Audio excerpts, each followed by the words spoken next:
Recording values in related to progress. the war in Gaza and its impact on Palo Altans.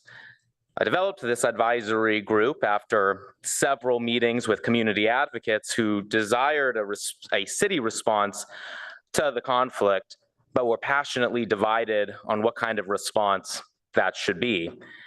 I made clear then, as I continue to do now, that I did not believe it was within the council's purview to issue any kind of ceasefire resolution or other statements related to geopolitical matters, but I was interested in a statement that would be able to help heal our community and express the shared humanity and common values that we hold as a city.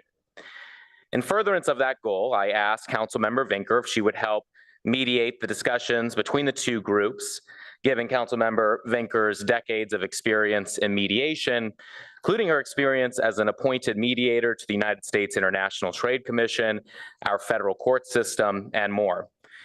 We had 3 successful meetings with the advisory group while we talked about the challenges our Palestinian, Arab, Muslim communities, and Israeli and Jewish communities were facing here at home.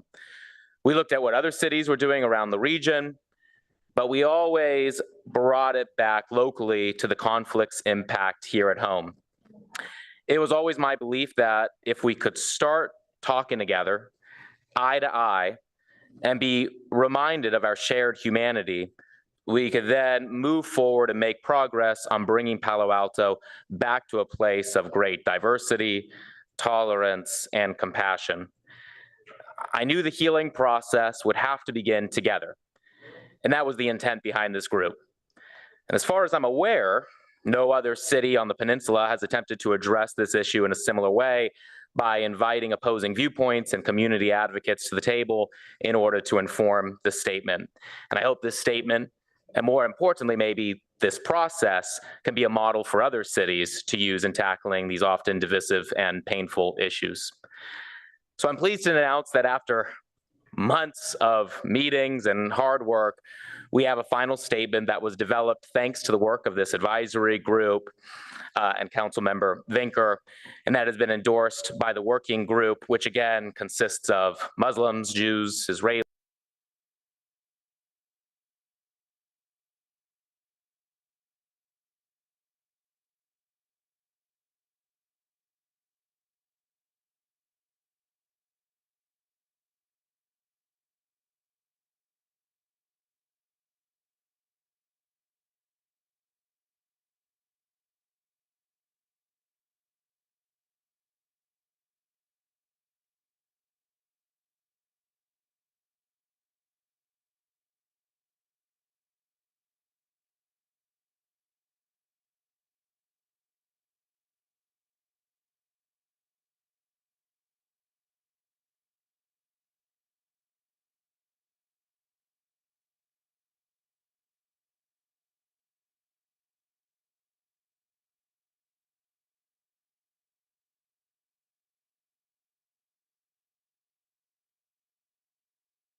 and those who have traveled to conflict-ridden areas to render aid.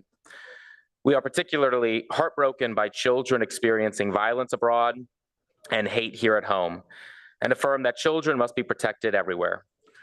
We long for a world without violence, mourn the loss of innocent lives, affirm our shared humanity, and encourage efforts towards a just and enduring peace. Here at home, Palo Alto affirms its commitment to fostering hate-free environments and promoting understanding and empathy. The city cherishes cultural richness and welcomes the accompanying range of dress, cuisine, and religious practices. We will lead by example in ensuring that all people feel respected, heard, and valued. We recommit to creating inclusive communities that uphold human rights and reject discrimination and hate. We encourage residents to show civility, compassion, and understanding in support of their neighbors who may be in great pain and suffering. We believe in the power of dialogue and education to build bridges and promote relationship and healing in our community. We support initiatives that foster civil discourse, understanding, and reconciliation. We encourage Palo Altans to make an extra effort to participate in activities with neighbors that will bring about the understanding and empathy that will promote the healing process together. In short, we recognize the common humanity of all residents and commit to supporting their sense of safety and belonging in our community. So that's the statement. I now invite my colleagues to speak regarding the statement, or again, we've changed the agenda for council member questions, comments, and announcements. So if any council members as well have comments or announcements, this would be the appropriate time for that as well. So I'll turn to council member Vinker. Thank you, Mayor Stone. It was a true privilege to facilitate this process. As the mayor said, as far as we know, we are the only city who invited public commenters into City Hall for in-depth discussions, together with those with whom they disagree. And I'm so glad that he did that. And I really want to acknowledge the participants in the advisory group. Just walking into that room took courage, trust, and a real commitment to our community. And that gives me hope. Each person who participated displayed all of that just by showing up. The fact that 10 of us showed up and sat down together, knowing that we were facing a difficult topic, is a true step forward. And we talked. Everyone was free to leave at any point. We all knew this was not going to be easy.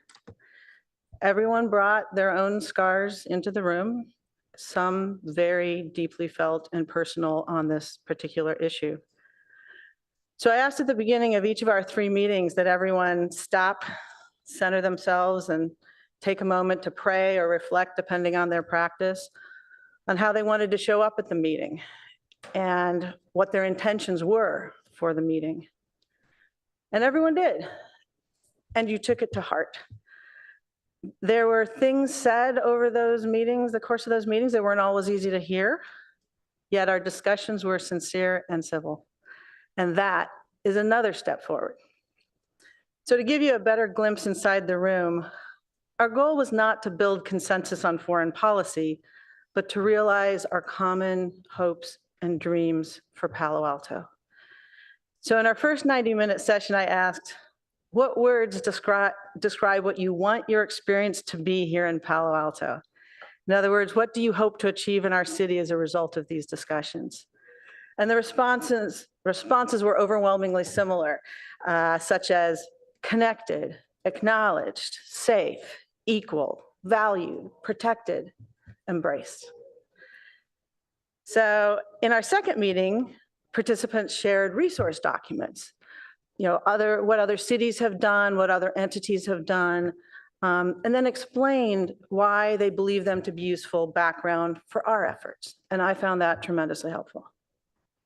In the third meeting, I asked participants, did you hear anything in our conversations that was a pleasant surprise? What gives you hope? And the responses made my heart sing. I'll let others share, if they care to, what some of those were. We then went over a draft statement for reactions and feedback, and we've continued to interact on that up until this weekend, when we reached a point of approval from our participants. So for me, this statement is a huge milestone, but I care even more about what happens the day after the statement. So at the end of our second meeting, I gave the group homework, asking them to come to the third meeting with suggestions for concrete follow-up for peaceful coexistence. And they did. And the suggestions were creative and encouraging. And I hope that each one of us, whether you were in that room or not, will work to take them forward. Because while we may still disagree on foreign policy, we can agree that we can act here at home to ensure that all children and all people feel that they belong here. We owe that to the next generation and to ourselves. Thus, I wholeheartedly support the unity statement. Thank you.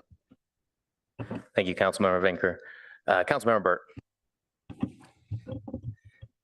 Thank you. Well, first, I'd like to commend really all the members of the community who have worked to bring us to this point, and my colleagues who have shown their leadership on this. It's been a really difficult period for our community and a struggle to figure out how we really express our concerns for the needs and the pain that members of our community have been going through. And most importantly, how we help set a pathway for us as a community going forward. I know that as I look at the statement, each of us might prefer a few wording changes if we were to draft it individually, but I think it's well written. I'm really grateful that the parties who have been involved have lent their support to it, and I want to encourage all of us to endorse the mayor being able to put this out on behalf of the council as a whole, because it needs to be an expression of the council. And then I just want to really emphasize what my colleagues have already said in essence, which is that when we have these kinds of difficult times, we really need to remind ourselves of what our community values are. And we're a community that is very rich in its diversity and strengthened by its diversity. And that diversity isn't only whatever backgrounds we have, but it's our diverse points of view. And that means in very difficult, challenging issues, we can have passionate disagreements, but the question is whether we can do that in a way that continues to show the respect for each other and an understanding that differing points of view can be held righteously by different people. And that's something that I think is really important for us to remind ourselves on, even while we hold our points of view passionately. And so once again, I want to thank everybody who's been involved in this, and I will lend my support for the statement. Thank you, Councilmember Burt, for your support. Councilmember Koo. I want to thank the community for doing this and for coming up with the statement, working together, as well as to my colleagues and Mayor for your leadership, as well as Councilmember Vinker. As many council members, as my colleagues has already said, this has been a very difficult period. But I feel that this place here in Palo Alto, that we as adults set examples for our children, who we brought with us here to America to get away from prejudices and to have a better life. So don't let our or your children have to experience or feel hate or violence. No. Let's come together. And I thank you. I thank you for coming together to put together this statement, and for valuing each other, but more for the children to see and to feel it. It's one thing to see it, but it's totally different when they feel they're valued, they're loved, they're not being ostracized or marginalized or discriminated against. And so I feel that together, us here in Palo Alto, we can show the world. We can show the world our unity, our humanity, and this can be quite impactful. So again, thank you for coming together and creating unity. And thank you so much for all your work. Thank you. Thank you for your support. Oh, yes, I will support. Thank you. Vice Mayor Lowing. Yes, thank you very much to the community for already starting to rally to a different approach, and to our own mayor for leading this, and Councilmember Vinker, to attempt to simplify, which can't be, a very complex situation. This is about fellow citizens and neighbors just all wanting to live together in peace in Palo Alto. All people of any religion or no religion. All people of any political persuasion or one not having a particular political persuasion. Everybody wants to feel safe and welcome here. That's the goal. Can we achieve it? I hope together that we can. Thank you, Mayor. I support it. Wonderful. Thank you, Vice Mayor, for your support. Councilman Lithcott-Ames. Thank you, Mr. Mayor. I commend you and Councilmember Vinker and all the members of our community who participated in what sounds like a very involved, thorough, emotional, intense process that led to this unity statement that has just been shared tonight regarding the war in Gaza and its impact on Palo Altans. I appreciate all the work that went in. I welcome the statement. I do support it. I hope the council will vote to support it. And I hope it will help residents of our community who are Jewish, Israeli American, and residents of our community who are Muslim, Arab, and Palestinian begin to feel a deeper sense, less ambiguous sense of true, authentic belonging here in Palo Alto. Like most, if not all, of my city council colleagues, I presume, since early October, I have sat with numerous people in communities affected by the Hamas attack and affected by the war in Gaza, and I have sought to listen and learn from them. I am not a member of either of these communities, and so I tried to bring a humility and a curiosity and a desire to learn. One such person I met with, a leader in our local Muslim community, Usma Minhas, a Muslim woman, applied for a position on our Human Relations Commission. Having spoken with Ms. Minhas a number of times, I was excited to see her step up to want to serve a city that could use more Muslim Americans up here on the dais, either elected or appointed. Ms. Minhas did not prevail in the process, as I hope that's not a spoiler. I know we're going to reveal the results tonight. I'm the only person who voted for Ms. Minhas, as shall become clear later, soon. And I think perhaps some of her statements on social media caused some of us to wince and maybe determine she was unsuitable for service on the HRC. And I will admit that I winced a little bit myself. And yet I see in Ms. Minhas the anguish of a person devastated and afraid, doing her best to help as best she can in this moment. And we are seeing such anguish in members of our Muslim community, and we are seeing such anguish in members of our Jewish community. As a member of neither community, I am seeing and hearing similar language of anguish on both sides, if you will. I am not one to cancel anyone or judge them when they are at their most emotional. I am not one personally to want to be judged by, the air quotes worst thing I ever did. Instead, I seek to listen and learn.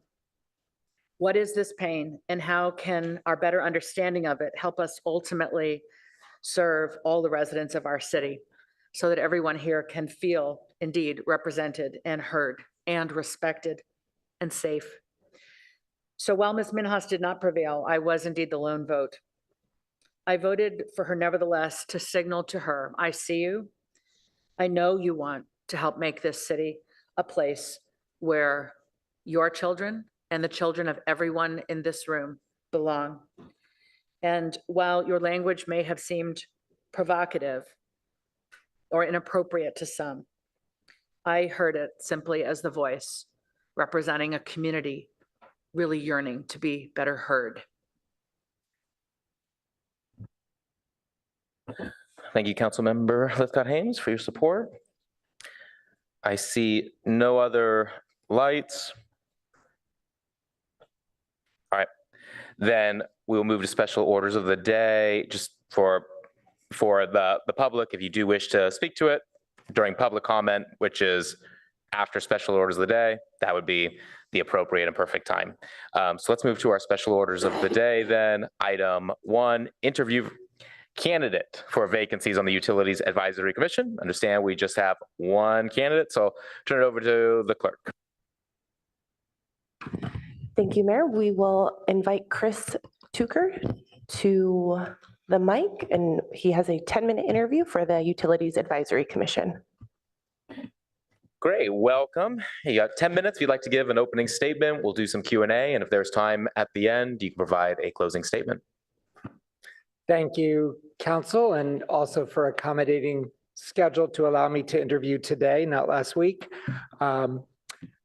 What a transition in topics from the sublime to the utilitarian or utility. I came to you last year and put my name forward for the UAC at the urging of a couple of former members of the commission, thinking that these were seats desperately in need of candidates to volunteer, and was startled that so many so well-qualified candidates came last year. But I'm back again a year later to offer service to the city. In the intervening time, I have run for as a candidate and won position to the board of another utility district up in California's smallest little county, Alpine County, in the Kirkwood Public Utility District. Started this year as a board member there. My interest and commitment, passion for the utility and energy sector remains. I've studied and read more and learned more, and now with this new role, gotten more involved in that. Also, in the intervening year, closer to home, I've helped the local newspaper, the Palo Alto Weekly, and the newspaper group to transition to a nonprofit status, joined the board of that new entity, and am here because I look further to serve this city where I've spent most of my life, grew up, went to local schools, and gotten to know several of you. And although I am not a utility engineer, I am not a don't have deep experience in the utility industry. I believe that some of the most pressing needs for the utility going forward have to do in the marketing, the messaging, the communication, and PR of the many challenges in front of the utility. Everything to do from imminent rate increases this year and for the 5 years into the future, explaining those, explaining the reliability of our system relative to the perception of outages and lack of reliability. Things may be much better than so many people seem to feel. Communicating the comparable situation, our rates, our reliability, the quality of our utilities versus PG&E. And then the biggest challenge, of course, in my eyes, is this grid modernization that is vital to getting to where we want to be. We talk of green energy. We've done so much there. We talk of EV and electrification. I think Palo Alto's EV rates are the envy of the state. But in between that is this grid that so badly needs the $300 million project, and that's going to be a tough sell. I think I bring to the committee the experience of a business career, one spent in sales and marketing, the ability to communicate to consumers and to our stakeholders in the community. And that's why I stand before you offering service on the UAC. Wonderful. Thank you very much. We'll come back to council for questions.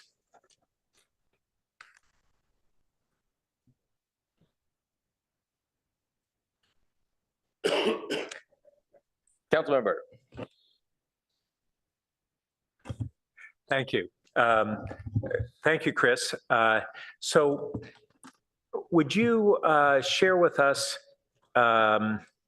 you mentioned not only your interest in this area and your business background, but are there any specific areas of the broad UAC agenda that you think the commission should take a stronger role in, or positions that you've seen them take that you wish they had taken a different position on?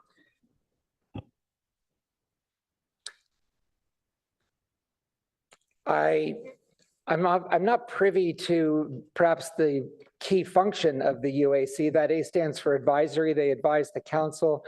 I haven't been able to observe exactly how that works. I attend and have viewed so many meetings, but I do think there does seem to be, perhaps there's a shortage in two areas. One is this that I've just mentioned, the communication and PR to citizens and customers of the utility. Obviously, so many topics involve, how we bring reliable electricity to them, how we handle outage communication and so forth. But the marketing of the message of, for example, this grid modernization project, the need for it, how it will happen, how we're going to pay for it, that seems to be something in need of greater focus. Also striking in the UAC, the way it spends its time, as I can observe it, is that commercial business users, I believe, make up between 2/3 and 3/4 of our consumption for gas, for electricity, and do seem to be less of a topic on the agenda. I don't personally have enough understanding from these meetings of what we're really doing for the commercial users, so I'd raise that one as well. Vice Mayor Lowing. Thank you. Chris, you say you do consulting to various businesses, I guess, including electric battery startups. Could you tell us a little bit more about that and maybe what kind of made you a qualified consultant to do that? I've made my career in internet technology and in healthcare, health tech, and am recently semi-retired. So I do still consult for a couple of different companies in those industries. The case of a battery startup is one where I've simply helped in marketing, positioning papers, and the like. It is a non-lithium battery company startup with science out of Stanford University. Okay, thank you. Councilmember Baker. Well, Chris, thanks for reapplying. It's nice to see you. So we talk a lot about our gas and electric, but as you know, our utilities include water, wastewater, storm water. And I'm intrigued by your service at Kirkwood, and that you've, after experiencing that, you've come back to us to do more. So I take it that experience made this opportunity seem at least as good or better. And I'm curious if you can talk a little bit about what you may have learned there that enhances your interest here. Well, in Alpine County, Kirkwood, utilities are broadly defined. There is no city council there. The public utility is the sole elected body. And utilities include not just the two most obvious, gas, electricity. In Kirkwood's case, it's propane, the gas that powers rural America. Gas, propane, water, wastewater, but also snow removal, fire, emergency services. And those latter two topics, fire and emergency, have been a very, probably the most heated topic of the last 6 to 12 months. So it is utilities plus, shall we say. Wastewater and a new treatment plant has been the largest investment, the largest capital expenditure item for this particular utility district. It's obviously very small compared to Palo Alto, but nonetheless, the whole utility district. But I've been in there and observed it in gory, dirty detail. And so I'm well aware that utilities is much more than electrical grid and price per therm. My motivation for doing it is the same as for doing this, and that is simply to be service to the community and to be better tied in with the community. I've watched the new commissioners that you've appointed last year. The caliber of that commission seems to just get better and better. These are all people one would want to work with and collaborate with, and so that's why. Great, thank you. Well, you just have 18 seconds left, so if you have a 10-second closing statement.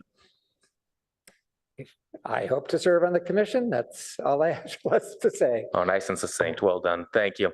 Good luck.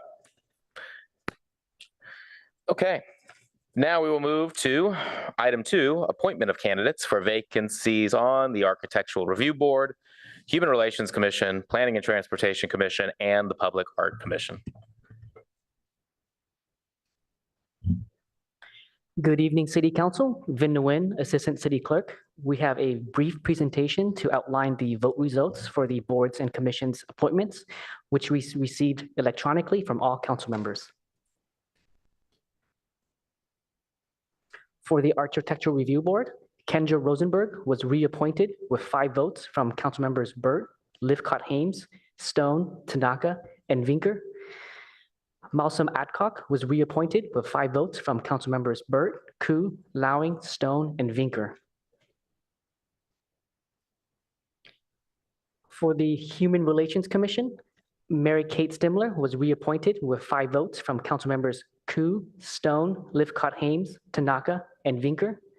There was a tie between Cara Silva and Donald Barr for the second vacancy. Both received 4 votes each. A SurveyMonkey poll will be emailed to you in a few seconds for you to cast your vote for a second round of voting. It will take us a few minutes to tally the vote results. So in the interest of time, we will circle back and announce the results after the next agenda item. Okay, sounds good. Thank you, and congratulations to those who were appointed. And then on those other. I apologize, just 2 more. I'm Public Art sorry. Commission, Shinya Shen was reappointed with votes from all 7 council members. Tara de la Garza was appointed with 5 votes from council members Burt, Lowing, Stone, Livcott-Hames, and Vinker. Those 2 were appointed to the full terms ending on March 31st, 2028. No other candidate received a majority vote, so the SurveyMonkey poll that was just emailed to you will also include a selection for the remaining 2 vacancies for the Public Art Commission as well. And finally, for the Planning and Transportation Commission, Bart Heckman was reappointed with votes from all 7 council members. And that concludes our presentation. If council members have any questions, we're happy to answer them. Okay, and any questions on process moving forward? The clerk will be sending out a link to our email addresses soon. Oh, okay, already there. Perfect. Well, then maybe we should just, since we already have it in our inbox, we can just quickly complete it, submit it, and then we'll move on to item 3. So let's take 2 minutes to do that.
I have the results to share now. Oh, great. When you have the votes, please reveal. For the Human Relations Commission, Donald Barr was appointed with 4 votes from council members Burt, Lifcott, Hames, Stone, and Vinker. For the Public Art Commission, none of the candidates received a majority vote. Would the council like me to submit a 3rd round by eliminating the last couple of vote getters, or how would you like to proceed? I think that makes sense without objection to eliminate the 2 candidates who didn't receive 3 votes. Okay. We will send you the results. Hearing no objection? We will send you the link in a few minutes. In the meantime, if you want to move to the next Yeah, agenda. we'll item. move to item 3 then. So item 3 is a proclamation of May 2024 as Affordable Housing Month. I've asked Vice Mayor Lowing, as the chair of the Housing Ad Hoc, to read the proclamation. Thank you, Mayor. Whereas safe and affordable housing is a basic human right, and yet each year, thousands of Silicon Valley families and individuals struggle to find an affordable home in this expensive housing market. And whereas the City Council adopted the 6th cycle housing element that outlines how 6,086 new housing units can be accommodated within Palo Alto by 2031, and includes implementation programs to increase the number of affordable housing units. And whereas the city actively pursues state and federal grant funds for affordable housing development, preservation, and rehabilitation, and whereas the city remains active in supporting affordable housing development and commits financial assistance for projects that include much-needed lower-income units. And whereas the city established a local limit on rental security deposits in Palo Alto to be 1.5 times monthly rent for unfurnished units, which is lower than the limit in current state law. And whereas the city supports families who live in affordable housing communities in Palo Alto with grant funding for after-school homework clubs, summer enrichment programs, and family reading nights.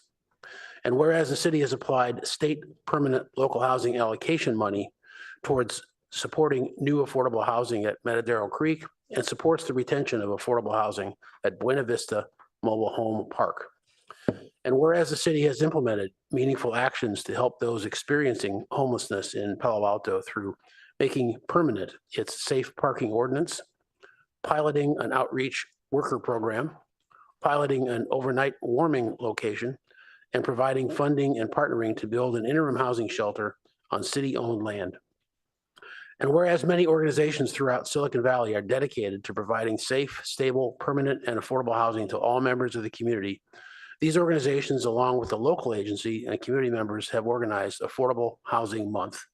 And now, therefore, Greer Stone, Mayor of the City of Palo Alto, on behalf of the entire City Council, hereby proclaims the month of May as Affordable Housing Month in the City of Palo Alto, to call upon our community to support affordable housing solutions and to recognize the successful efforts of the City of Palo Alto and its partners who seek to improve access to affordable housing in Palo Alto.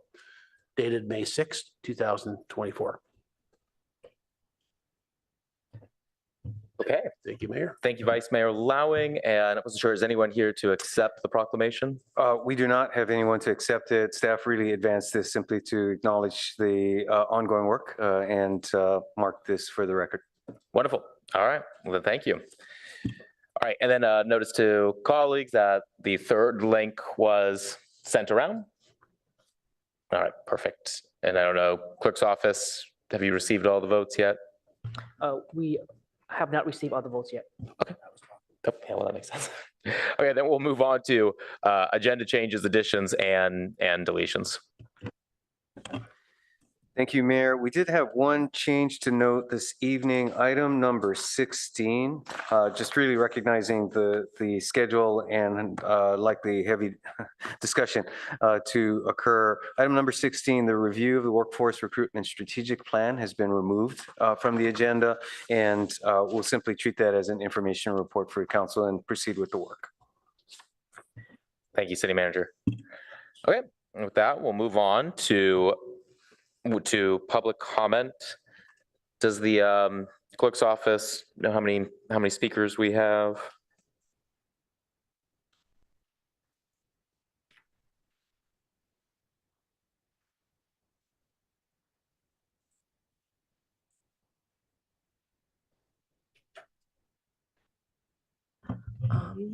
The moment we have 45 with 4 groups or Okay. 5 groups. Given the amount of speakers, we're going to do 1 minute per individual speaker, 6 minutes for the groups. I'm going to just read a kind of a statement on expectations, and when I'm done, we'll cut off accepting new speakers. So if you do want to speak, please submit your speaker card now or raise your hand before I finish making the statement. First, most importantly, City of Palo Alto values inclusion and tolerance. We strive to create a safe space for all to express their views. Any intimidation or harassment of anyone in the room will not be tolerated.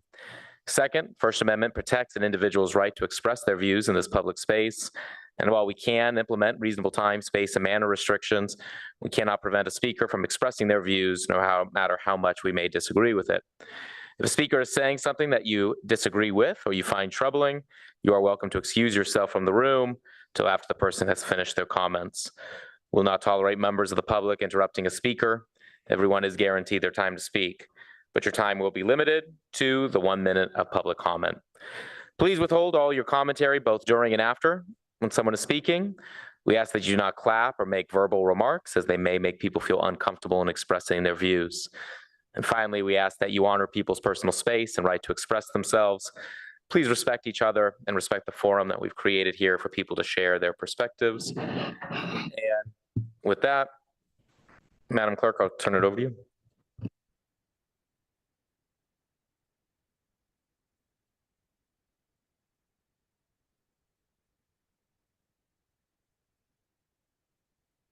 Our first speaker is Lori M.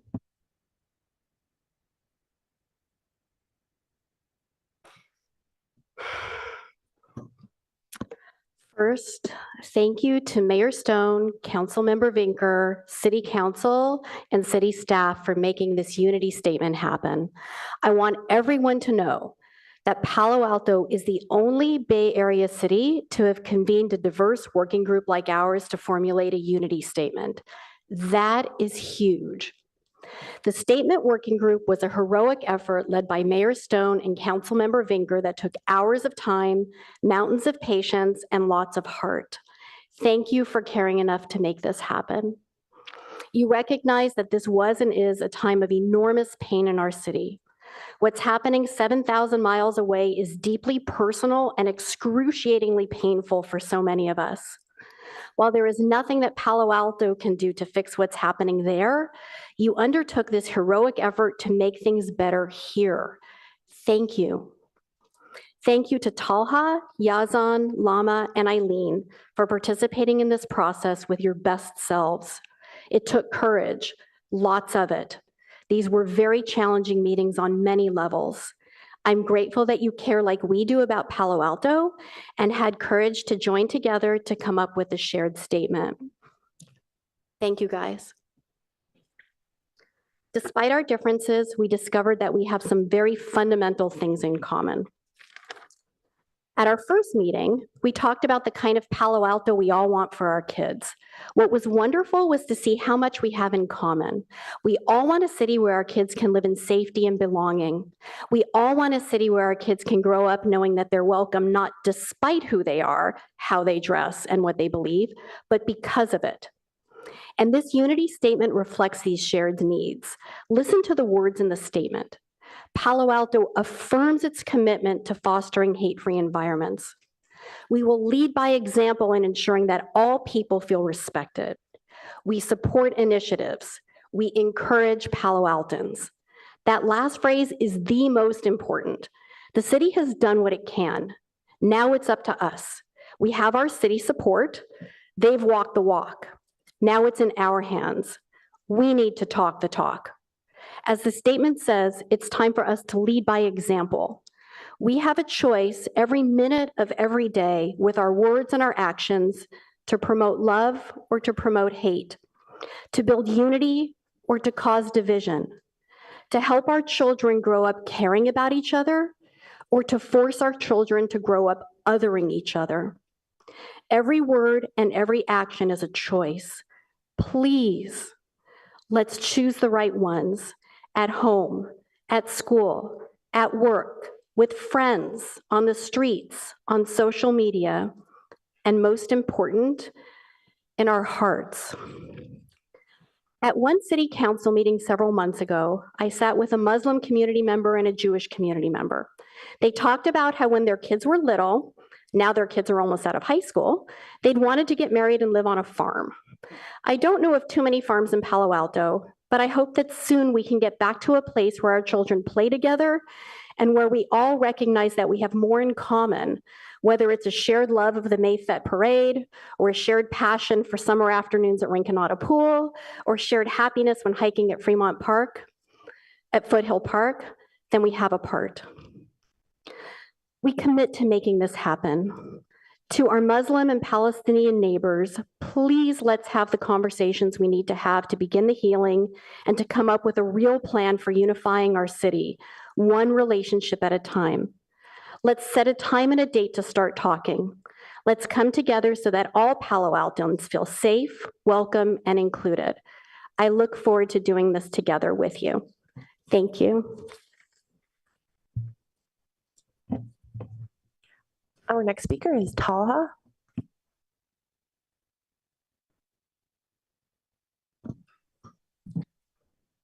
Thank you very much, Council. I would like to start by appreciating your efforts, Councilmember Vinker and Mayor Stone, for inviting us and the Palestinian community to offer their lived experience, a perspective that is often missing from these discussions in our city, our state, and in our country. It's very easy to overlook an entire people and a nation who have been essentially erased. And I appreciate the opportunity that you presented after I came to you with this idea in January to bring a proclamation that would recognize the humanity of Palestinians.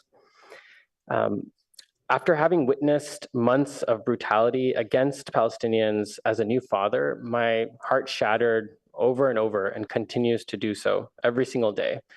And if anything, it's only gotten worse. I sincerely, on behalf of the members of the group, appreciate the effort that was put in. And we recognize that all people are precious and that all Palo Altans hold a place in this city. But we must also understand that this pain is ongoing and that our efforts do not stop here. As Councilmember Koo said in her statement, our children watch what we say, but more importantly, they watch what we do. And now it's important to take action and recognize what we can do and what we have the power to do beyond recognizing the humanity of us all. Currently in Rafah, there are over 600,000 children who are sheltering and awaiting an imminent invasion. Just today, I saw an image of a boy taking his last breath, an image of a 5-day-old child being shrouded and held by their parents. And this is just on, it's not even a steady drip of information and pictures coming out of Gaza. It's just a tsunami every single day. And while this proclamation does a great job of establishing that all people in Palo Alto are equal, Palestinians, Jewish people, Israelis, Americans of all creeds, that is the bare minimum that we can do. And now it's important to take that next step and take that action. And those actions, of course, include urging our elected officials to support a ceasefire, to support divestment from companies that are complicit in the ongoing genocide in Gaza. While it's important for us to come together and recognize that we are all neighbors in the city and we can have civil conversations and do so with respect, as Councilmember Burt alluded to, it's also important to know that simply having those conversations isn't the conclusion that we can leave it at. We cannot simply leave it at saying, it's okay that a genocide is going on thousands of miles away, and let's focus on only what unites us in this city, that my children are safe, but the children that look just like my children, my relatives, are being killed over there. We must come together to recognize that true humanity and peace comes from justice. And justice can only be achieved by freeing the Palestinians and freeing Palestine. And we must recognize that just as all people have the ability to pursue their life, liberty, and happiness, so do the Palestinians. And this proclamation is an excellent first step in that direction, but it really must continue. I urge you to continue speaking to your Palestinian citizens in the city, people who have that lived experience, who can help inform what we're saying. There are so many misconceptions and lies about Palestinians and Arabs and Muslims that are thrown about. And often those are simply unchecked unless there is someone of that background in the room to help bring that perspective. So I urge you to please continue bringing those folks in to the city council and informing your decisions. And I urge you to please, please take the next step and take the actions that would bring true peace and justice for our community by not supporting companies and investments that are furthering the genocide in Gaza and in Palestine. Thank you so much. Release the hostages. As we've said in the past, there are many misconceptions. Our entire movement is about peace and freedom for all people, including all Jewish people, all Palestinians, Muslims, Christians, and people of no faith. Thank you very much. Our next speaker is Rick F. I'd like to thank the city council. I was going to go into some anti-Semitism on college campuses. I have a daughter at a college campus in the East Coast who's been really going through it. But in light of Mayor Stone's statement and the progress of the working group, and even despite some of the statements that I just heard Talha make, which, some of which I don't agree with and some of which I do, I think in the spirit of pushing forward as a community, I'm not going to give my remarks today. And instead, I'm going to encourage us to follow what the city council has made a statement about today and what each of you commented on, and hope that we can move forward. Talha made some comments about, Muslim community feeling perhaps not understood at times, and certainly anti-Semitism in the Jewish community. My daughter has been experiencing a lot of that, and including very old Jewish anti-Semitic tropes. Your time is up. Oh, I thought it was. So it was should it be 6 minutes? So sorry. I think you got 5 more minutes. I'm only going to take 30 more seconds. So, what I'd like to do is work together as a community to try to find common ground and combat both anti-Semitism and anti-Muslim sentiment in our community in the interest of what's best for all of us. Thank you.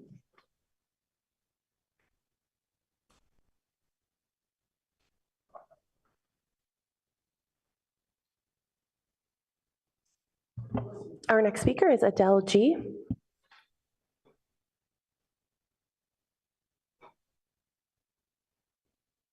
She's on Zoom.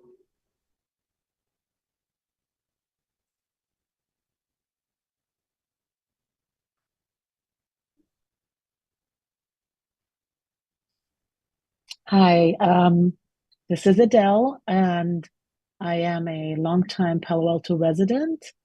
Like Rick, I was going to speak about campus and anti-Semitism, but in this case, on the West Coast.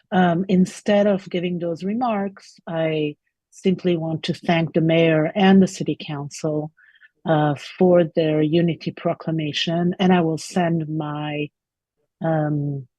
comments via email. Thank you.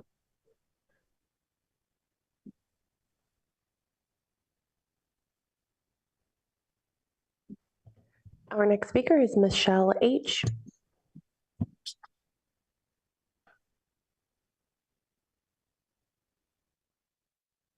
Thank you. If I must die, you must live, to tell a tale, to sell my things. So begins Refat Al-Ari's prophetic poem, authored shortly before he was assassinated by Israel in December. Last week, Refat's grown daughter was also assassinated. She cannot live to tell the tale. So we must do that, and we will keep doing so for as long as it takes. Tonight, we are relieved and grateful Mayor Stone has issued a proclamation acknowledging the equal humanity of Palestinians and Israelis. But this is just the first step. Our city must pass a ceasefire resolution and call for a just peace. How do we reconcile the difficulty our council has putting forward a ceasefire resolution, considering the 14,000 children in Gaza who have been killed to date, and endless heartbreaking stories like the one in the video to be played tonight?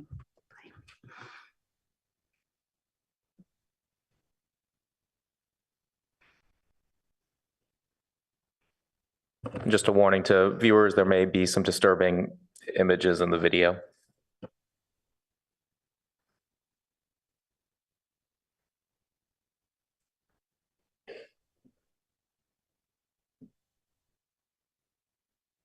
You've been in there forever. I'm trying. This cheap stuff is too thin. I told you not to get the other toilet paper.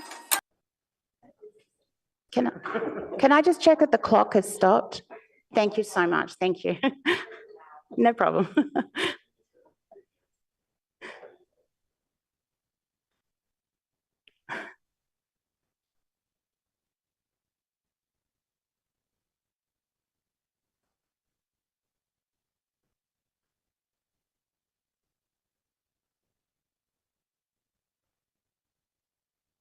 First told you about 2 weeks ago, and we want to warn you, if you have children nearby, you might want them to leave the room due to the graphic video and story you're about to see. This is 10-year-old Shahed, who was playing foosball with her friends when she was killed in an airstrike. She and 9 other children were killed that day. At the time, the Israeli military didn't say much about the strike. Now they finally responded to our questions from Jeremy Diamond, who has also spoken with Shahed's family. Here's his report. This grainy home video is the closest Mona Audatala will ever get to seeing her 10-year-old daughter. A stack of school certificates, a wardrobe of her favorite clothes, the perfume she used to wear. All that remains of the daughter Mona poured everything into. There is no Shahed now. Every time she came in, she said, "Mom." I would say, "My soul, my soul, my soul is gone." Shahed was one of 10 children killed when an Israeli airstrike hit the crowded street in the Al-Maghazi refugee camp where she was playing with her friends. Her pink pants impossible to miss among the small bodies splayed around a foosball table in the chaotic aftermath. 2 weeks later, the Israeli military still won't take responsibility for the strike that killed her.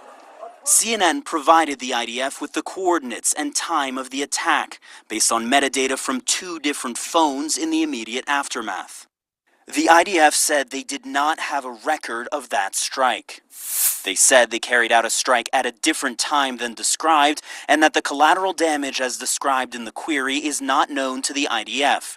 The IDF makes great efforts to mitigate harm to the civilian population from areas where strikes are being carried out. Evidence recovered and documented by CNN at the scene of the strike paints a very different picture of Israeli military responsibility. This circuit board and bits of shrapnel, walls and shop steps distinctively pockmarked, and a small crater barely a foot wide, all pointing 3 munitions experts to the same conclusion. The carnage was likely caused by a precision-guided munition deployed by the Israeli military. I've seen these strikes so many times. There's a relatively small crater in the road. There's no large shrapnel holes or fragmentation holes which would have been caused by, say, a mortar round or an artillery round. The fragmentation is consistent. So in your view, this strike was caused by a precision-guided, drone-fired missile? Absolutely. This is an Israeli munition. The local militias, the local forces do not have anything with this amount of sophistication. Before carrying out the strike, Israeli drones would have surveilled the Al-Maghazi refugee camp from above. Seconds later, the missile hits the street below, landing in the middle of the road, just a few feet away from the foosball table where Shahed and her friends were playing that day, delivering certain death. Against all odds, these children have returned to play at the very same foosball table, including some of Shahid's friends. I miss her a lot, Sama says, wearing a necklace Shahid made her. She says she was nearly killed with her friend, going home moments before the strike to drink water. Others were not as lucky. 8-year-old Ahmed is fighting for his life. Bleeding from his brain, his skull fractured. His chances of surviving are slim, his doctor explains. He is fighting not to become the 11th child killed in that same strike. I want to say thank you to the community that has gathered together weekly at our Sunday vigil for a ceasefire resolution since December 15th, including Christmas Eve, New Year's Eve, Super Bowl Sunday, Easter Sunday, and this coming Mother's Day. This includes Jewish and recently Israeli Americans who are with us in our call for this city to pass a ceasefire resolution. Just as you can be proud the world will look to our city of Palo Alto for your proclamation. Imagine the impact that our city passing a ceasefire resolution could have. We're an influential city. Your voice matters. Please have the courage to do the right thing and finally stand on the right side of history. Thank you. Our next speaker is Michelle Kay.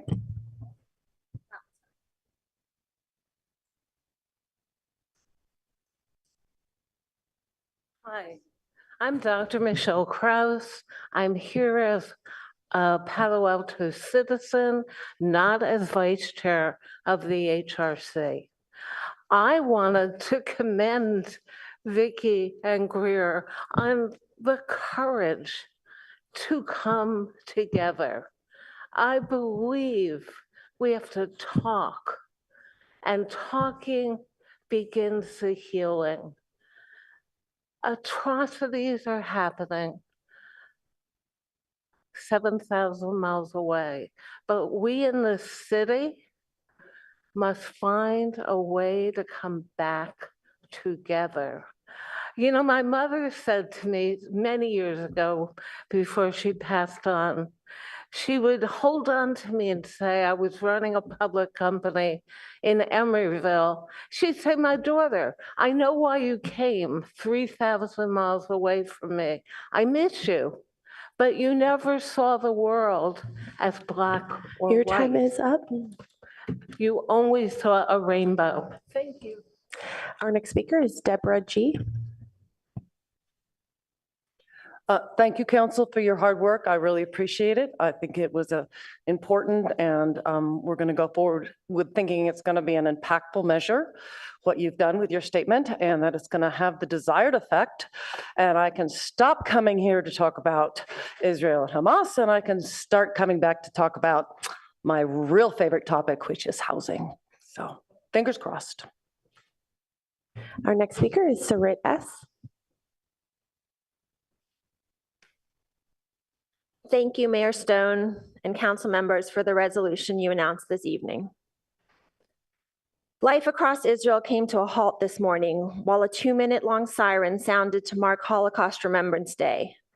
6 million Jews were murdered by the Nazi regime and its allies in the Holocaust between 1933 and 1945. In addition, millions of individuals from other targeted groups were murdered in Europe, North Africa, and the Middle East. I would like to use my time tonight for a moment of silence in their memory.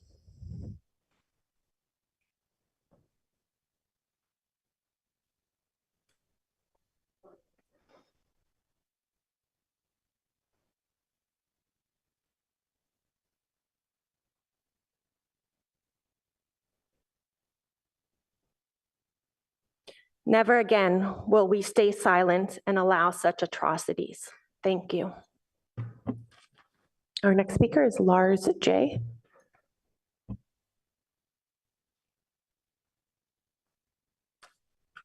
Good evening. My name is Lars Johnson. Holocaust Remembrance Day marks the anniversary of the Warsaw Ghetto Uprising. I would like to read an abbreviated passage from the United States Holocaust Memorial Museum. The Warsaw Ghetto was the largest Jewish ghetto in German-occupied Europe. On April 19th, 1943, the eve of the Passover holiday, the Jews of the Warsaw Ghetto began their armed resistance known as the Warsaw Ghetto Uprising. The Jewish Combat Organization, 700 young, poorly equipped Jewish fighters clashed with German forces. They would strike and then retreat to the safety of the ghetto buildings, bunkers, and underground tunnels. The general ghetto population also resisted German efforts, refusing to assemble at collection points. In the end, the Germans razed the ghetto. They burned and demolished the Warsaw Ghetto block by block in order to smoke out their prey. When does it stop? How eerie are the similarities? Ceasefire now. Thank you. Our next speaker is Carol G. Oh.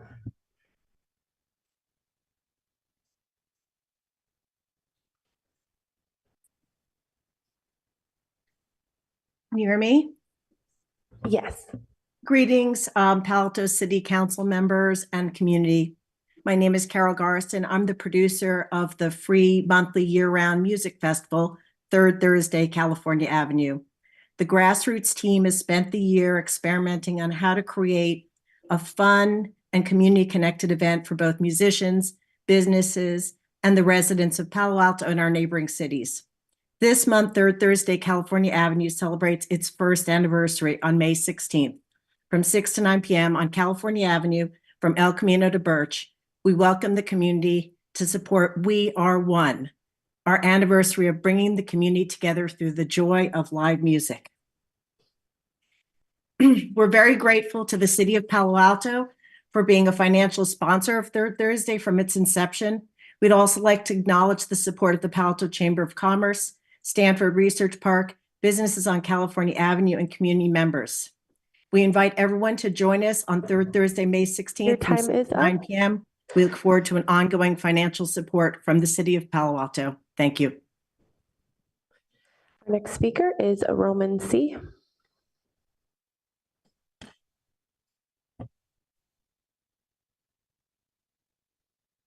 So Roman Chadwell here. Can you hear me? Yes. Fantastic. I'd like to speak about the pride flag this evening. I have concerns. Research has shown that rainbow colors attract the curiosity and delight of children. It appears that a child predator has designed the most recent pride flag.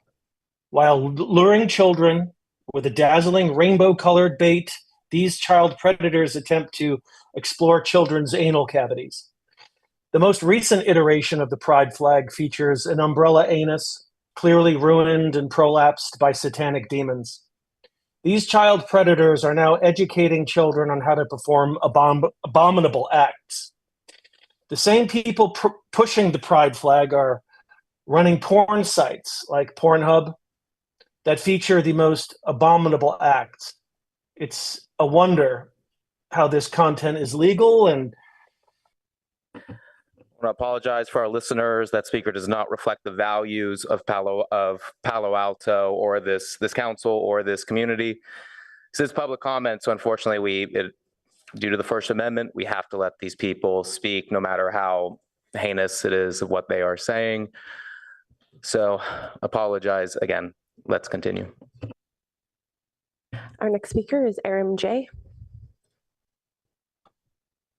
Okay, so I'm a 75-year-old Jewish man. I've lived in Palo Alto most of my life. I regularly attend the city council meetings. Since October 7th, I have repeatedly heard members of my Jewish community say they feel unsafe in Palo Alto, and they make repeated claims about being targeted by anti-Semitism. Here's a few suggestions for those that feel targeted and who want to feel safe again. Stand up, you Jewish community, and demand an immediate and permanent end to the genocide occurring in Gaza. Stand up and demand an immediate and permanent end to all U.S. aid to Israel. Demand an immediate and permanent removal of all the settlers from the West Bank. Demand that the $4 billion that normally go to Israel each year go to Palestine instead, okay, to rebuild the infrastructure. That's what's going to make you feel safe instead of these false claims of anti-Semitism and trying to censor folks. Let's do it. We can do it, the Jewish community. We got to stand up for what's right. Time is short. Our next speaker is Will A.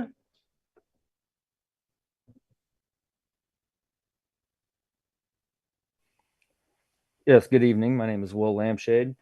I would like for the city of Palo Alto to make a declaration that they will resist Jewish supremacy. And the first way to do that is to show that the Holocaust never happened, but it should have. There was no more than 500,000 Jews in Germany in the 1930s. The Red Cross, the International Red Cross, said that there was about 270,000 total deaths in all the camps. Auschwitz changed its placard from 4.5 million down to about 1 million. The gas chambers, the so-called gas chambers, had wooden doors on them. They were delousing chambers. Auschwitz had a swimming pool, a theater, tennis courts, a maternity ward. Those aren't things you'd have in a death camp. The Jews make all kinds of money off of their Holocaust narrative. They get the ultimate victim card and they get to sit here and cry and scream about how mistreated they are while they make up basically the 1% of billionaires in our nation. So all Jews are kikes. Hail Hitler. Nigger, nigger, white power. Again, City of Palo Alto rejects these comments. They do not reflect this community, this city council.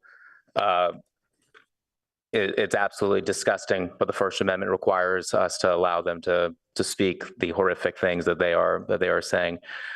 We have several more speakers left, but we are significantly behind. Is it okay to be able to move the rest of public comment to the end of the meeting? Okay. We have one in person. Am I able to take that person? Okay. So let's have the in-person, Emily, if you can give your comments. For the rest of the Zoom comments, we will push that back to the end of the meeting. Quite a meeting. So I'm actually here. My name is Emily Ann Ramos. I am with SB at Home to thank you for your proclamation for Affordable Housing Month. This is the time to bring people together so that we could transform our communities to more affordable and accessible places to live. Our theme this year's Affordable Housing Month is for us, for you, for all, recognizing that our well-being is tied to the well-being of our neighbors. Across the 9-county Bay Area, a broad coalition is working to place a regional housing bond on the ballot in November as part of that region-wide coalition here in Santa Clara County. SB at Home and Working Partners USA are spearheading the effort to introduce this transformative measure, which could raise as much as $20 billion for affordable housing. We invite you to join us in imagining a future of stable neighborhoods for our community, moving past the concept of housing as a human right to a vision of healing and restoration for us, for you, and for all. We are lifting up local partner programming. Check out our website for more fun programs. Thank you. Thank you. And Mayor, before we move on, I just wanted to let you know we are ready with the Board and Commission final votes, if you'd like for us to announce that now. Yeah, I'll just say that ends public comment. Again, I want to apologize to the public for those ignorant, pathetic comments that were made, and I would direct everyone to the unity statement that was released tonight and was endorsed by the council, that those reflect the values of this community. Let's move on to hearing the results of that vote.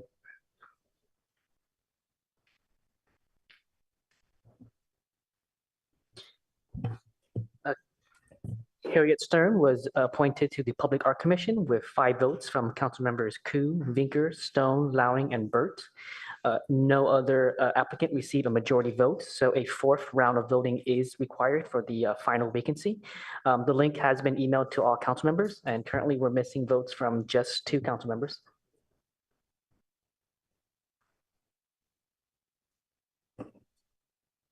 Okay. Thank you. So there are 2 council members who have not yet voted for the final round. Correct. Okay, so if those 2 council members can check your inbox.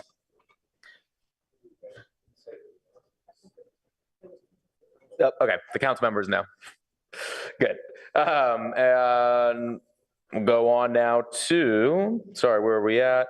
Our study session. So study session, item 4, city manager's transmittal of the fiscal year 2025 proposed operating and capital budget. Turn it over to you, city manager. Thank you, Mayor. Getting used to going back to a single screen here, so my apologies. Let's see, just wanted to kick off this session this evening with a few comments. First off, noting an incremental changing of the guard on the staff table here.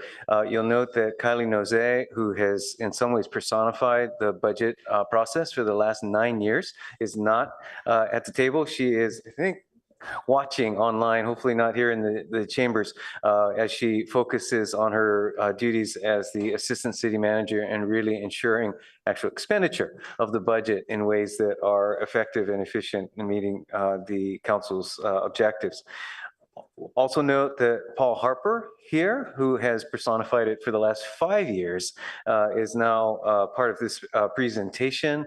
And Lauren Lai, our new Chief Financial Officer, is bringing her 25 years of experience to our budget process, although again, really for the first time here in Palo Alto. So with that, just wanted to acknowledge that and appreciation to the entire team in bringing forward the voluminous work that is represented in the budget. So first off, let me just note that tonight is really the formal transmittal of the fiscal year 2025 proposed operating and capital budgets. As such, this really simply kicks off the public process that will unfold over the next couple of weeks in particular, and then really over the next month and a half leading to your budget adoption. So with that, I just want to highlight a few of the themes that you will see in this budget. First off, and really three basic themes. One, funding investments that balance the services with fiscal stability. Number two, enhancing our organizational resilience to ensure that we can continue those services going forward. And third, continuing innovation in the methods of service delivery. That said, we also are acknowledging and managing risks that could impact the city's fiscal health, such as our economic uncertainty, recognizing events around the world, as well as nationally, plateauing inflation, and ongoing supply chain impacts and their effect on our ongoing projects and services. So with that context, we do have before you a $1.03 billion budget that includes roughly $300 million of general fund expenditures and $359 or $360 million in the capital improvement program budget. This balanced budget reflects a 2-year budget strategy and leveraging reserves. I would note that the long-range financial forecast does anticipate deficits ranging from $3.4 million in FY 2027 down to $500,000 in FY 2029. So with that, let's see. With that, why don't I just go ahead and turn it over to our new Chief Financial Officer, Lauren Lai, to provide the budget highlights. Thank you so much. Thank you so much, City Manager Shigata. As indicated in the introduction, this is my 20th presentation of the budget to a governing body, and still I'm really excited because it's one of the most important duties we have in serving you as a council and in the community. So we'll get right into it. I also want to say thank you to the city manager and the leadership team and everyone who put lots of time into this body of work. So going to the next slide, please. Tonight will be brief and high level. So always like to talk about the conversations in the calendar, the city vision and priorities, the economic outlook and budget highlights, citywide snapshot and a general fund snapshot, talk about the CIP, and importantly also the utility funds, invite the community and also hand this off to the Finance Committee in the upcoming months as we go back and forth between the Finance Committee colleagues and the City Council. So next slide, please. Budget conversations and calendars. As you see here, it's a progressive process, starting with the blue, which is where we are tonight. Tonight, we'll brief the council with the hopes that you'll provide some insights to your colleagues on the Finance Committee, followed by 2 days of workshop tomorrow and Wednesday, starting at 9 a.m. Then we'll come back here with the council to regroup, provide some initial feedback and caucus with the council. Community is always encouraged to engage throughout this process, but certainly we'll have a community budget listening session on May 15th. Then we'll go back on May 21st to the committee, Finance Committee, for a wrap up and bring that forward to council for consideration on June 17th for adoption. Next slide, please.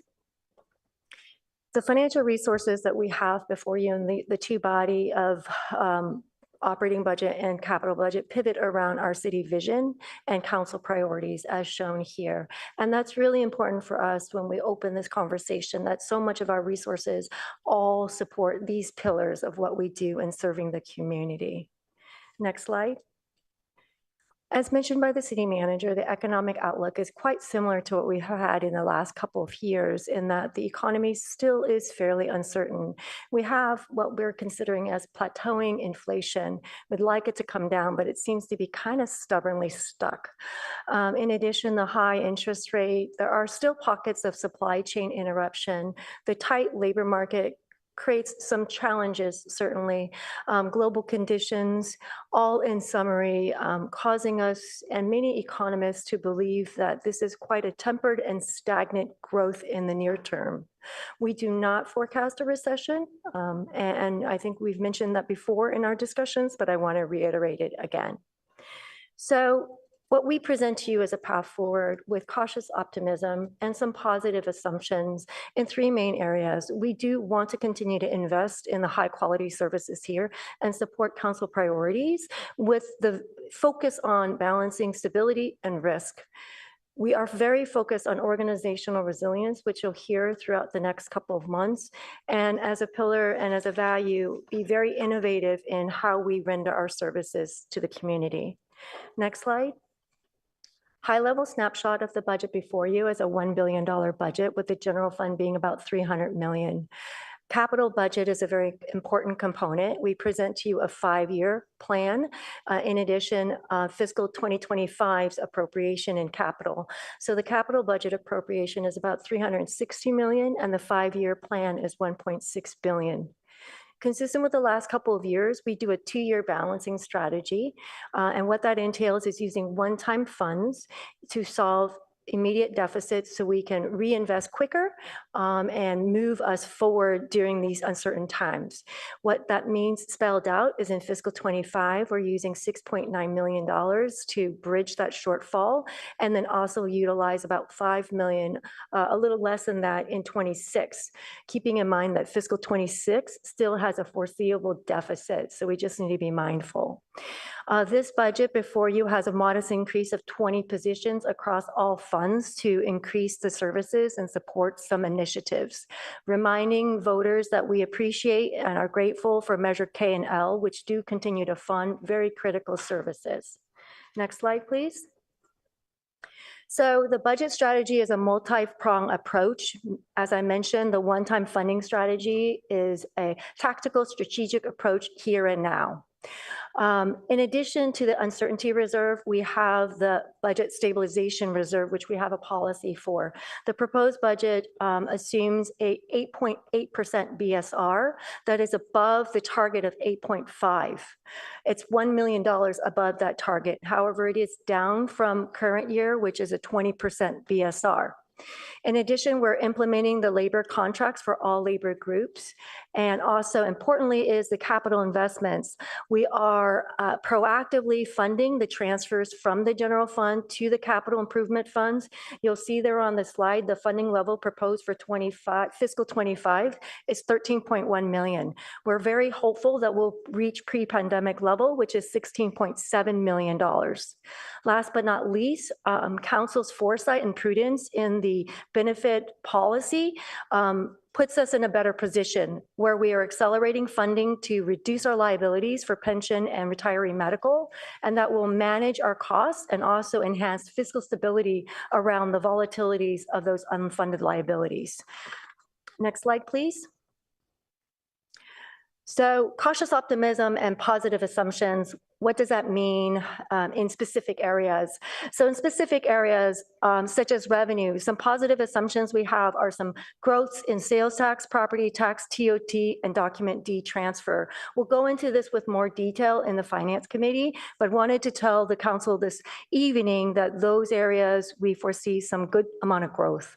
In addition, on the expenditure side, what we heard in prior council meetings last year is the vacancy assumption needs to come up. And so we've done that. This proposed budget includes a vacancy assumption of 5%, up from 3%. That allows us to appropriate and then also invest in key areas to serve this community. Last but not least, part of fiscal stability is risk management. You'll see there are two areas of financial risk management, but importantly is infrastructure risk management, what we call catch up and keep up. And so when we get to discussions with Finance Committee, you'll see the funding slide for CIP, pre-pandemic, during pandemic, and coming out of pandemic. We find that that is a very essential component of our risk mitigation as we have very important infrastructure here in our utility funds. Next slide, please. You've seen these pie charts before. This is the citywide funds, meaning it's the billion-dollar portfolio. On one side, you'll see sources. On the other side, you'll see uses or expenses. So on the source side, net sales is basically the utility revenues, followed by a portfolio of taxes and charges for service. On the expense side, you'll see capital investment is a very large component of that pie, followed by some utility purchases for those utility funds, and being a service-driven organization, certainly salaries and benefits. Next slide, please. As a service-driven organization, it's very important for us to illustrate to you the historical trends of staffing, what we call FTE or full-time equivalent. Here you'll see a very measured approach to staffing level while also providing very high-quality services here. You'll also see two notations of the Great Recessions and the pandemic where we had to resize because of the economic downturn. But as noted there, the proposed budget has 1,083 FTEs citywide, including 595 in the general fund. And again, only adding 20 positions in this proposed budget for your consideration. Now we'll pivot over to the general fund on the next slide. You'll see two pie charts similarly for the $303.5 million budget. The pie chart on the left are your resources, and the slide on the right are your use of funds. So on the sources, our top revenue sources within the general fund is fairly diverse. It includes property tax, sales tax, UUT, some utility tax charges, and then use of resources reserves. On the right side, as a service organization, you'll see it has to do with salaries, contract services, and supplies, and transfers to infrastructure. Next slide. So I mentioned the uncertainty reserve and the budget stabilization reserve. What this table illustrates is the use of those two mechanisms in the next few years. And this should be fairly familiar because we've been doing this for the last couple of years as we come out of the pandemic and then reinvest going forward. So the uncertainty reserve is on row 1. We're going to use 6.9 million next year coupled with the BSR, which we're reinvesting. But as you'll see there in 2026, we still have a net deficit of $5 million. We are very measured in making sure that our ongoing costs are very thoughtfully contained within our one-time surpluses because we don't want to exacerbate foreseeable deficits. And as mentioned, and as you have received previously, we do long-term planning, which is very important for us. So we have the 25 to 2034 long-range plan that you've received, indicating foreseeable deficits in the next 5 years. Next slide, please. So in a nutshell, this budget for all city funds includes $9.1 million of additional adds for services or 20 positions altogether. In the next couple of slides, I won't go into them in detail. If you can advance. We have what we call the proposed budget investments by service areas.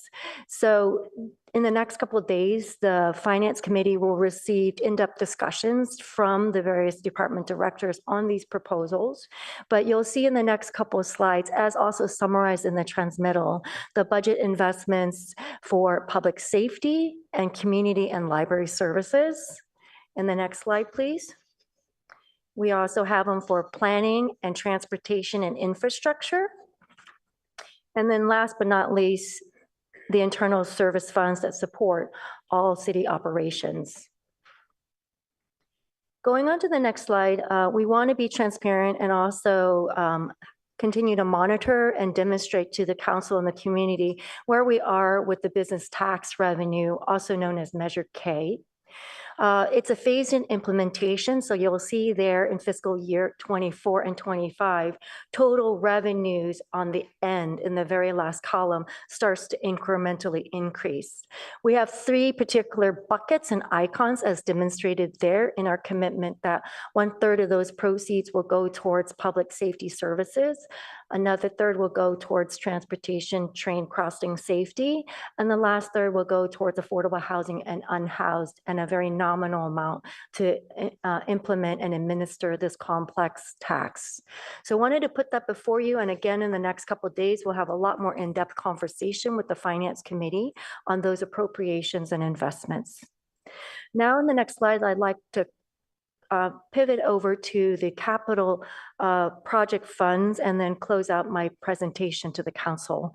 So before you is the 5-year plan, which encompasses $1.6 billion. On the left, the pie chart represents the funding sources, and on the right, the planned projects. So in the city, we have 3 slices of that pie. We categorize our CIP in capital improvement funds, which really represents facilities, vehicles, and streets. We have a small sliver, which is internal service funds, such as technology and vehicles, and a large part of that pie related to enterprise fund infrastructure for water, gas, fiber, etc. So on the right side, we have the uses for those, which are the 195 projects notated and summarized by those specific funds. So 107 projects within the capital improvement fund, 71 projects within the enterprise fund, and 16 projects within the ISF. And again, we'll go into more in-depth conversations over the next couple of days, but wanted to highlight those for your attention and also for the community as well. Last slide here, that's financial, relates to, oh, I'm sorry, I skipped one. These are wonderful pictures for the Capital Improvement Fund, and they illustrate the projects we're excited about that we'll be completing in the upcoming year. And what you'll see there are the automated parking guidance system, the public building, and the Home Key Palo Alto project. Below there are illustrations of projects or notable projects within the 5-year plan for rail crossing, the eucalyptus tree removal, the children's theater lighting project, fire equipment, and importantly also for public safety is the replacement of citywide radio equipment, which is a very important component of our public safety and public works operations. Thank you for that. Next slide, please. Lastly, here we'll talk about other funds. We have a lot of other funds, but we'll just comment on several. The parking fund, similar to fiscal 24, has a loan from the general fund to support the operations because of the financial recovery after the pandemic has not yet matured as we would have liked. And so in the proposed budget, we have a loan from the general fund to support that operation. Importantly on this slide is a summary of the enterprise funds. Before you is a table that summarizes the proposed rate increases. We have one column that represents the adopted rate, and then another column that represents the proposed rate for fiscal 25. These rates and in-depth conversations have come before the UAC and the Finance Committee twice. To note there is that the estimated residential bill increase is estimated to be about $31.46 to $31.98 a month for a typical resident bill. bill. Also notating here that the water bill, the Finance Committee did propose lowering this rate increase. Notated here is a 9 to a 9.5% rate increase. The proposed budget at the time of printing included assumed 10%. So we'll adjust that in the upcoming month before we bring it to you for adoption. Next slide, please.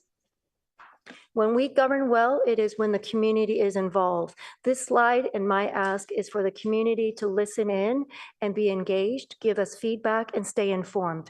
Before you are the dates of our upcoming conversations, and all this resource can be found online. And so please stay informed and listen in. Final slide. I would just like to thank the council for your attention. I've submitted to you and transmitted to you a summary of the budget. Tonight, we're asking for the council to provide some general guidance to the Finance Committee colleagues for their upcoming detailed work reviewing the budget. And we're here also to clarify any questions about the budget process, the material, or the roles. And certainly a lot of material can be found online. So thank you so much. Wonderful. Thank you. I think that was your first official presentation in front of the council as well. It was. Thank you. Well done. All right. Well, we'll return back to the dais then for discussion and questions. It's a study session, so no action will be taken tonight. And then for the public's awareness, since the study session, we take public comment at the end of our discussion. So, colleagues.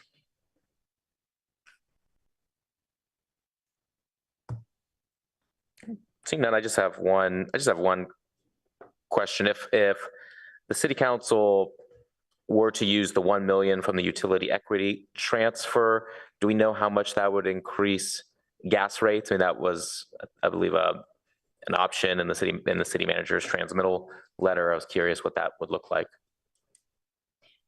Yes, in consultation with the utility team, it's approximately 2% overall rate increase.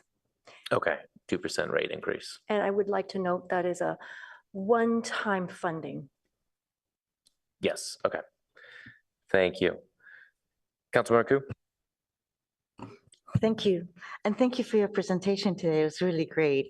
I wanted to find out, in the book, it says there's significant one-time project, which includes the major project at the Colorado substation. Can you give me an idea if that is addressing the transformers that are really close to each other? We will need to get back to you on that, if you don't mind. Thank you.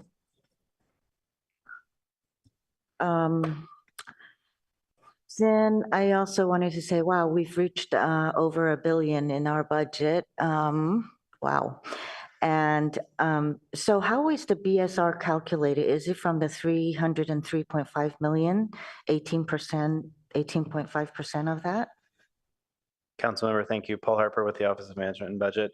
So the BSR is actually calculated on a reduced amount from that. I'd have to find it in the book. I believe it's about 292,000.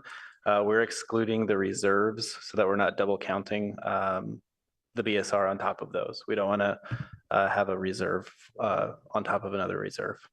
Okay, thank you so much. So I have in my notes here that we received a letter from Palo Alto Fire Department with regards to Station 2. Obviously, we kind of right now have 2 stations that do not have water, which means they don't have an engine that carries water to address fighting fires. And I appreciate that staff has brought back that they will be bringing water back to Station 2. However, it's by using overtime funds, correct?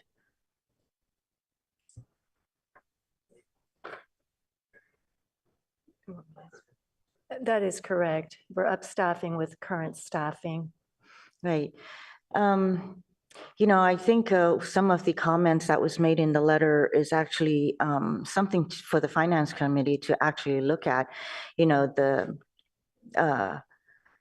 the amount of overtime that we're asking from our firefighters, which can bring firefighters who are tired, might have injuries, but then also, in addition to that, it'll take them on sick leave or injury leave, but also to be away from family and to have to take on more shifts.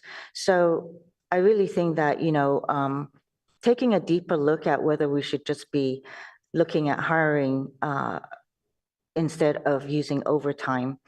I do also want to say, it is of concern that from the LAFCO report that we had received back on March 11th, where it does state that, our response times now, which is actually of big concern because council has said that we would like to see 8-minute response times. And right now we're seeing that it's going up to 9:41 minutes. Some of the emergency medical response is over 10 minutes. That is actually quite concerning. And my reading of the LAFCO report also informs that when we're sharing a ladder truck with Mountain View, and once Mountain View gets their new ladder truck, they're not going to be sharing with us anymore.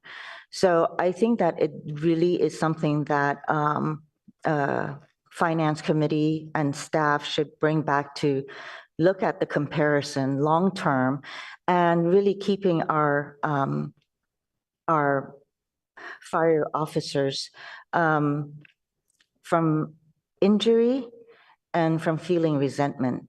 It's a long-term matter, and I think that I would really urge for the Finance Committee to take a look at that.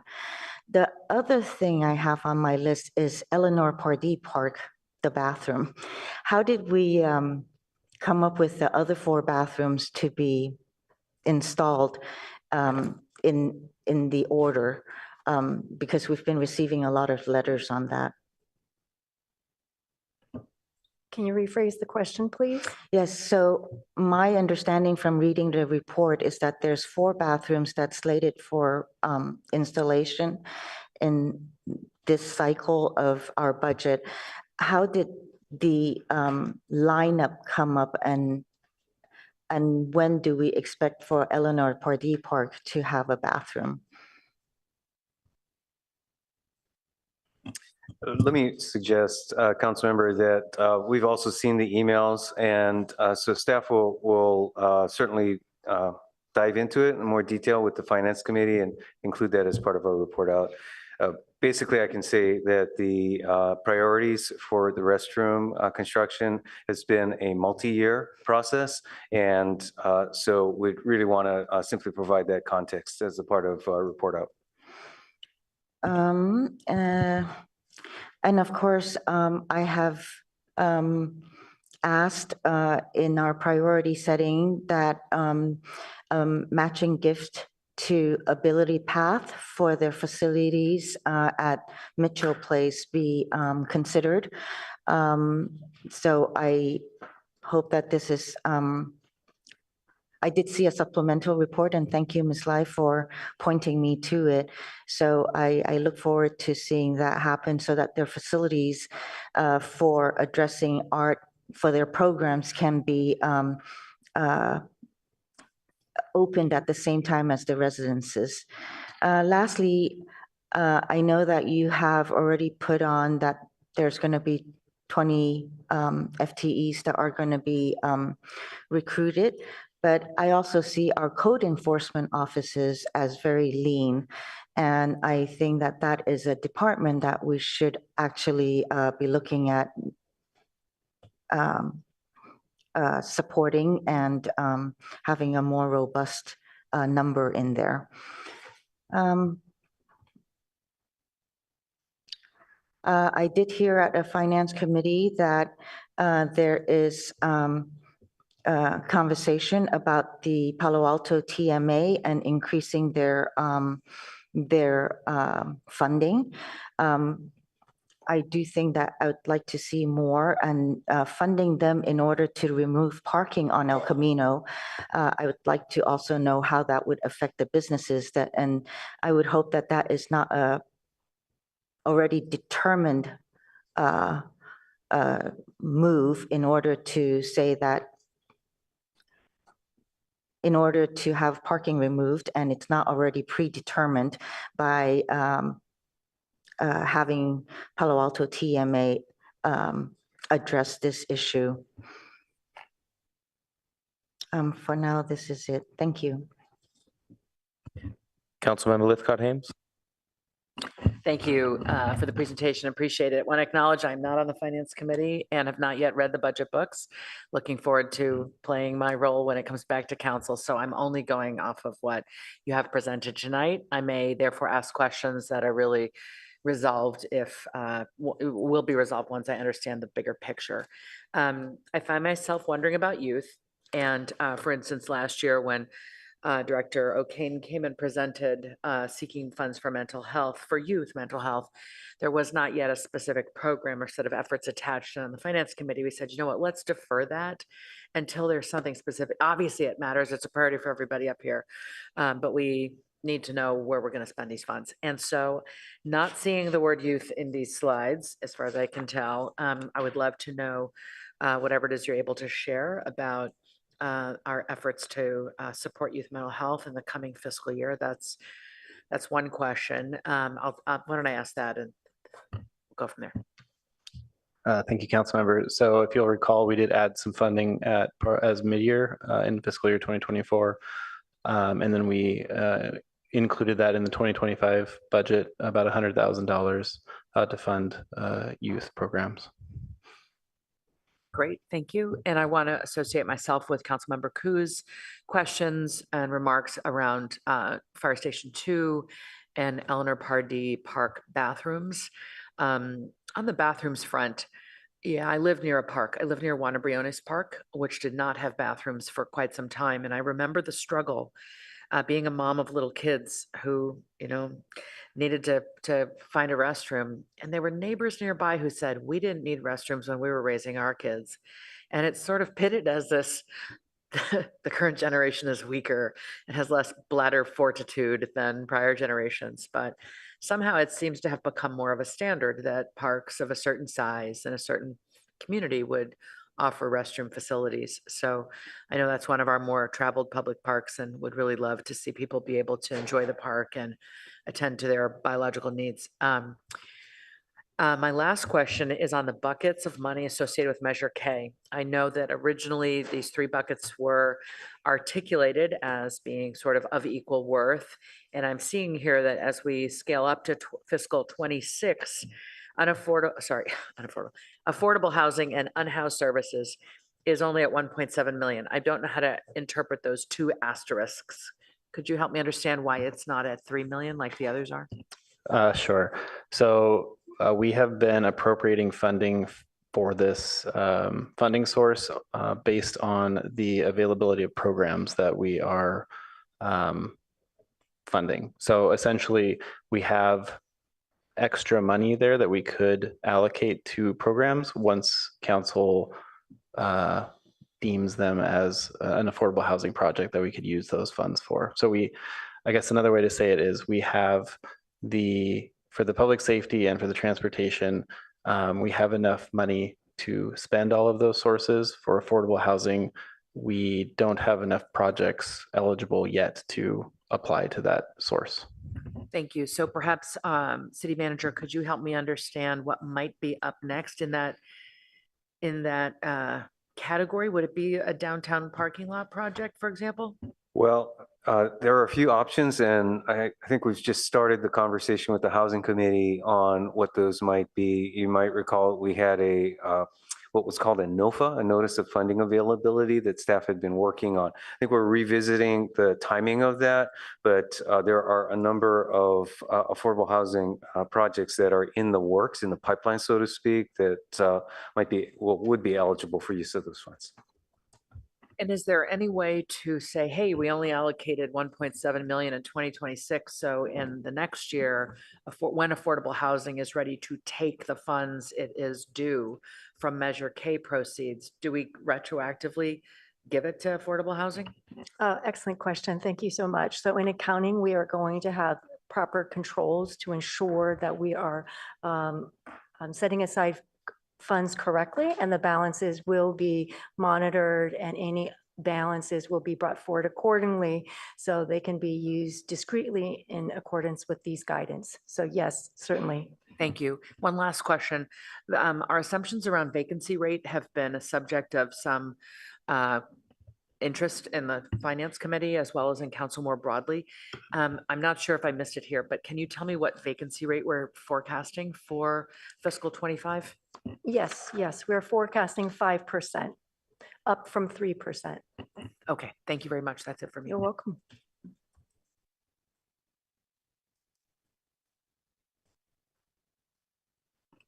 Kim? Any other council members? Councilmember Burt? Thank you. So first on the vacancy rate, I thought in FY24 we had moved it to 5% already. I think we kept it at 3, so I'm sure we left it at 3.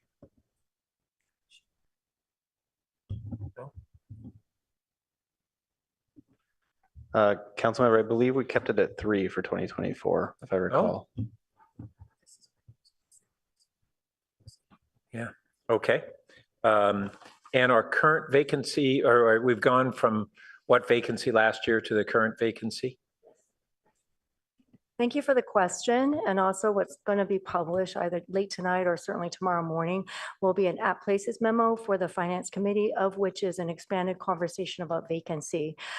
So as of April, the citywide vacancy, let me pull up the memo so I get it correct. It's right here. So the citywide is 10.5% when we take into consideration the improved methodology, which looks at the recruitment and those candidates that are in the final stages. So again, 10.5%, but more importantly is the focus on the general fund. When we look at the general fund, it's about 9.7%. And as you recall, we have to pull out public safety because public safety backfills with overtime consultants and leverage resources. And so when we pull that out, the general fund's adjusted vacancy is 5.5% currently. And so the budget assumption at 5% is fairly close. Okay, thanks. And you'll receive a full delineation of this tonight or tomorrow morning. Okay, and just a nuance to that, when you make that calculation that includes the pipeline employees, it would be appropriate to include kind of the normal attrition of losses of employees that would occur in that same time frame before those new employees would come online. Yes, I will circle back with the HR department, but these are candidates that are already in the final stage, ready to sign. Okay. So thank you for that feedback. And then just to follow up on the affordable housing reminder that we not only have a great pipeline of projects that are the Mitchell Park Place under construction, the Life Moves Project Home Key, transitional housing project under construction, and the teacher housing project. 3 affordable housing projects under construction at once.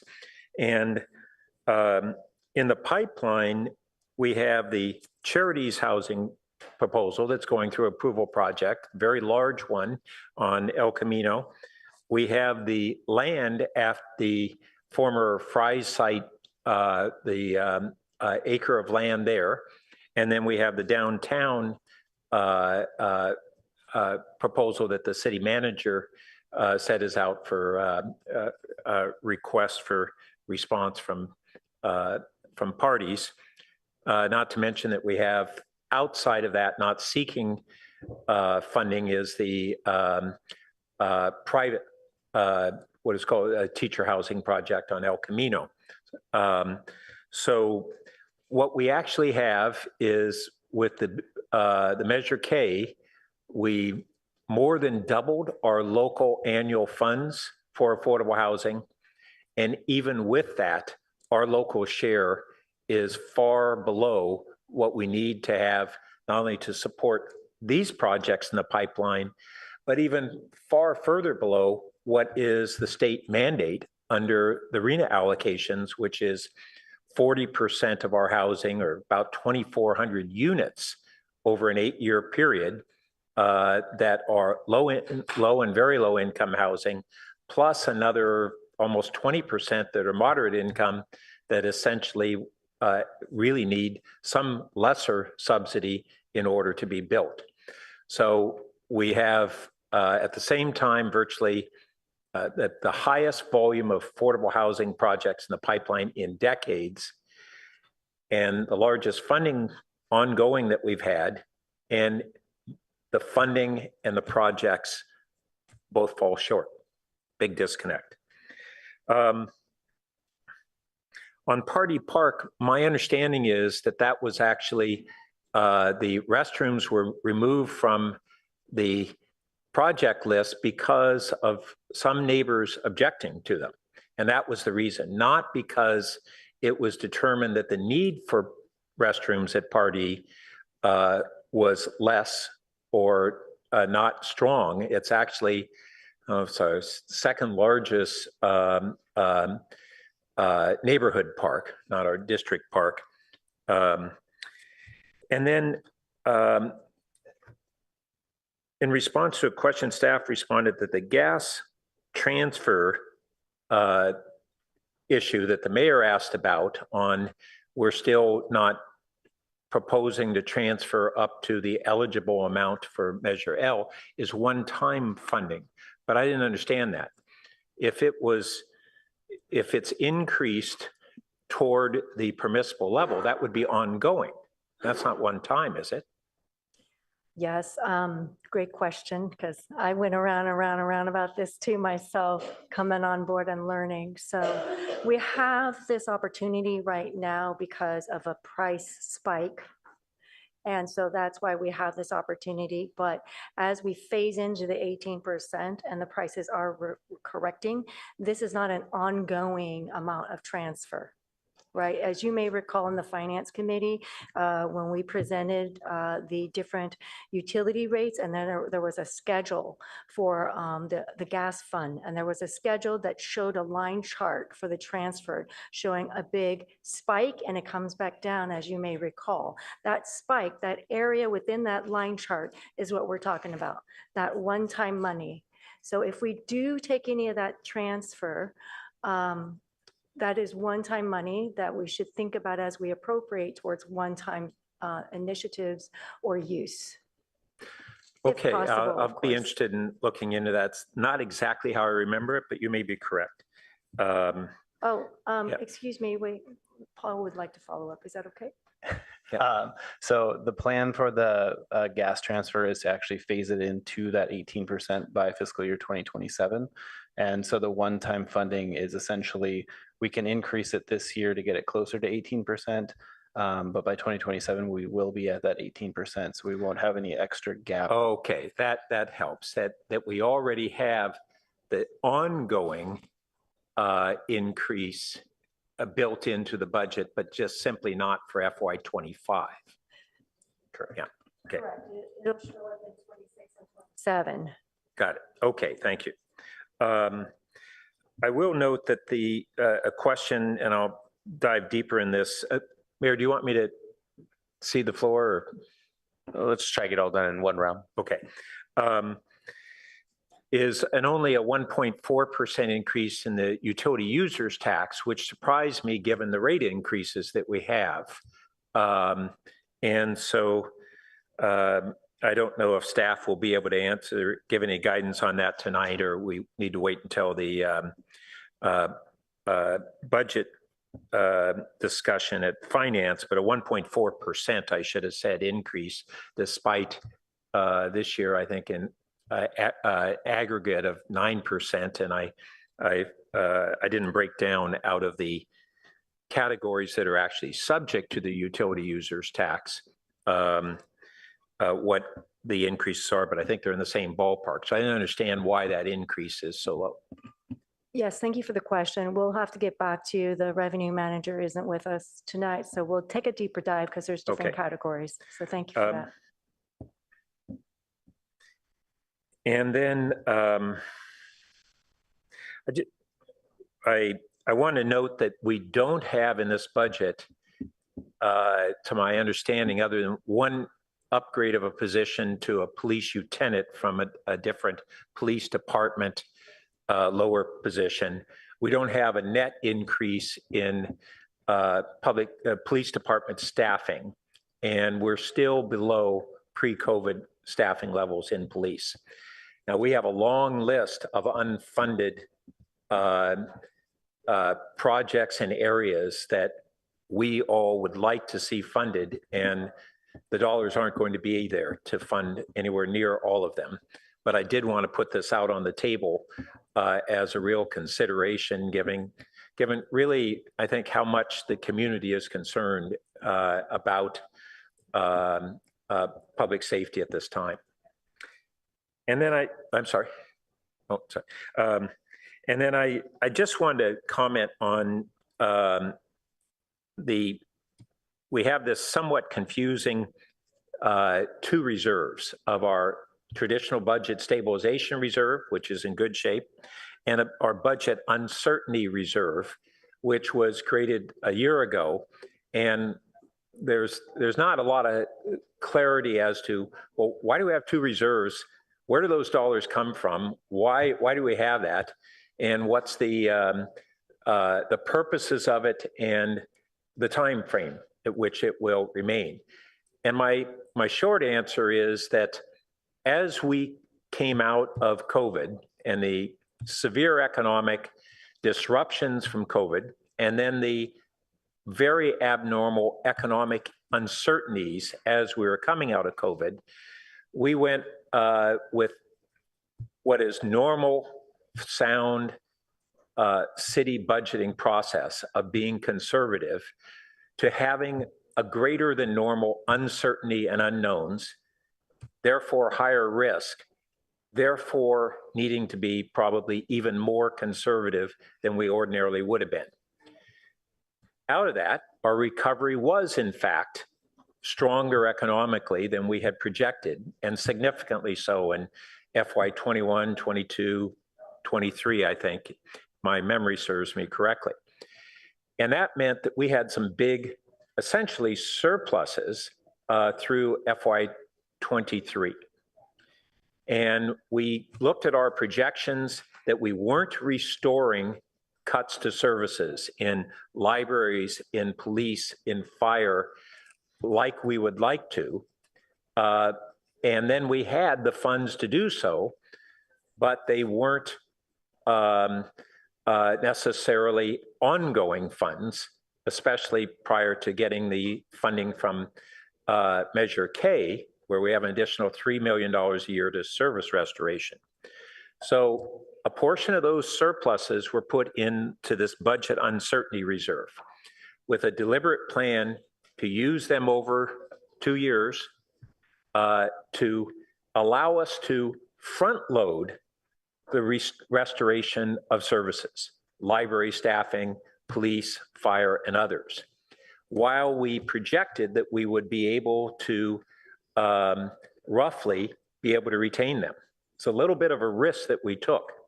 And we still have this $5 million projected deficit for FY 26. That's still out there a long ways. I want to remind folks that under our forecasts, we again are conservative. Long-range financial forecasts almost invariably historically have had actually significant deficits projected.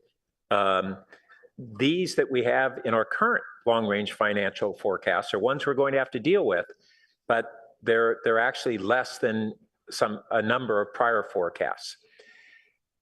So we still have to solve that problem, but that's the context for why we have this budget uncertainty reserve on top of our normal budget stabilization reserve because it's confusing otherwise. Thanks. Councilor Tanaka.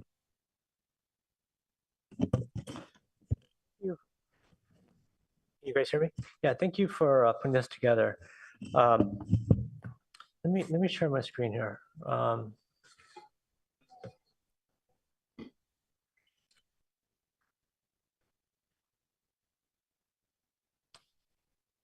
Okay. This is just a budget book. I guess first question is, I was looking at the sources here, and has staff already contemplated the fact that the state has a record $38 billion deficit, and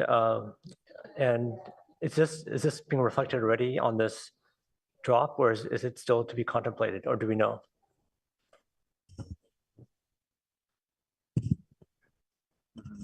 Thank you for the question. What's in the budget is grants or subventions from the state or federal government that's already been approved. Okay, so this is already contemplating the deficit from the state then. We don't have to worry about that already. I will say that this line relates to the one that you're pointing out here, funding that has already been approved. So anything that we contemplate applying for, or if the state shuts down, or if we don't get, we don't put that in the budget. So indirect answer is yes. Okay, I was looking at your numbers for on slide 17. That goes from 2.5 million to 4.8 million, and then 8.1 million.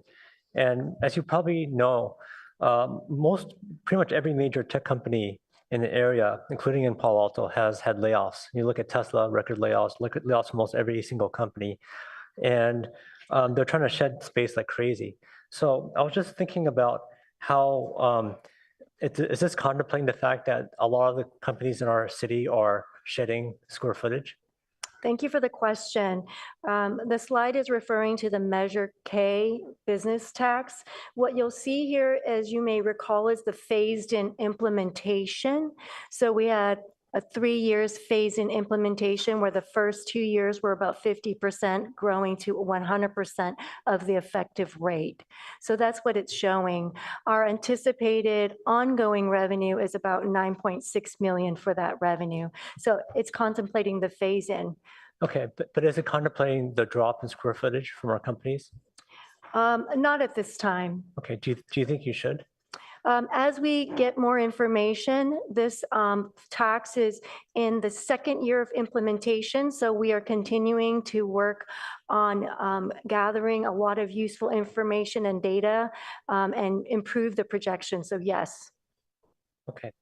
I think on the utility side, you're planning to raise rates like 9%, and some of them up to 15%, which is considerably higher than the rate of inflation, which is about 3.5%.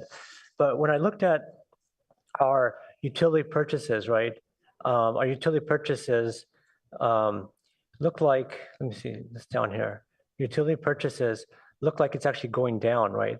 And so it's kind of weird because our utility rates are going up, and yet the cost is going down, right? In fact, I think in the budget, it's showing a like a negative 2%, right? And I guess it, to me, it just seemed kind of odd to see that there's a mismatch between the utility costs and then the cost to our customers. And also just, 9 and 15% are way higher than the rate of inflation. So it just seemed like it's kind of out of whack with the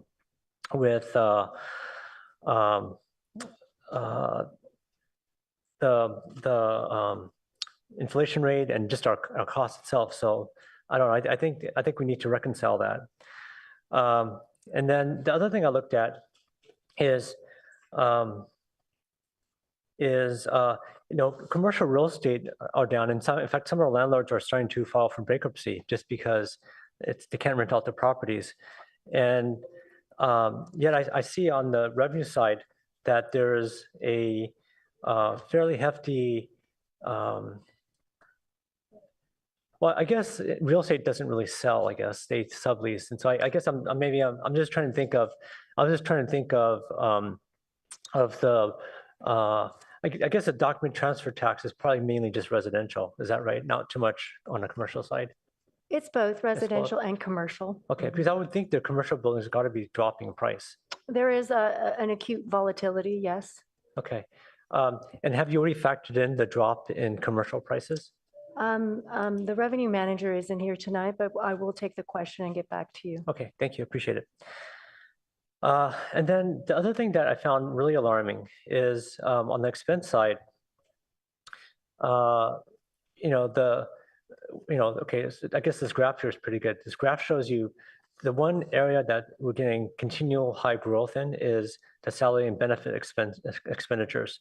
So it's a large, one of our largest, and it's continuing to go quite a bit.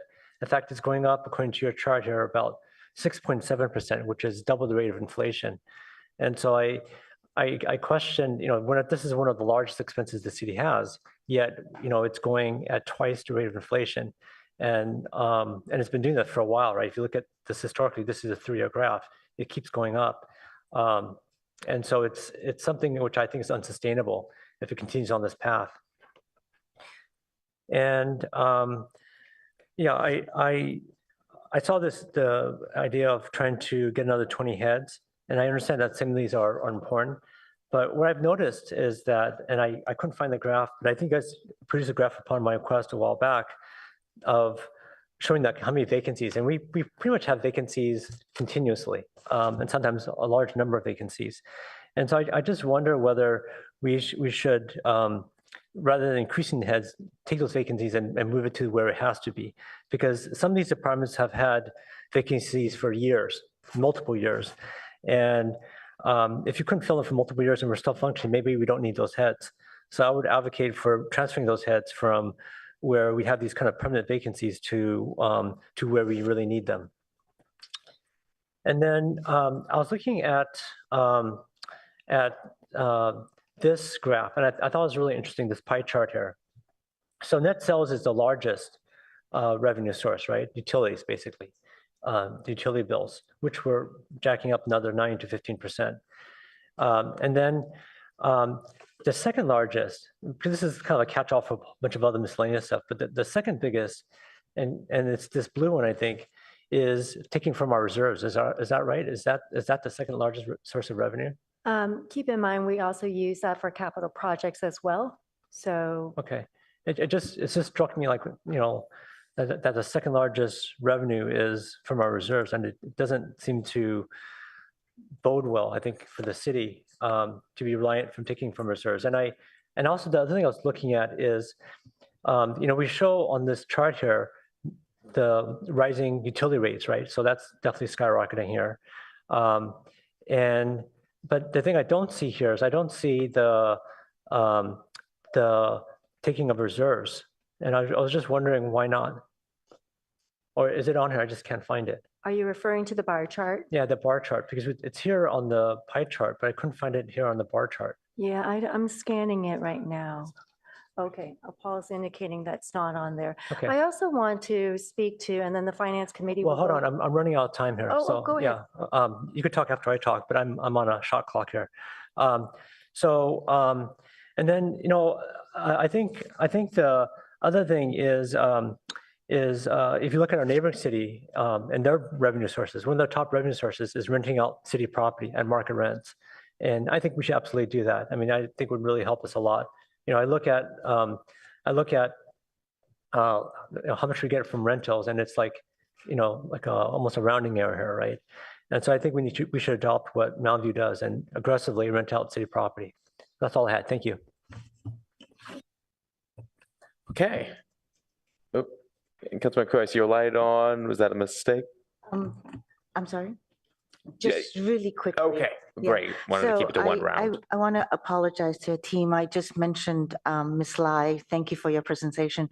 But I also want to thank Mr. Harper, as well as the entire team who put all of this together. I mean, there's quite a large team here. There's Ms. Shapiro, Mr. Hong, Ms. Shu, Ms. Lee, Ms. Escobar Mena, Ms. Ching, Ms. Paliwal, and Mr. Martinez. So I want to say thank you to the entire team for doing all of this. I mean, we've got these two big books. I can only imagine what effort, I mean, every year the effort is there.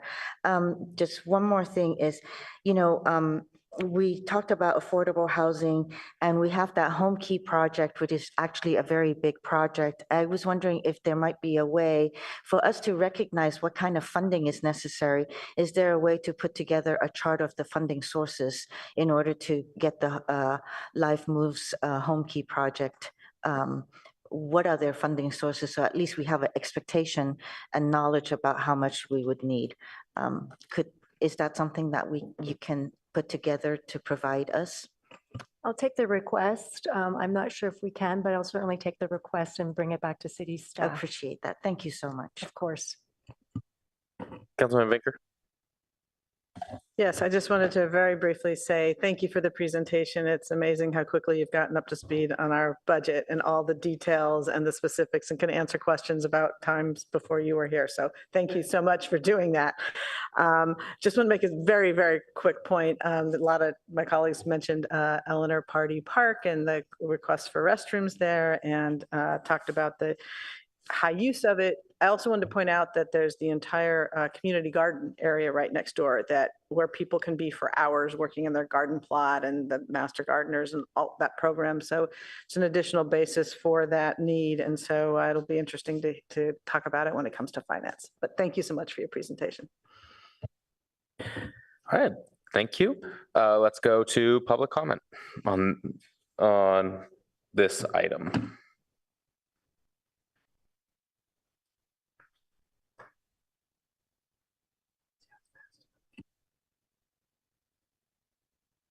Our first speaker is Ken H.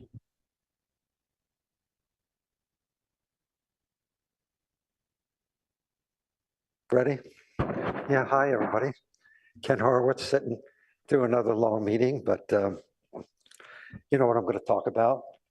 And it's not in your budget very much, and that's, of course, Coverly. And just sitting through the earlier discussion about belonging, and actions speak louder than words. Developing a community center where all of Palo Altans can gather is an important project. And I hope you'll start to put some money behind Coverly. I was looking at the Coverly Infrastructure Fund, which basically has nothing in it.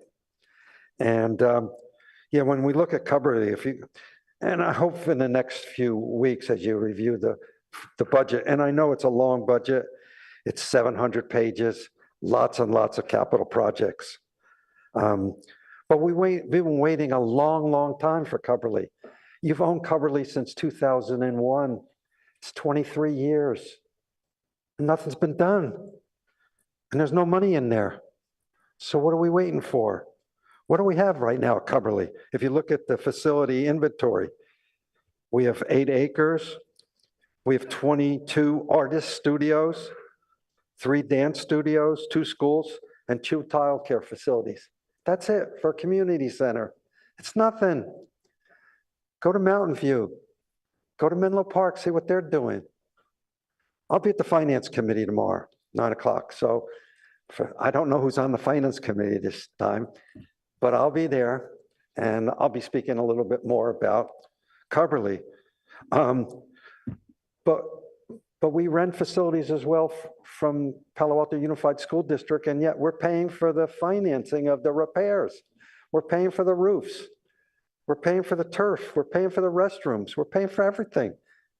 And they're not paying anything. And then we give them a lease for $3 or $4 million as well.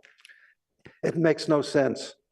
And we've been talking about it every election since 2001. What are we going to do about Coverly? It's time, folks. It's time. Thank you. Our next speaker is Nancy C.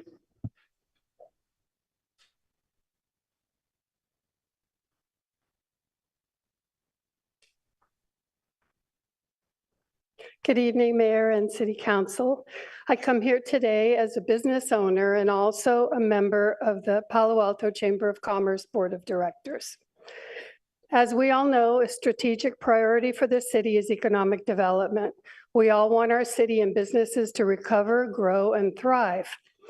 And I'm here to address one of the key components necessary for economic development and growth, namely public safety.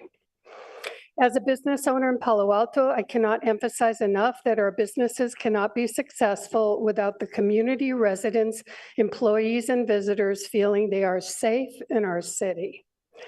Allocating funds to public safety is a key to economic development, and part of the business license tax revenues can be allocated to public safety, as was indicated when the tax was voted into effect.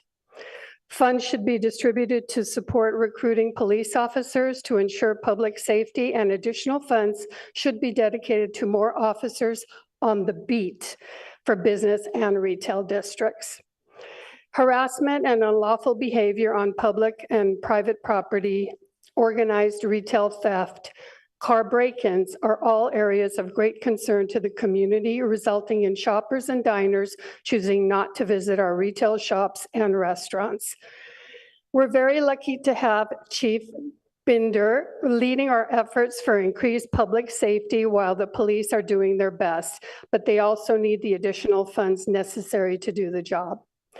In conclusion, the Palo Alto Chamber of Commerce is committed to economic development and success for our businesses and community, and we support the allocation of public safety funds by the City of Palo Alto. Thank you.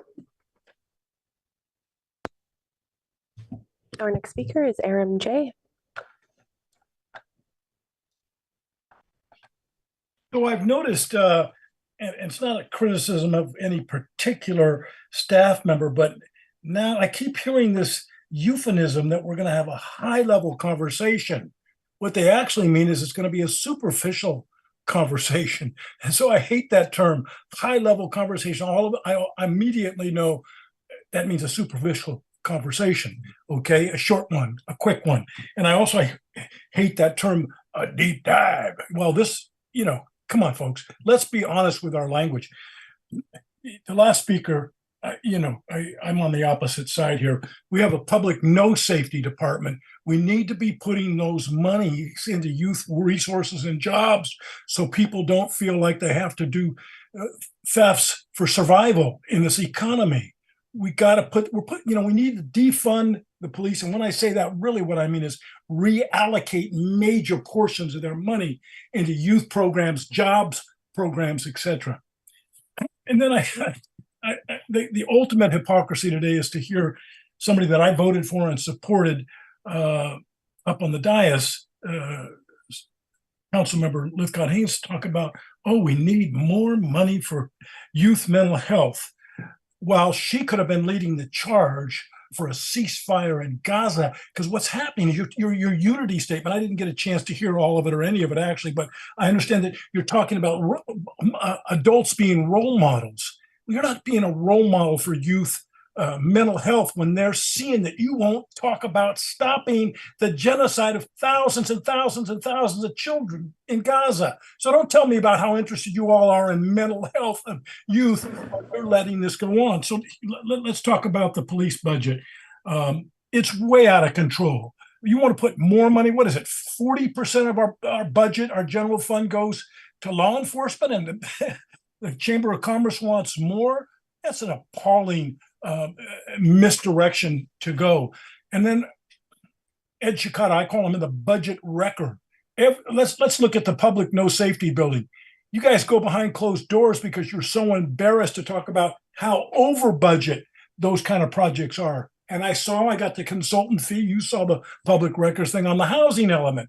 You guys keep pounding yourself on the back for how great that is, but we've brought in, we've spent thousands and thousands and thousands and thousands of dollars with supposedly the smartest people on the planet. We can't get it completed. And so we've got things like the builder's remedy, which I applaud. But, let's be honest about this budget. It's out of control. You folks can't put more money into public no safety department or the police department. It's way out of control, and these folks don't make us safe. Jobs make people safe. Resources for the community. Thank you. Your time is up. Our next speaker is John S.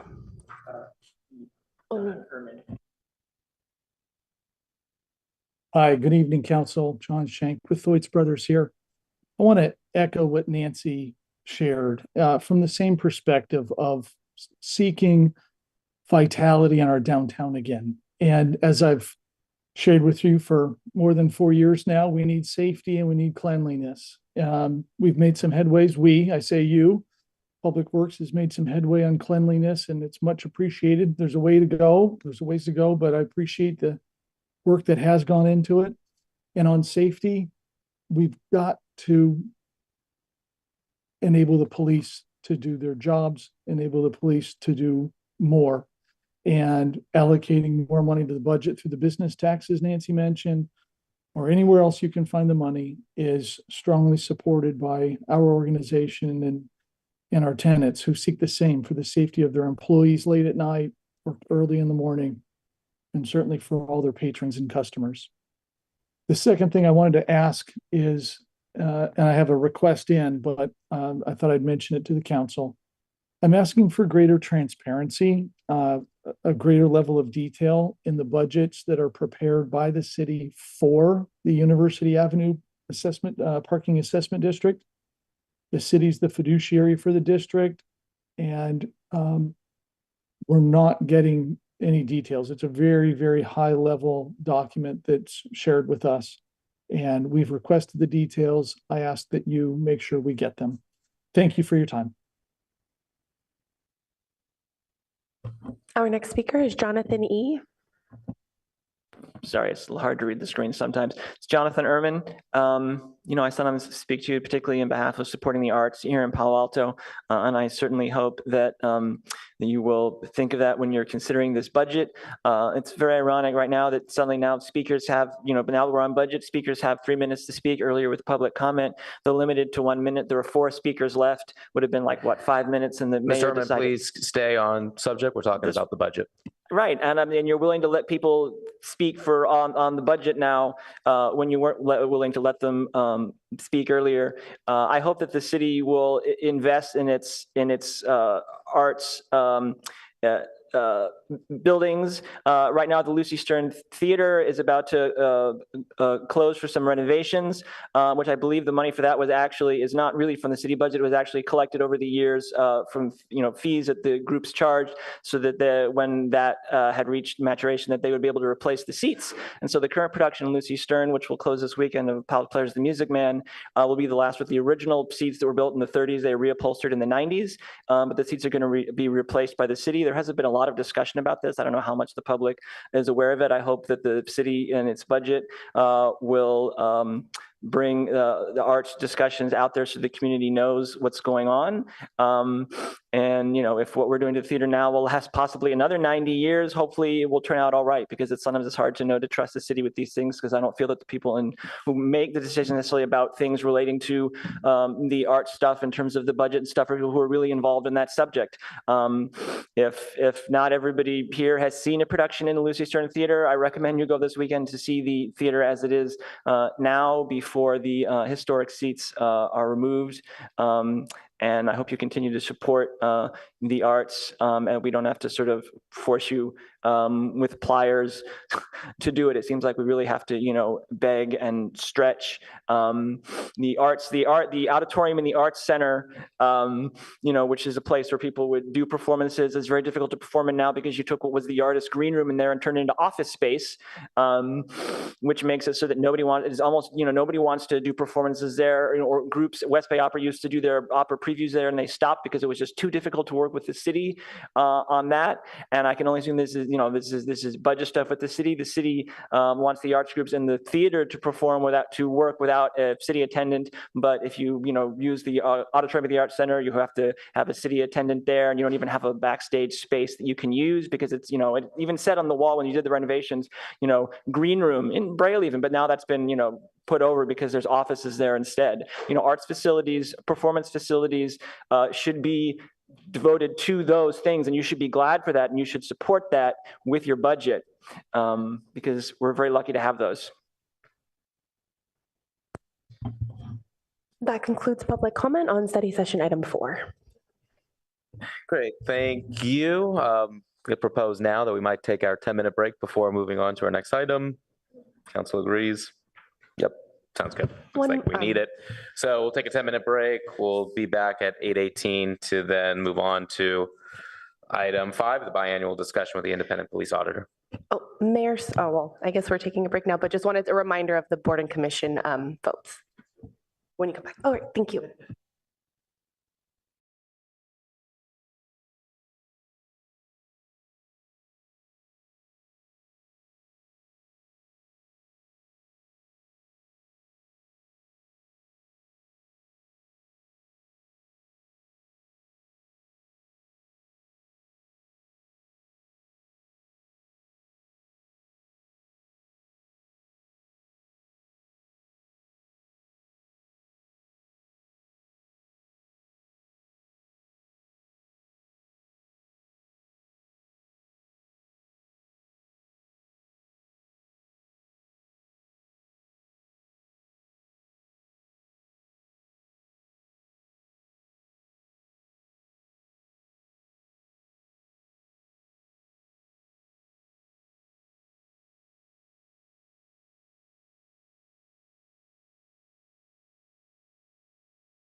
All right, well, coming back from break, thank you for your patience. I'm going to turn it to the clerk's office first for an update on the commission voting.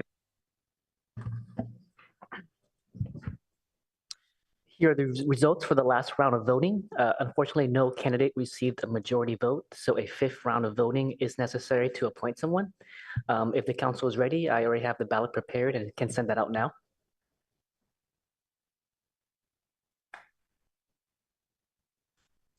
Okay, thank you. And while then council members are voting on that next round, we'll start item 5, our biannual discussion with the independent police auditor. Turn it over to staff. Thank you, Mayor, members of the council. I'll turn it over to our consultant Office of Independent Review in a minute.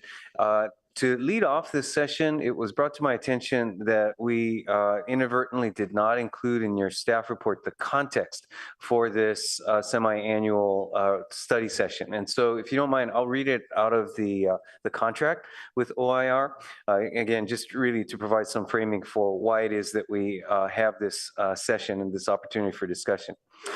Reads, beginning in the second half of 2021, consultants shall meet with the City Council 2 times per year to discuss trends in criminal justice and policing, policy and training matters, recommendations made by the consultant, and other council concerns. Consultants' conferences with council are not for the purpose of elaborating on published reviews of specific incidents and shall not include discussion of personnel matters prohibited by law.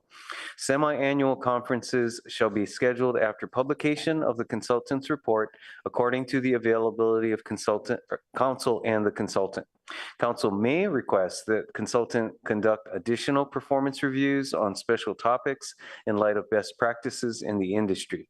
At council's request and direction, consultant shall prepare an estimate of time and cost, subject to approval by the mayor and city manager on a task order basis and compensated as additional services. So again, a little bit of framing for the discussion here this evening and that we've had semi-annually for the last few years. With that, let me turn it over to Mr. Giannacco and Mr. Connolly. Okay, so our slide. Yeah. Could we get city clerk assistance with the slides, please? She promised me that this slide thing was under control, I feel. There she is. Thank you. So good evening, everybody, and thank you very much for having us. My name is Stephen Connolly, and I'm with my colleague, Michael Giannacco. This presentation tonight is based on our most recent semi-annual public report, and that, as you know, was a very lengthy document, and we certainly encourage the public and all interested parties to review that document itself, because it obviously provides a lot of the additional detail and explanation for some of the things that we'll be talking about in summary this evening. So next slide, please. Just very briefly, to again reorient people a little bit, we are we serve as the independent independent police auditor for the city of Palo Alto. That's a role that we've had since 2007, and we have handled that responsibility in kind of an evolving context over the years. And as the city manager was just explaining, 2021 was the last big milestone in terms of some of the scope of work alterations that took place as a result of direction from your council. And some of those changes are reflected in this most recent report. So we were last here in October of 2023, and we thank you for having us back. Next slide, please. So in terms of the content of this report, we looked at one complaint from a member of the public that was completed in the second half of 2023.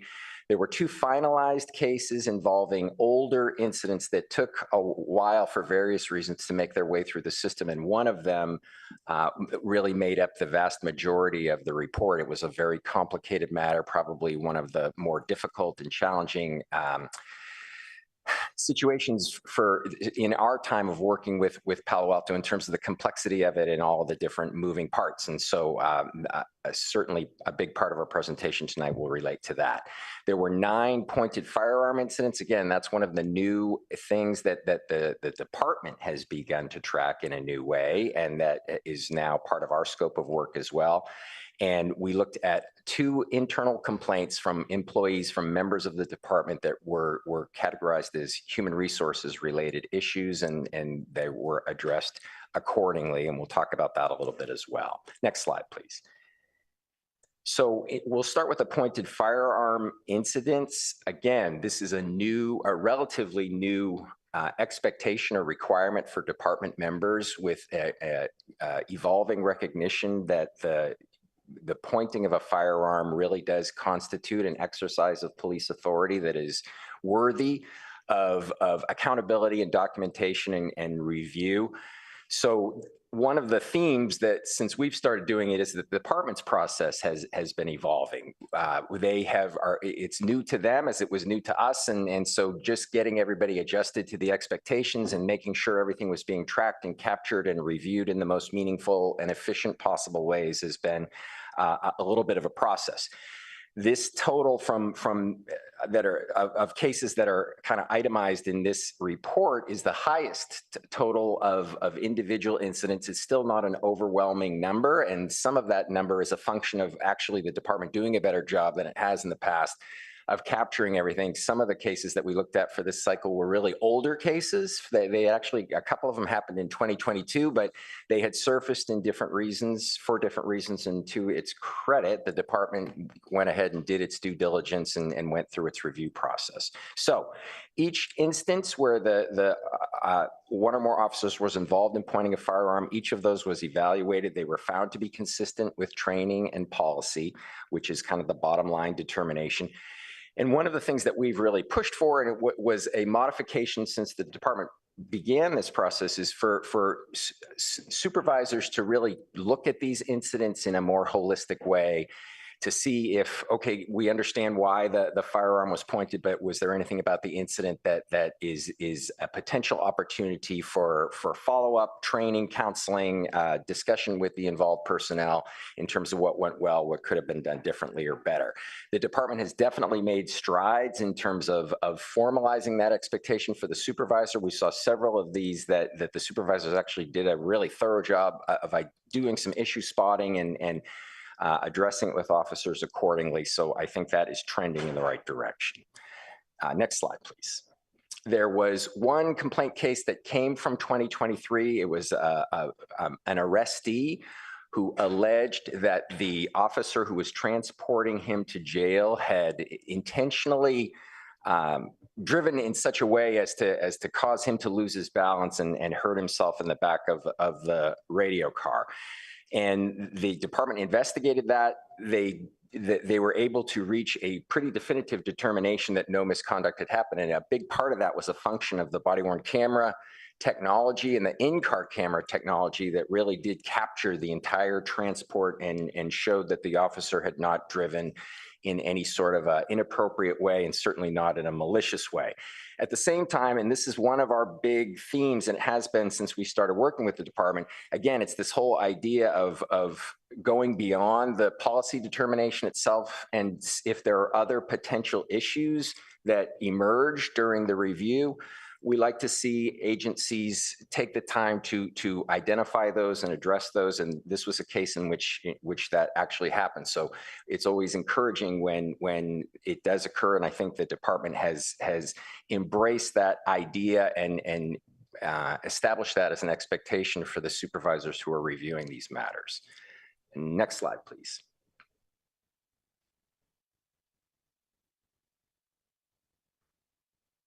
So one of the new categories that we have been working with since 2021 is human resources complaints.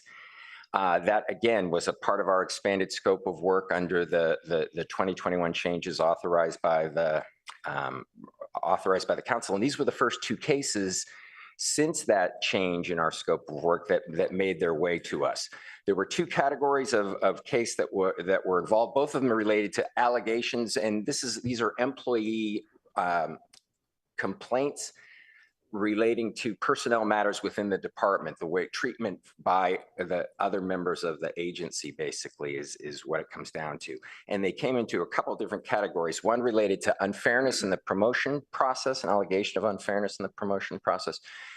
And the other was a broader-based allegation of discrimination of various kinds that was initiated by a subordinate officer against a superior ranking officer. The department, as through the city's normal practices, and in order to maintain the independence and the objectivity of that investigation, given the inherent sensitivities, they asked for a outside third party to conduct the investigation. That did occur, and we had the opportunity to review the completed investigation file. In both of the cases that were covered in this review period, there were no findings of policy violations on the part of the accused department members. So those allegations were not formally substantiated with regard to any inappropriate or violations of city policy, discrimination, et cetera. At the same time, again, in kind of keeping with that whole idea, we encourage the department to look at the issues with as broad a lens as possible and say, you know, where is this coming from? If people are making these allegations, if they're unhappy in these ways, are there some managerial things beyond the investigative process that are perhaps worth pursuing? And I think in both cases, the department management's answer to that question has been yes. So again, that is a new category that we will be continuing to monitor. And although it's very unique in a lot of ways because it's related to internal employment issues, as we say in the report, there's sort of a reflection of department culture, reflection of accountability. There are some definite justifications for having this be part of the scope. So we're pleased that it is. Next slide, please. So one other case that dated back a few years actually, but was finally resolved in the civil litigation process. And so we talk a little bit about the department's administrative investigation into that matter.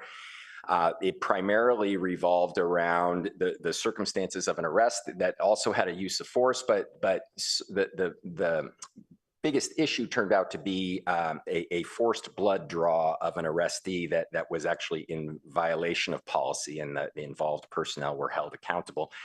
And again, importantly, the department responded to that case. It wasn't considered to be a malicious act on the part of the involved officers, but based on ambiguity in the law. So the department worked with the district attorney's office to come in and give a presentation to really clarify what the circumstances are when that can happen. So again, that is an older matter, but the different elements of it were investigated appropriately, and we talk about them in the full report. Next slide, please.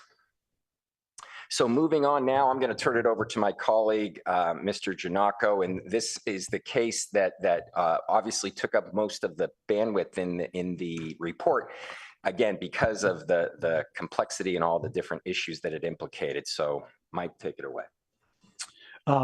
Hello, Council, Mayor, Council members. It's great to be with you again this evening.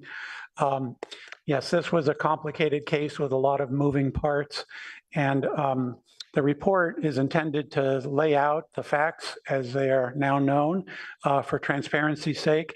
There's a lot of ground to cover, and so I'm going to, because there are a number of facts, I'm going to really focus on the recommendations and sort of with 2020 hindsight, taking a look at things that could have been improved with regard to how this unwound, with an idea of focusing on recommendations that are intended to provide guardrails to the department and its leadership with regard to preventing some of the things that happen in this case from happening. As you know, this is the arrest and detention of an individual by the name of Gustavo Alvarez. I say his name because it's been widely reported in the media and through public channels, and he filed a lawsuit. There was a settlement with regard to this case, which also complicated matters significantly. There was a criminal component here where a former sergeant of the Palo Alto Police Department ended up pleading guilty to criminal charges that were brought by the district attorney as a result of an allegation of excessive force. And of course, then there were the administrative proceedings, that is the internal investigations that were done to evaluate whether he or other members of the department violated policy, practices, and expectations of the police department. And because of the interrelationship and the complications with regard to 3 or more investigations going on sort of simultaneously, it did add a level of complexity that had to be teased out.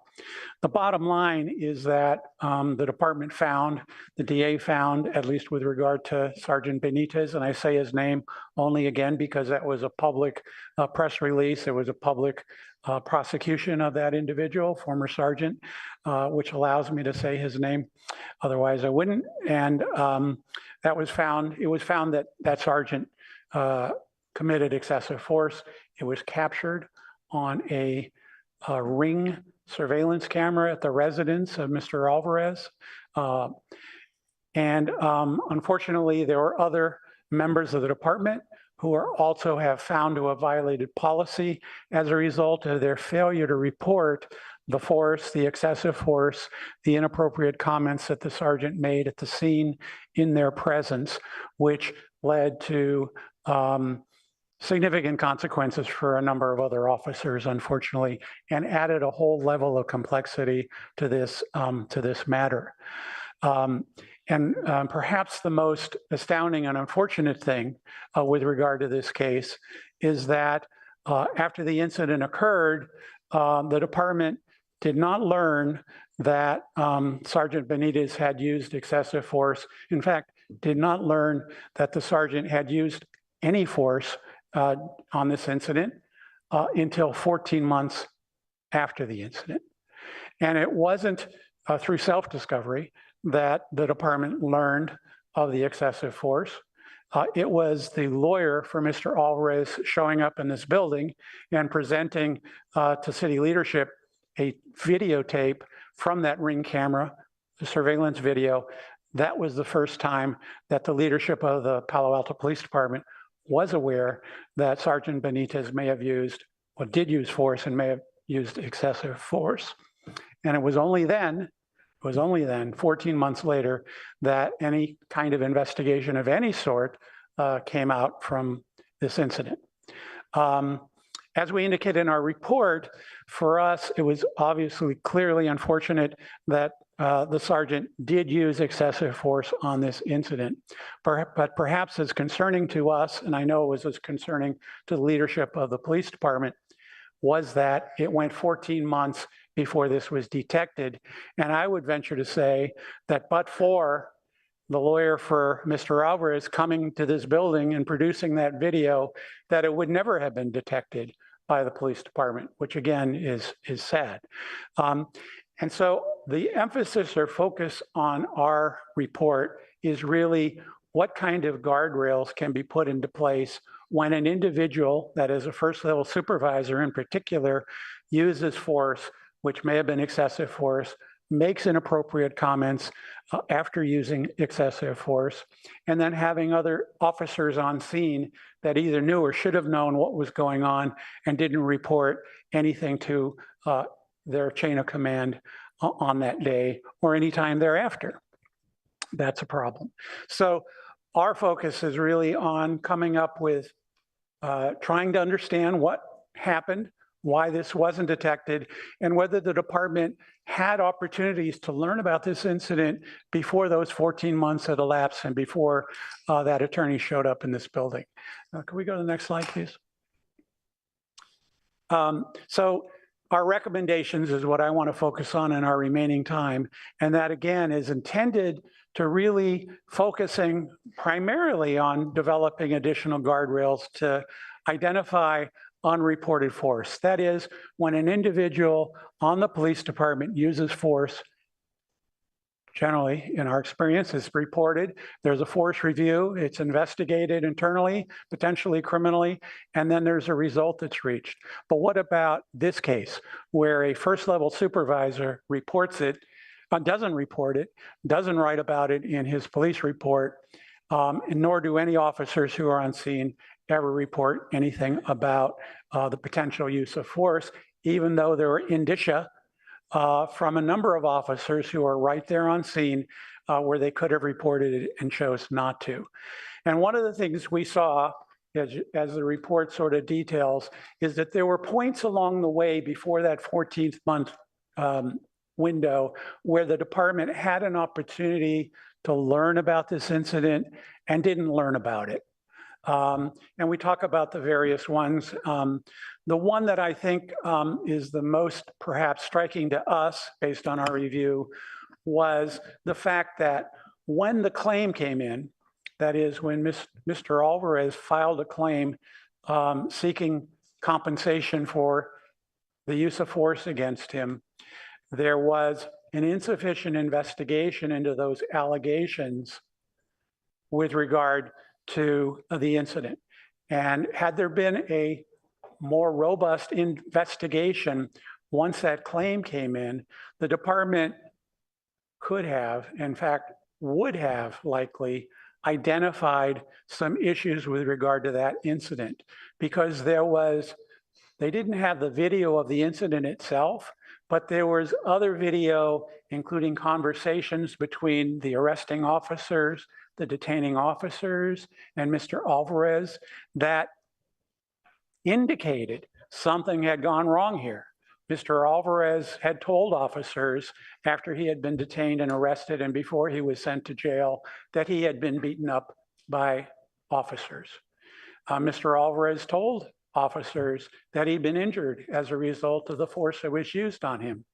Mr. Alvarez told officers that there was a video camera that he had at his residence that would have captured the incident. Yet none of this information, even after that claim was received, was appropriately reviewed and investigated. And had Mr. Alvarez shown up at the police station and said, I want to make a citizen complain about this incident, there would have been an internal investigation. But instead, what happened is he went and found a lawyer. The lawyer filed a claim, and that same kind of investigative approach was not taken with regard to the claim. And in our view, a claim is essentially a civilian complaint, and it's got a price tag attached to it. So in our view, that's the kind of case that needs to be handled even more carefully and looked at even with greater scrutiny, and unfortunately it wasn't. So one of our recommendations, and I think maybe one of our most important recommendations, is when claims come in, when lawsuits come in, there has to be a very effective review of the allegations, and then potentially an actual administrative investigation to ensure one way or another what the department has here and what those allegations, whether those allegations have any substance. And that didn't happen in this case. The other thing that I would say is an important recommendation is the tail to this case. By that I mean, after 14 months had elapsed and the videotape unsurfaced, and then it was produced to the public, and then the public got to see it all. And there were a lot of questions being asked about this incident as a result of that video being shared by the attorney, not only to leadership of the city, but also to the general public a few days later.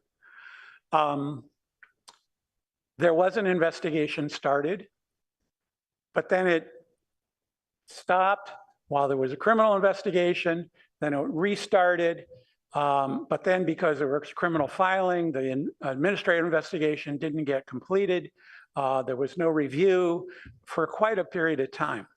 And so that's one of the reasons we're talking about a 2018 incident in 2024, 6 years later. There's also the tail end of about 2 years in the arbitration process that also added to the delay in getting to the bottom of this. And so that left your public and you all as leadership of the city with unanswered questions about this incident for years. And fortunately, the city and the police department eventually moved forward to a disposition on the administrative pieces of this case. But it was a while before that happened. And quite frankly, because the law allows for this kind of delay, while there's ongoing criminal cases, while there's ongoing civil litigation, while the law allows for it, fortunately, the department eventually decided, let's get this thing done.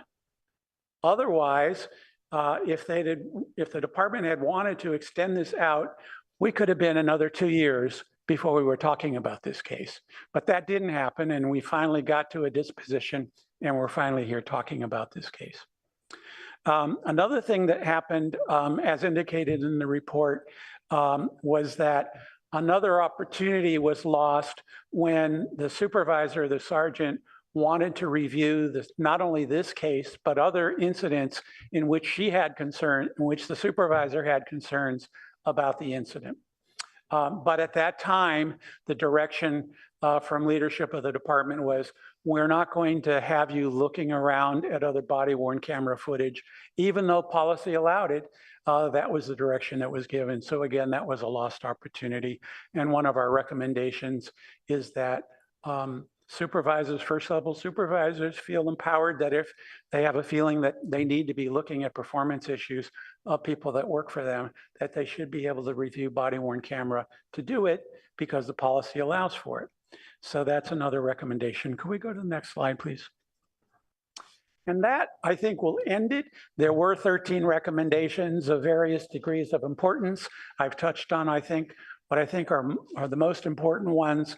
We're pleased to see the department's response with regard to the recommendations. I should mention that 12 of the 13 are really geared to the police department, and the police department has the ability to attend to those recommendations as they are want to do. One is really directed more to city leadership, and that has to do with the post-disciplinary process and just some consideration of how that post-disciplinary process worked out, the binding arbitration that is in place here, and just a suggestion that the city may want to look at other options and other models with regard to post-disciplinary process beyond binding arbitration. I think at this, considering the hour, I'm going to end our formal presentation now, but certainly available to answer any questions any member on the dais may have. So thank you. Wonderful. Thank you for the presentation and the very thorough report.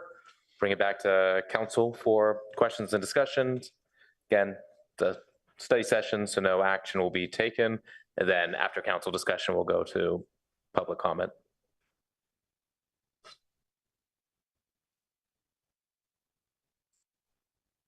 Councilman Lifcott-Haynes. Thank you, Mr. Mayor. Thank you, Mr. Connolly, Mr. Janako. We appreciate you and the essential role that you play in understanding what our police department is great at and needs to work on. And I know that as a city of this size, it's unusual to have an IPA, and we appreciate the function that you play. And we're also quite proud of our police department. You mentioned with regard to the HR issues, the internal matters. I think in any organization, certainly organizations I've been a part of, there's often an issue related to gender within hierarchy. And I wonder, I didn't see this explicitly in the report, but when you refer to the matter that was the subordinate and the superior, and there was no finding of policy violation, and yet it did point to issues of culture and accountability, I believe was your language, that are worth further inquiry. I wonder if you can tell us more about what kinds of issues of culture we're talking about, what kinds of issues of accountability. I approach this as a matter of gender. It could have nothing to do with gender. It could have to do with other groups that we think of as protected. But I would like to understand more about the culture issue that concerns you. So I'm going to step in for a minute, and I'll kick it back to OIR to give you maybe the big picture, which maybe I would recharacterize as, do they see any systemic pattern that would be important to call out for council? The reason that the detail at that level is not provided in these two is a special caution around disclosing individual members of the department in these very sensitive personnel matters, where in a small department and where you also have a variety of people, some of the subgroups of folks actually are very small. So the effort there is to avoid essentially disclosing identity, which is, it's really important for a healthy EEO complaint process that there is a lot of confidentiality, and it's quite unusual actually to have even this level of disclosure. So I worked with the OIR to help them avoid that problem. I'm going to say one other thing. First of all, I appreciate you, our city attorney, for clarifying that it is the case that when we are dealing with such a small population whose right to privacy and confidentiality could be violated by sharing the details or even the categories in which, we might classify such people, and then there is found to be no violation, then we have no sunlight shined on an issue. And, the folks who are complaining can end up sort of sitting in the dark. And I'm not trying to push back on you. I'm trying to tell you where I'm coming from. So to the city attorney's request that you share, how did you put it? Just a big picture comment of whether there are systemic problems or patterns that they have. Of any systemic identified. problems or patterns, that would be helpful. Thank you. So thank you. I guess I would say in response to your question, council member, is that this was a very in-depth investigation. There were a number of department members interviewed, and everybody who was interviewed had the opportunity to share their concerns, and they were looked at very thoughtfully and carefully. And I would also add that the department management recognized when the investigation was complete and the specific outcomes with regard to the specific legal questions of violations of city policy, when those had been addressed, the department management stepped back and said, well, we're not just going to, dust off our hands and move on. Something is deserving of further attention. And I can tell you at a very high level that my understanding is that there were some non-disciplinary interventions that did occur, and the department did make an effort to try to get at some of the underlying concerns that emerged in the investigation. I guess I'd also like to add, for your comfort, that this process here is not the only process for these issues. In fact, it is a very, very unusual process for any city to use, and all cities, all employers have EEO complaint processes. There are a number of procedural tracks that folks can use to raise concerns and see them addressed or continue to raise them in other forms. So you're here tonight, but this is not the only place where these things get raised and resolved. In fact, it's quite going an extra step. Thank you. Councilmember Vinker. Well, I put on my light, so I was going the same place as Councilmember Wolf-Cott-Hames. So thank you for raising that. And I have to say it was hard to find it because I found it in the slides, and I finally found April 22nd. Then I had to go. Thank you, Mr. Mayor, for finally helping me find in here the exact section. But I have the same exact concern. We have 2 incidents in here, and we hear that, are there better things we can be doing? Yes, that was the presentation. So I read in the thing, there's things we're going to be doing. Okay. I just want to, you did in answer to my colleague's questions say that you understand there were particular things that were done, so I don't need to re-ask that. But I guess, when I look at your review of what we have done here, because it was noted that several alleged incidents giving rise to the complaint were found to have occurred, without going into those. And then it says, we've encouraged Palo Alto it says the willingness of a law enforcement agency to go beyond the bottom line conclusions of investigations and to see complaint cases and other review processes opportunities for constructive intervention, even when formal discipline is not warranted. So you're gratified to learn that PAPD management saw fit to use the findings as a basis for taking concrete action. Is there anything you can do without revealing specific details that can give us the confidence that that's happening? Councilmember. Your police understand there's department other processes, is but- managed by your police chief who reports to your city manager. Okay, so council is not responsible for managing these processes directly. You have very skilled managers who have to deal with these issues and are managing the personnel matters. We really cannot talk in detail about personnel matters within the city organization, just as you would not want a public discussion of any personnel matters in your various organizations to happen in public. We will risk violating employees' rights to privacy, and we just can't do it. Okay, I didn't think I was asking for specifics or a specific case. I'm not talking about this case. I guess I'm saying, are there general practices or things that you think, I thought that was the idea, that there were better things we can be doing, but are there not systemic? So I guess that's the question then. Were there only case-specific things that we can't talk about, or were there any systemic efforts to change? I think probably a little of both. I think every allegation, whether it's a citizen complaint about excessive force or an employee's complaint about mistreatment in the workplace, there's the specific issues that have to be resolved with regard to applicable policies and laws and everything else. And then there's the larger picture. And we have always encouraged the department to look at every allegation, every opportunity to review officer performance, officer conduct, employee conduct.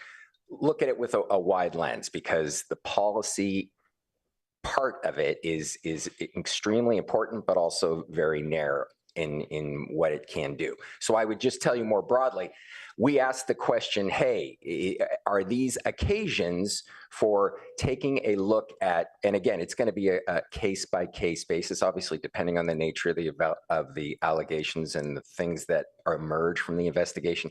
But does the department see the findings of the HR investigator and the legal conclusions to be the end game? And the answer to that is no. And I think that is, I would leave it at that. All right. Well, I mean, I agree with Councilmember Lithcott Hames. We're proud of our department, you know, Chief Bender, all of them, those who serve us in the city. I just want to make sure that we're creating an environment that's not only, you know, legal, but that is one that leads to retention and attracts more people, so we don't have the vacancies, and so we can provide the services we strive to provide. And so that's why I was trying to look and ask more systemically than any particular case, because any particular case is a one-off. So I was trying to see what we could learn from that. Thank you. Councilmember Burt. Thank you. So I want to focus on the outcome of the Alvarez case, which is really one of the biggest black marks in our department in a long while. And before doing that, I really want to put into context some of what has happened in recent years that I think is extremely positive. Unfortunately, in 2019, the council supported a staff recommendation that essentially reduced the authority of the IPA. And in 2021, we restored and expanded that authority. And a lot of what we're seeing in the rest of the report is reflective of that. But that wasn't all that was done. The council also put forward, with the support of the leadership of the department, significant reforms to and changes for accountability and transparency based on the 8 can't wait principles that President Obama had put forward. That was really very significant. And then Deputy Chief Bender, who is now chief, was really the leader in basically convincing the department to support changes that most departments would have and have in the past resisted. It's not easy getting a police department to accept greater accountability and transparency. And that was a big step and that's a change. And it reflects those two things combined, I think, show the difference between what we were seeing in problems in our department before those changes and what we've seen since, along with really what I think is very strong leadership in the department now. We also, in that same period of time, had changes in our staffing where we had turnover and of what I think is a very positive direction in the changes to the staff at the rank and file level. Having said that, the important takeaway of this particular investigation was that the remaining problem that we're facing is that the binding arbitration process really worked against proper accountability. But I think a notion of eliminating binding arbitration would be incredibly contentious. The police department and the rank and file, as much as they may share our concerns over what happened in this specific circumstance, that's a right that they have that they would not want to wholly give up. But what I'm interested in is whether through labor negotiations, we can refine that process and focus on, okay, what happened in this circumstance? And can we get the police unions to work with us to try to make refinements to that process that would not allow what really seems like a fairly egregious outcome that we experienced here, that we wouldn't have that, would at least greatly reduce the chance of that recurring. And I don't know what those changes might be, but I think we as a council, I'd really be interested in whether my colleagues would be supportive of giving that guidance, of trying to come back with what refinements we might be able to propose to the department and then hopefully negotiate.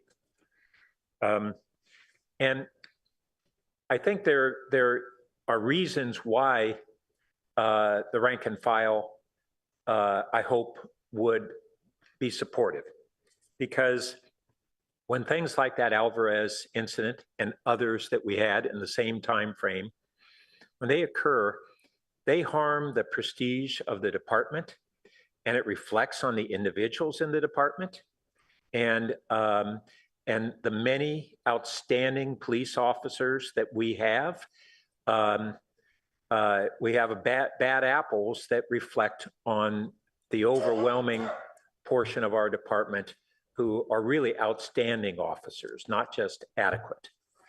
And that harms their morale, and then it harms the city's prestige, and in the end, it's costly. So those are the reasons that I want to encourage us to pursue refinements to that process that are realistic, and that we hopefully can get the support of the unions in the department to agree to. Thank you. Other comments or questions from council members who haven't had a chance to speak yet?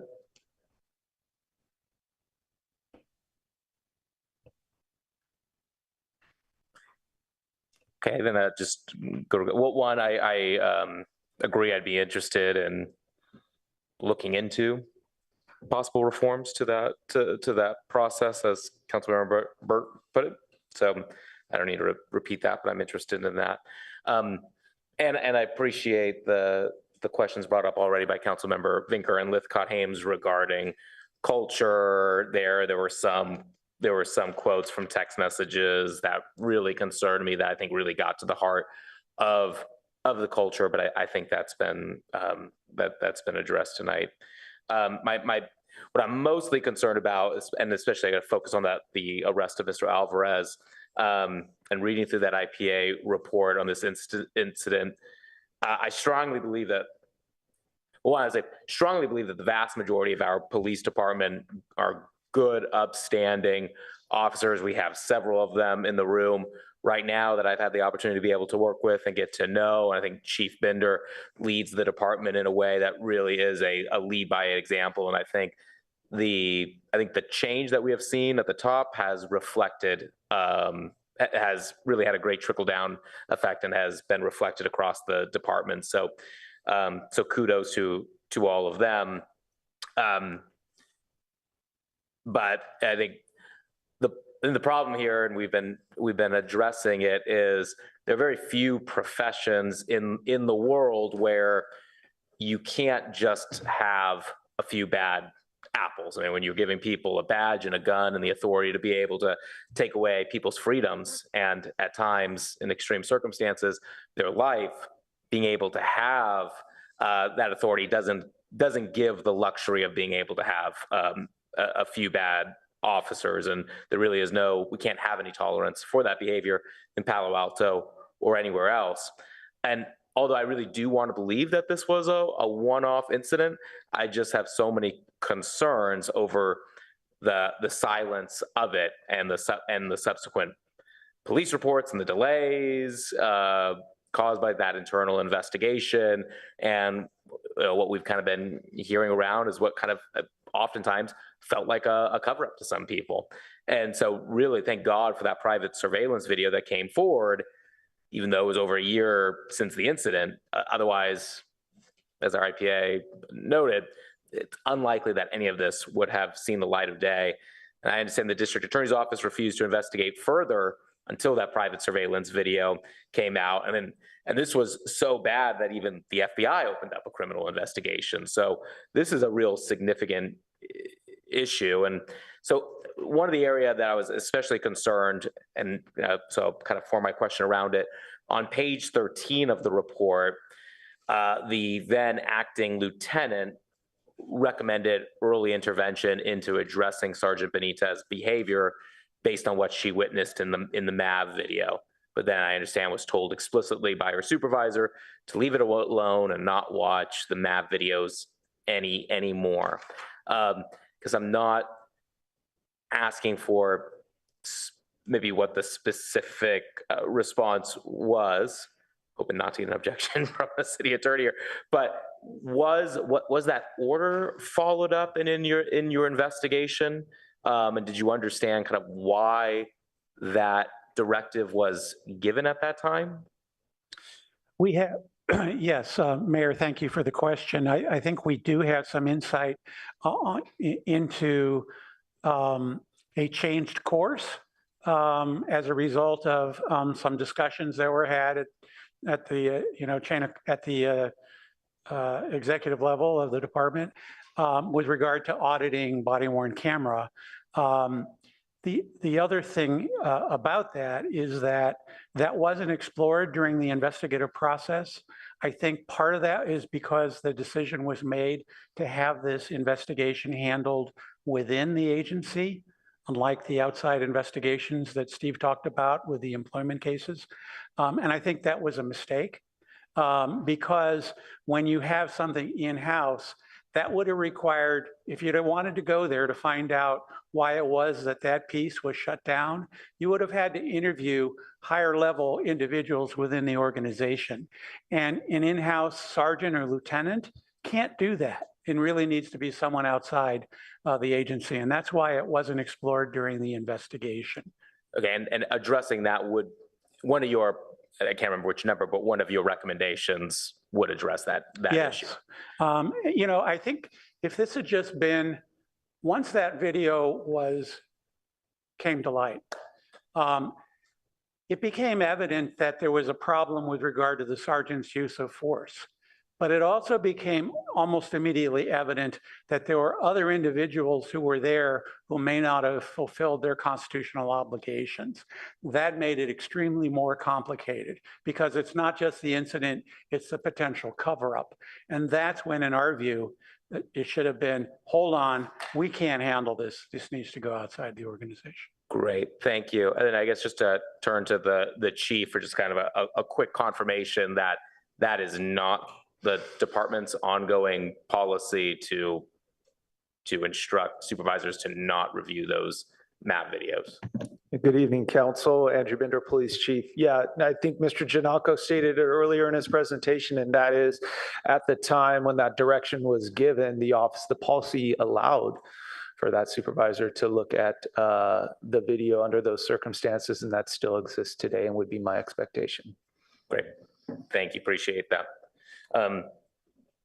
Yes, I think my last thought, to leave it on a positive note, I appreciate the department's constant willingness after these IPA reports are released and the recommendations that are made.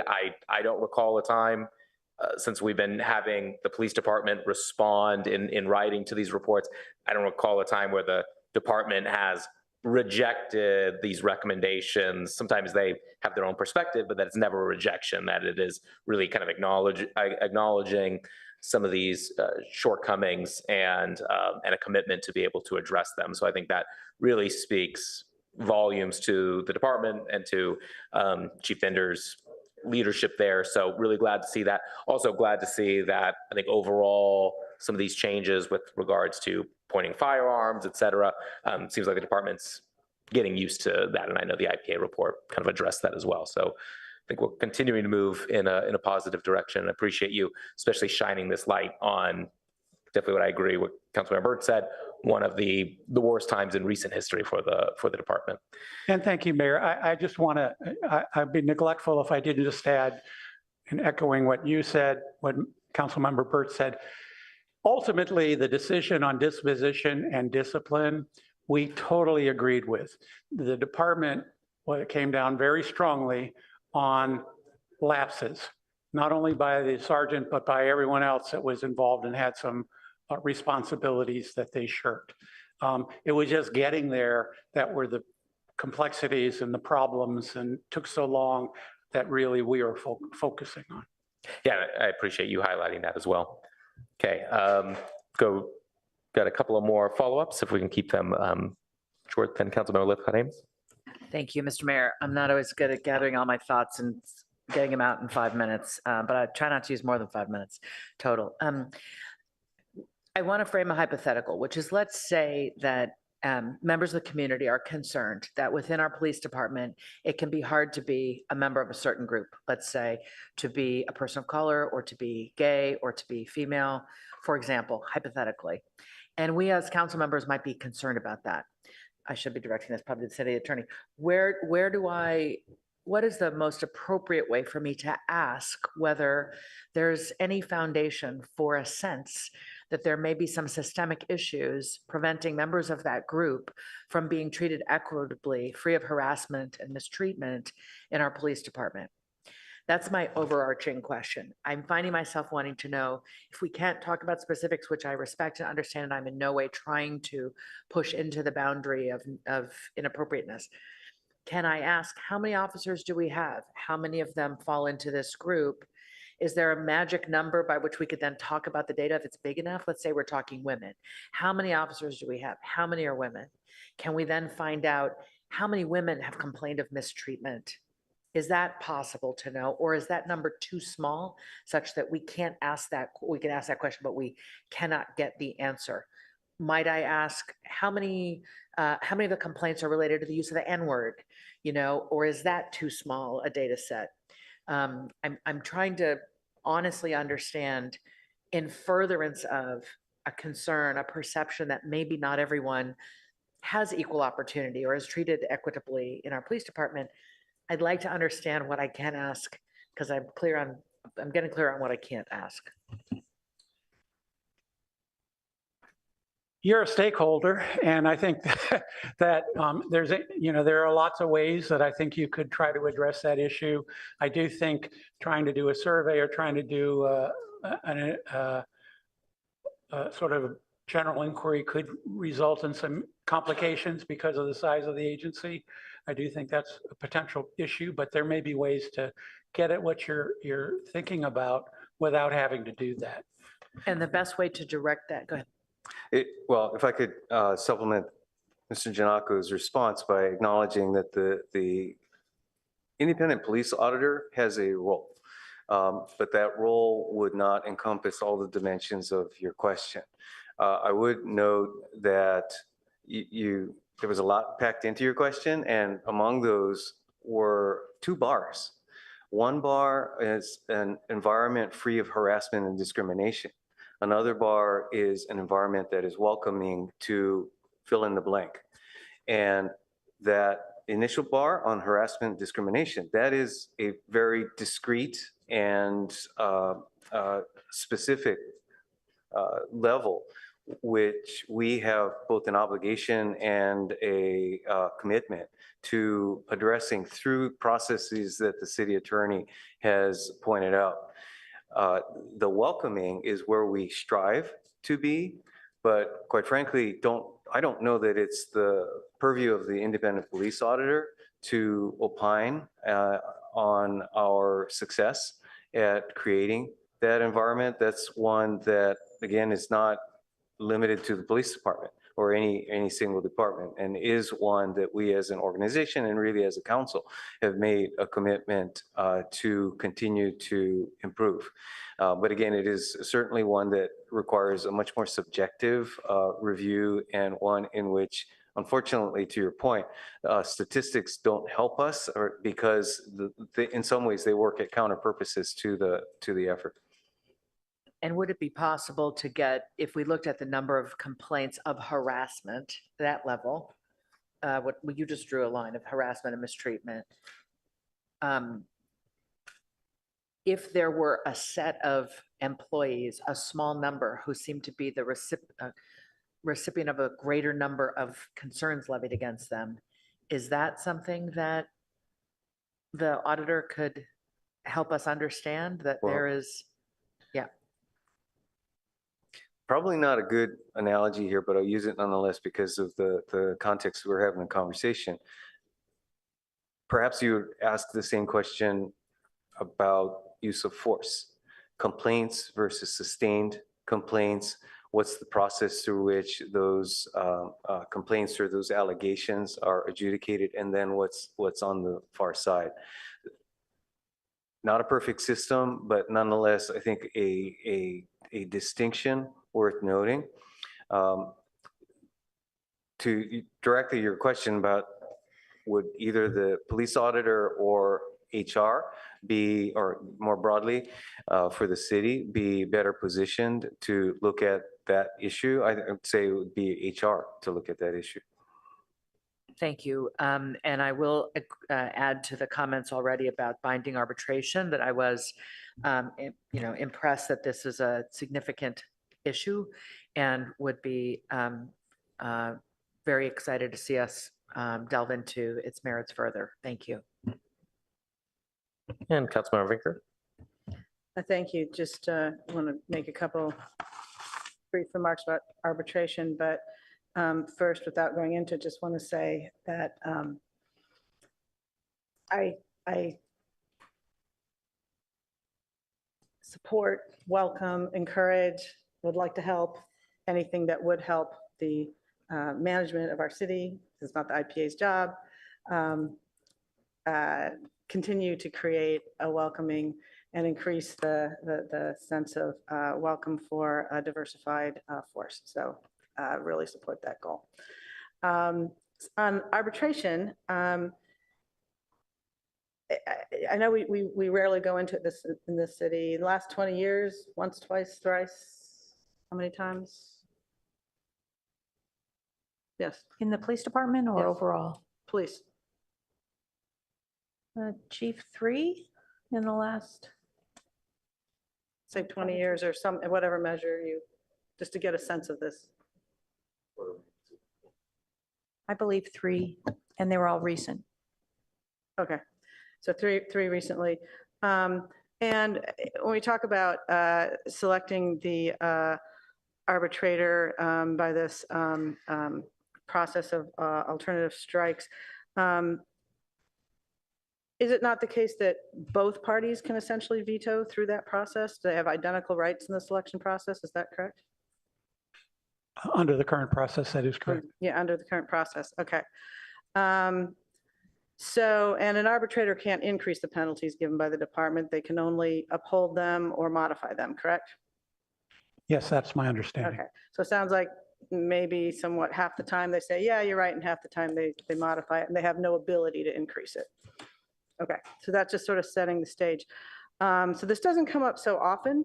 And what I'm wondering is if some just slight modification could be, instead of, I mean, sounds like it doesn't happen that often, but instead of selecting the arbitrators each time, one of the things we could discuss and consider is whether we had a panel of, say, 3 that we would just rotate through, you know, by availability, whatever, as people retire, or maybe once a year, refresh, kind of look and see. That way you would not feel so much like a particular lawyer in a particular case is selecting a particular or striking particular arbitrators. So there are things we could do like that and just check it every year. So I think there are, and that's just one of many things I could think of that might strike some balance, because I agree, Councilmember Burt, we want to strike a balance so that we can attract people to our force here, that the union is happy with the arrangement they get, but that we feel like as a city, we get the results that we think are not preordained somehow to the negative. So anyway, I'd look forward to a discussion of that and to see if there are things we could do that might be acceptable to all sides. And I think there may well be.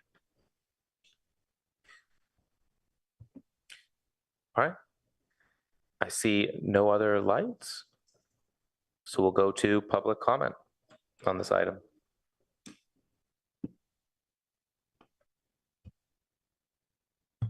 Our first speaker is Winter D.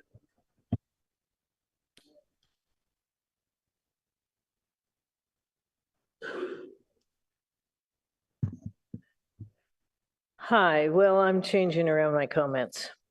I think when we think about this, we have to remember that there are multiple stakeholders. I've always hated that term, involved. And you know me well enough, I think, that I champion due process for anyone, fair due process. I don't think what we're looking at tonight is simply the due process of one group. We're also looking at the interests of the wider community. And we can't focus only on the one. I think the point is, no one's suggesting to eliminate due process. What we are suggesting is a fairer process for those that are affected by the folks that at times binding arbitration works against the interests of the community. And I think this is really serious stuff, and the Band-Aid has never been ripped off louder than it was just ripped off in this report in terms of facts, in terms of examples, the overriding example of what happened here and another case. So I really think I want you to look at it, if my opinion means anything to you. And you could even involve the IPA in doing some research on what other cities do that don't have it and what alternatives they have, and we can come up with our own alternatives that are still fair to the police that we employ, but at the same time are fair to us and the people that can be impacted one way or another by them. I want to say that I'm very thankful that our city is wise enough to have an independent police auditor. The value of that is almost hard to state. overstate. I also want to say I'm very glad that we have the police chief that we have now. Police Chief Bender is, I think, a very reliable person to have in the position that he's in, and I have a lot of trust in him. I also have a lot of trust in our officers that our police department's getting better in measurable ways. You were asking Councilwoman Lithgott-Hames about, data or tracking or how do we know this or that. Remember, we have RIPA data, the racial and identifying profiling data that is being compiled. I think we're in our third year, if I'm right. And one of the great things that's happened is the National Policing Institute has been contracted with. Your time is up. No, I just want to finish just this. Has been contracted with to analyze the RIPA data to make it more useful so that we will hopefully be able to then know if we need to enact changes, more reforms or not. But I really want to, I won't say anything more. Our next speaker is Aram J.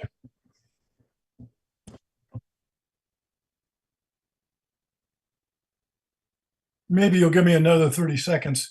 In any event, the pointed firearm issue is something I raised and the council supported me in that, and that is something that was done. But one of the things that's missing here is at the time we adopted it, we know that as a general rule, firearms are more likely to be pointed at Black and brown people. And that's a data point that was missing in the analysis by the independent police auditor. I want to thank Mike and Steve.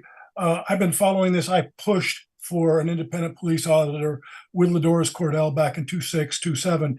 And I think this is the best job you've done, the both of you, in terms of analyzing and a report that I've seen in the many years that you've been doing this work. And also want to thank you for spending the time with a citizen today who had some complaints about the Palo Alto Police Department and being so patient with that person. Okay, so the firearm data, I'd like to see that. Secondly, I don't agree with Molly Stump. I think the city council is responsible for overseeing the police department. You can fire Chicago or not. He's the boss of the police. I think the trend in the law is more transparency on police misconduct. And I think that Molly, who I respect tremendously as an attorney, she talks with me. We've had many conversations over the years. But I think she's way, way conservative and way, way wrong on the trend of the law. And we should get to know when misconduct occurs by our police and when there's internal cultural issues that are problematic. Police have, as the mayor said, so much power to take our lives and to do intrusive things. And that's why we want transparency. And that's why it's so critical. So the firearm issue is important. I would recommend, not only do we have the RIPA data that Ms. Dellenbach talked about, but we have the Racial Justice Act, okay? And we're skipping over that. That's a really huge component now.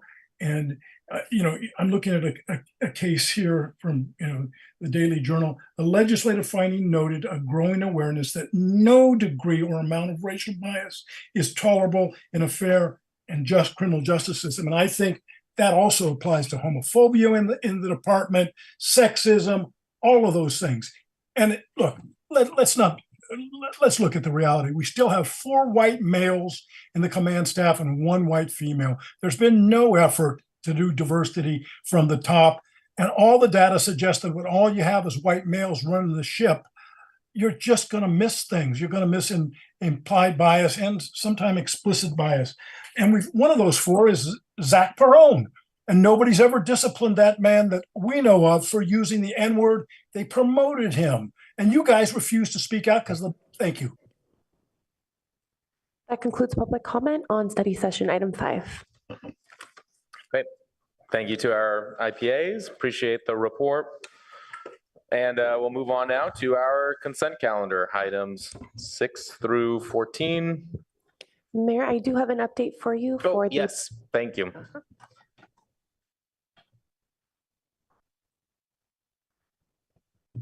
All right, for the Public Art Commission, Amber Smith is appointed with 4 votes from council members Burt, Lowing, Stone, and Vinker. Thank you. All right, well, thank you and congratulations to all the board of commissioners that were appointed this evening. All right, now we'll move on to our consent calendar items 6 through 14. Do a motion and a second first, and then, yeah. I move the consent calendar. Thank you. All second. Do we have any no votes or requests to pull? Councilman Tanaka? No on 7.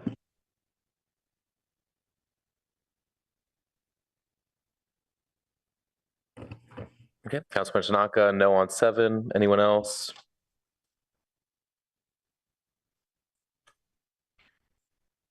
All right, we'll do public comment.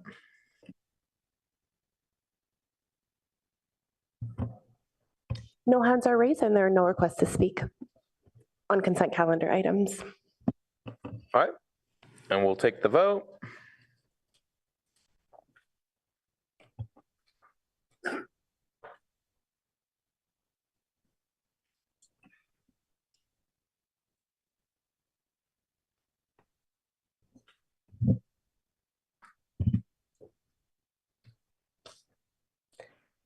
Councilmember Vinker, Yes. Vice Mayor Lowing, Yes. Mayor Stone, Yes. Councilmember Tanaka, Yes. Councilmember Koo, Yes. Councilmember Burt, Yes. Councilmember Lithcott Hames. Yes. Motion carries. All right, thank you. Councilman Tanaka, would you like to speak to your no vote? So on number 7, I generally actually agree with what we're trying to do here. I do think it's needed, but my major issue with it is that it's basically giving a blank check to the city manager. $16 million, a lot of money, increasing it by another $4 million. I think, especially given the budget situation where we're taking money out of reserves, a lot of businesses and residents around here are struggling. I think we owe it to people that we really shop around and really try to make sure that we make the ends meet. And I think by just giving this blank check to the city manager, I don't think this is the appropriate way of maximizing the dollar of the people that entrust it to us. Okay, then we've reached city manager comments. Actually, Mayor, I think we'd like to take this opportunity to have our new city auditor address the council. Thank you for that reminder. Congratulations. Thank you. And welcome. And welcome. Thank you for having me. I want to say thank you for the opportunity to serve as Palo Alto's city auditor. It is an honor. The Baker Tilly team got to meet with several of you today, several of the city's leaders today, and learned about many of the successes and challenges that the city has had. And I look forward to continuing those conversations to best serve the Palo Alto community, ensure that government transparency and accountability is upheld. I have to say, and many of you already know, this is a full circle moment for me. So my first audit position was with the city of Palo Alto 20 years ago this June.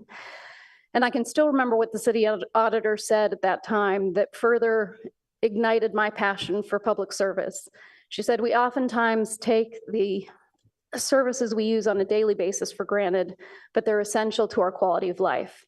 So when we flip on the light switch, when we turn on the faucet, when we drive down a paved road or visit the library, or in those rare instances when we call on emergency services, we may not appreciate that all of those services are the result of government at work for the community.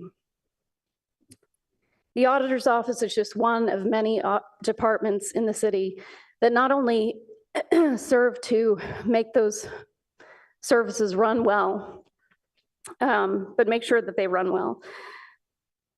Since my first experience working in Palo Alto, I've dedicated my career to government auditing and risk management.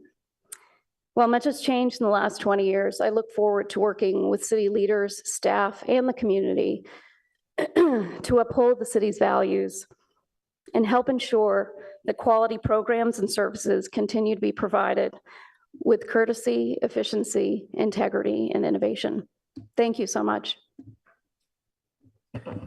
Thank you, and congratulations again, and welcome to the team. We're happy to have you.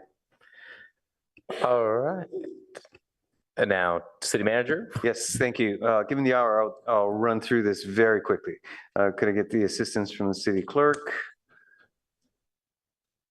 Just a few items of note for council and community awareness. Great. Next slide, please. Do want to note ongoing activities this month. May is a month of many things, one of which is mental health awareness. And we'll be highlighting some of the other themes for the month in upcoming weeks. Simply want to note that we have ongoing mental health first aid training, in this case offered through the library. And there are a number of sessions coming up, and great opportunity for community members to participate. We also have additional resources online, and in fact, really something of a portal for a number of these programs at our cityofpaloalto.org/bewell site. Next slide, please.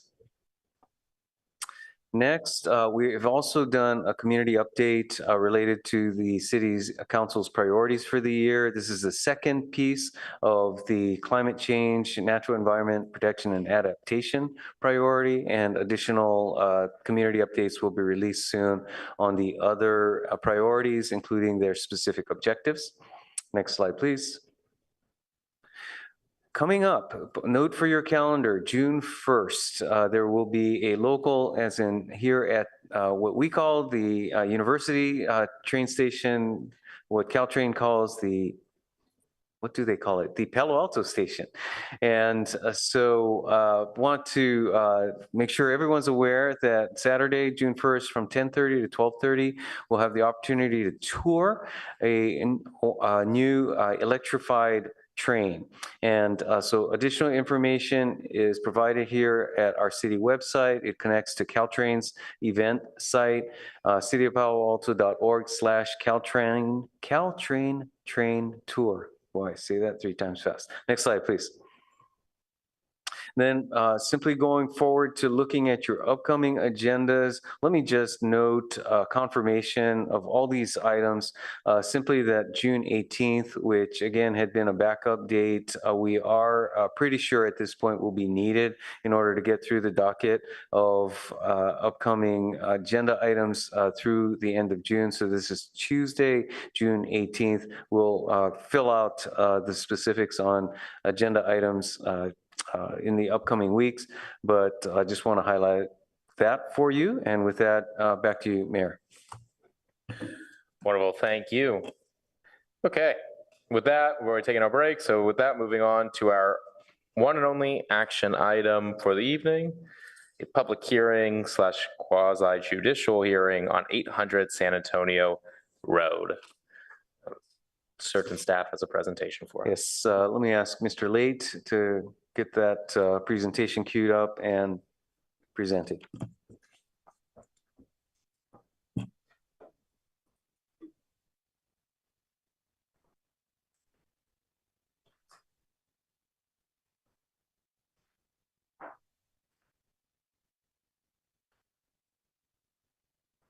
Okay.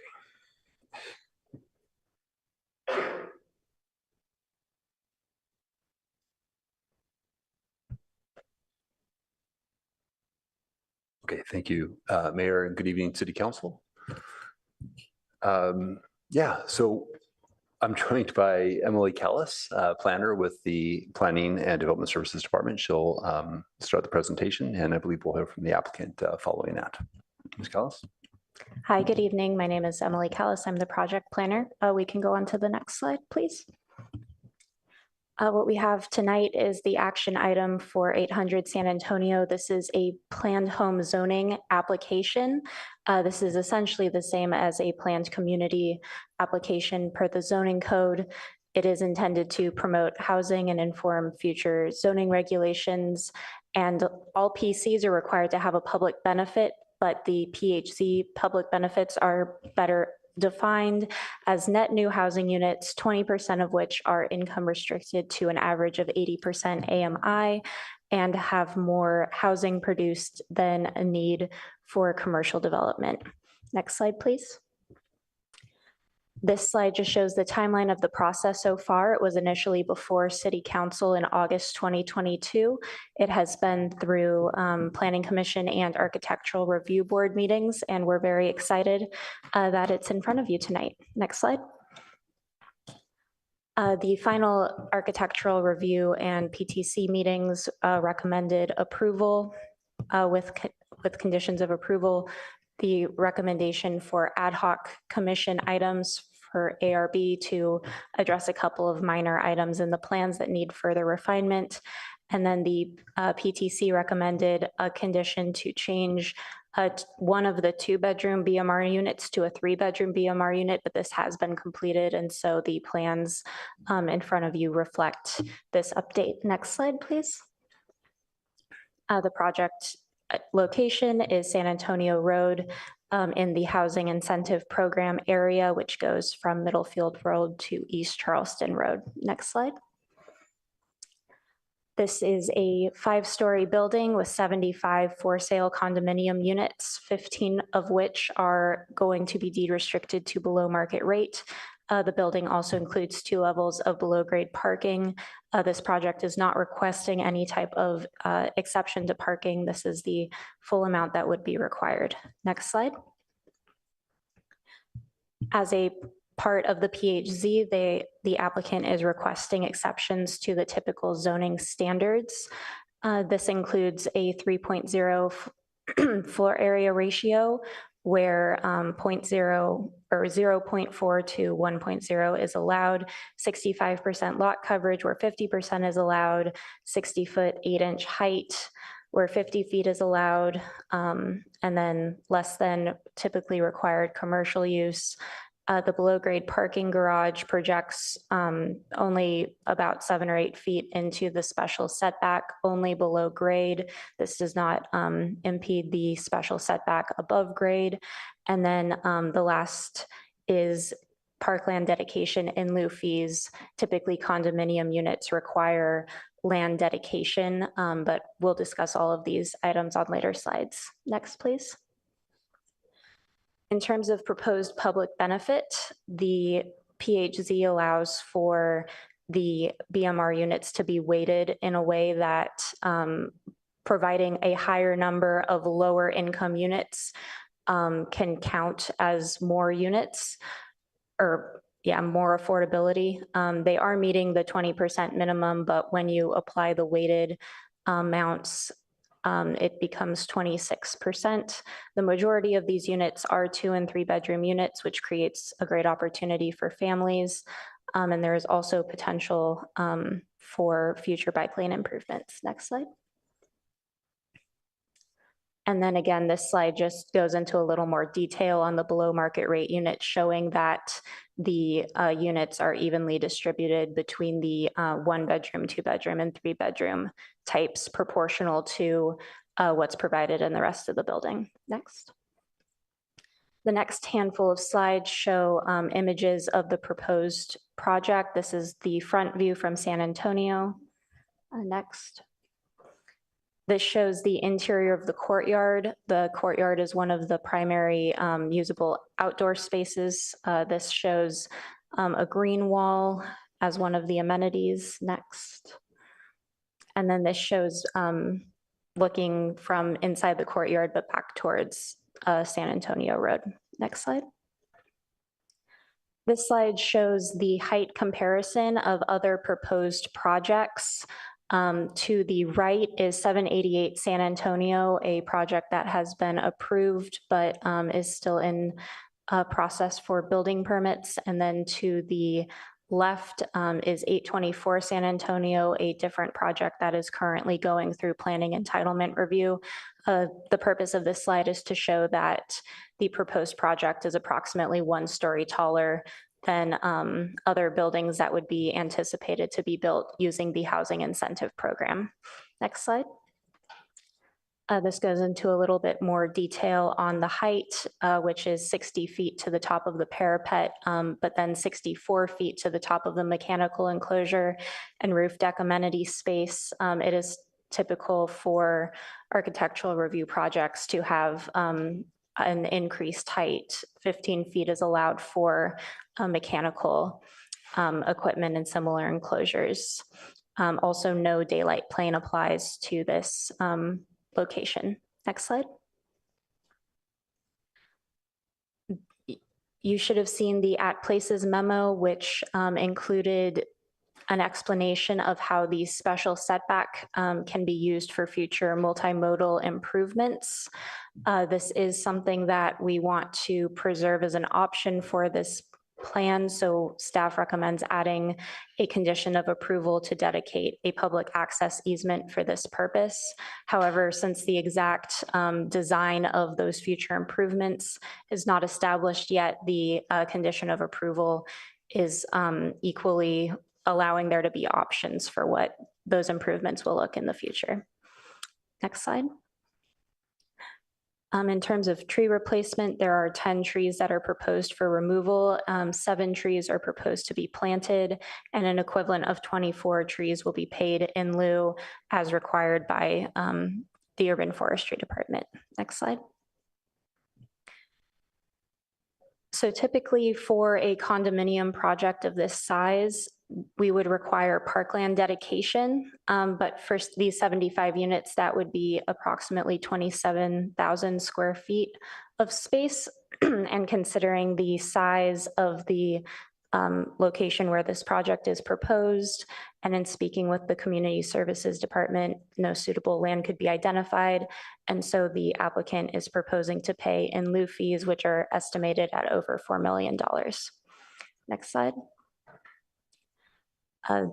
This project was analyzed under the California Environmental Quality Act. We have an existing previously certified and adopted EIR for the HIP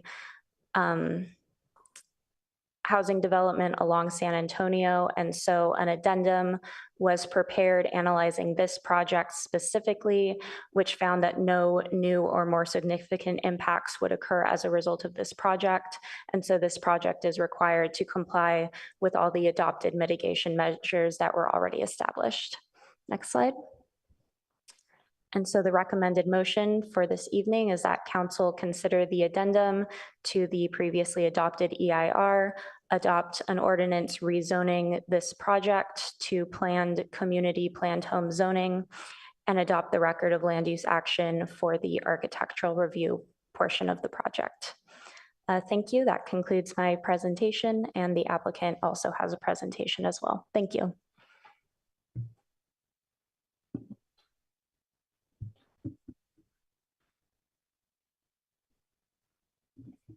All right.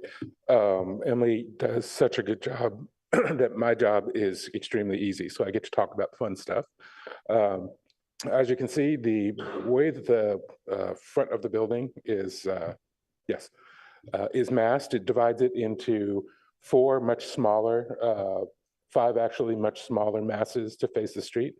So there's articulation that reduces the scale. Next slide. I'm going to skip over a lot of the general slides. I think you're all very familiar with these. So next. Here's our location. Next. Our location again. As you can see, we back up to Mountain View on the rear property line. Next. And then just a little bit of a peek at what is currently planned. Next. And that what is planned for the future in this area. So this is going to be a member of a neighborhood, and it'll be one of the first 5 that is built. Next. You understand this better than I, so I'm going to skip over this one. Thank you. I think we can go over, skip this one as well.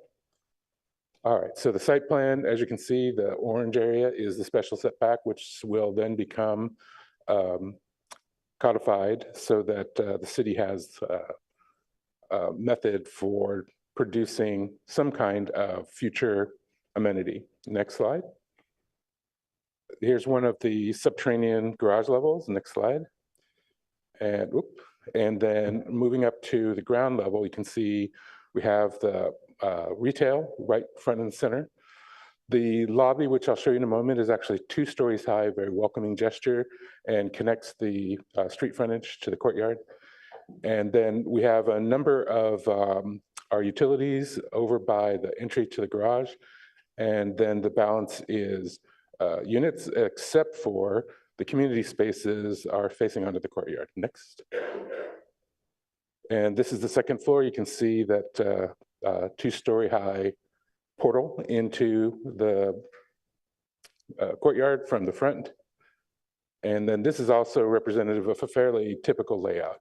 So these units are fairly robust. Next. Here is the next floor up, and this actually is for levels 3 and 4. Same comment. Next slide. Here's a more detailed layout of the units, and one of the things I wanted to point out is, as Emily said, our client did not really shirk on the size of the units that are being offered for BMR. They were very conscientious about offering similarly sized units, and there's an analysis in the set if you'd like to look at it. Next slide. Here is the landscaped courtyard, and based on feedback that we received from the Architectural Review Board, we've expanded some of the pathways. This may be a slightly older set of drawings, just so that you can get from the front door to the rear corridor easily. Next slide. Yeah, here's the updated courtyard plan. And then also you can see the planting on the frontage, which would be temporary, depending on what it is the city does, either bike lanes or some other use on that frontage. Next slide. We also have a roof deck. This is to help with the open space, which, because of the constraints of the site, we are coming up a little bit short. So we have quite a large open deck on top, which will provide some pretty spectacular views. Next slide.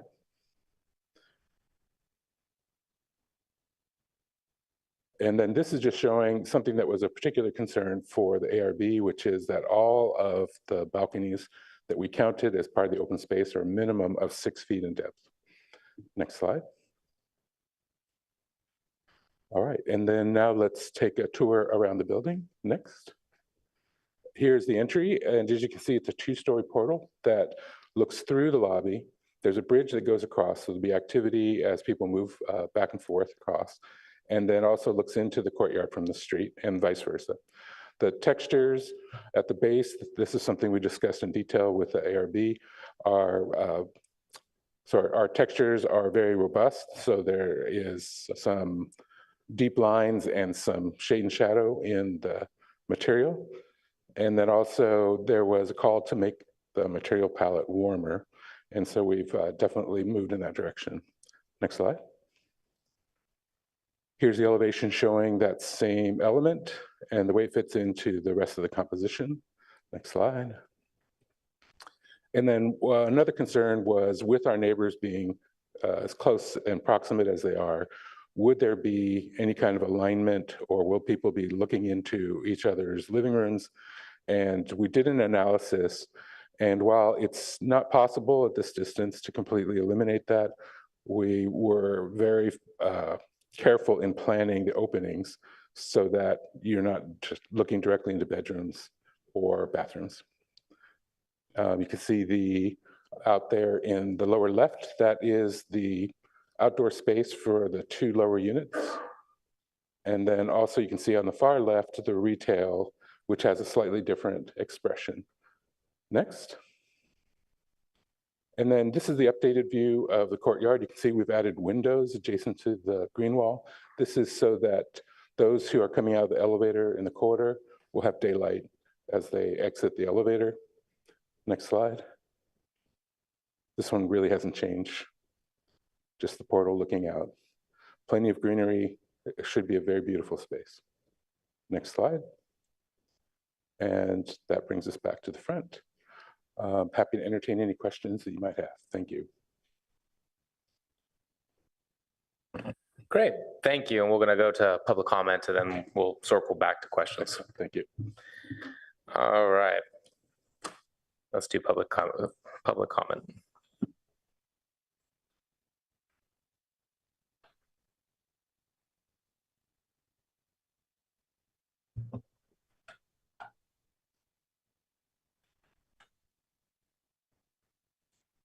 Our first speaker is Herb B.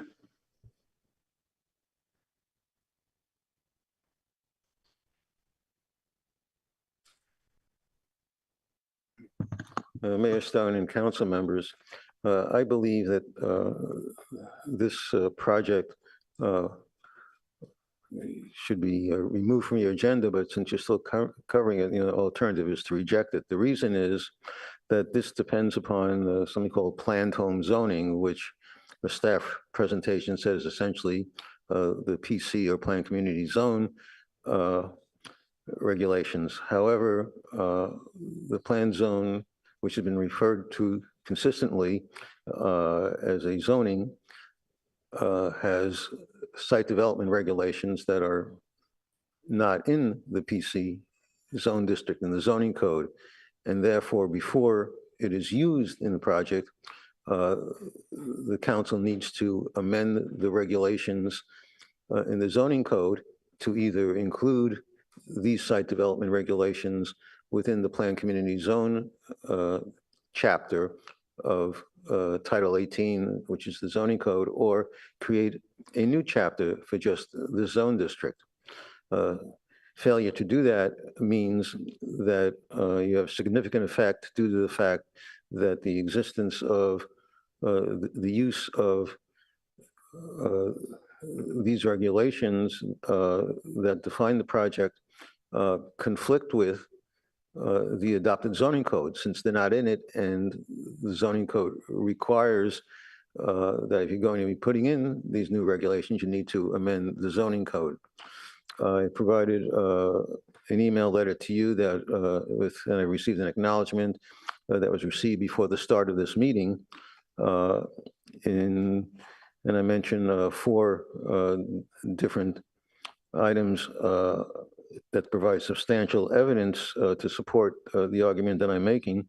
And 2 of them in the 3rd and 4th paragraph, it's unambiguous as to what I'm referring to, though a couple of words in each one would make it easier for people to understand. And one I referred to a slide presentation dated 9/21/2020, and the words that are missing are council meeting. There's only one presentation on that date that I described, and it was for the council meeting. The 4th paragraph refers to a staff report with ID number 10715 without saying what meeting it was for, but there is only one ID number for that for a report, and that was for the June 23, 2020 council meeting. So for the reasons stated, I think you should not proceed with the project at this time, but give staff an opportunity to put on your agenda the initiation of a zoning code amendment to include these regulations in it, to amend the zoning Your code, time and then you is can up. have the project come to you properly. Thank you. Our next speaker is JP.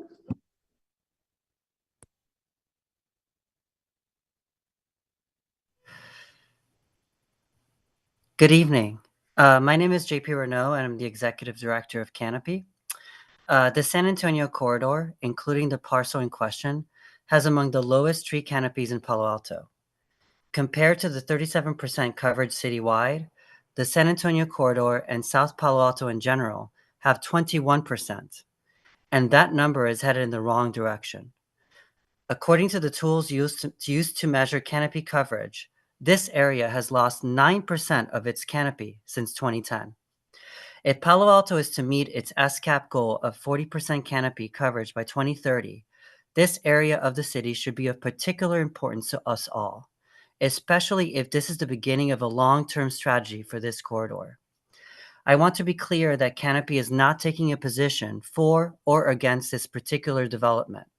However, given that this has the potential to be the first of a larger planned vision for the area, we'd like to inspire the council that as you retrofit the community to accommodate more people, this is the time to also retrofit our infrastructure to protect us from an already changed climate.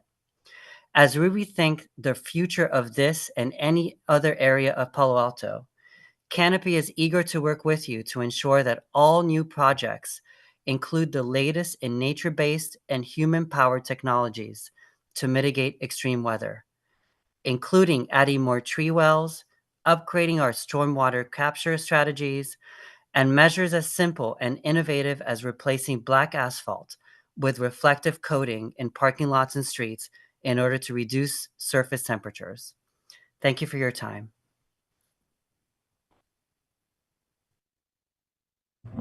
Our next speaker is Penny E.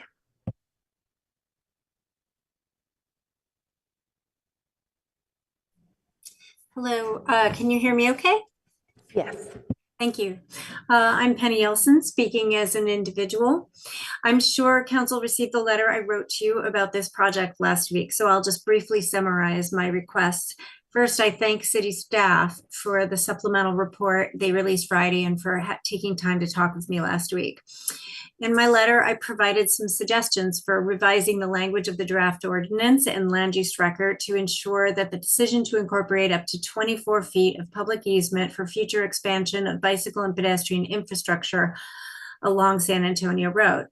This language would be consistent with the supplemental report and with comp plan directives. Please add this language before you approve this document so the purpose of the easement for bike ped and transit facilities and the amount of space will be legally documented in the land use record so it cannot be lost.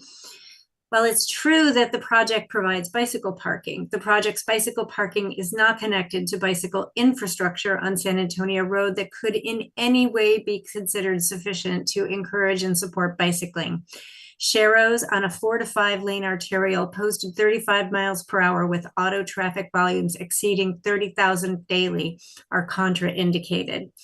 Bicycle parking cannot be considered sufficient facilities to encourage and support bicycling as the comp plan requires if the owner of the parked bike cannot leave the premises safely due to the dangerously poor bike infrastructure on the street.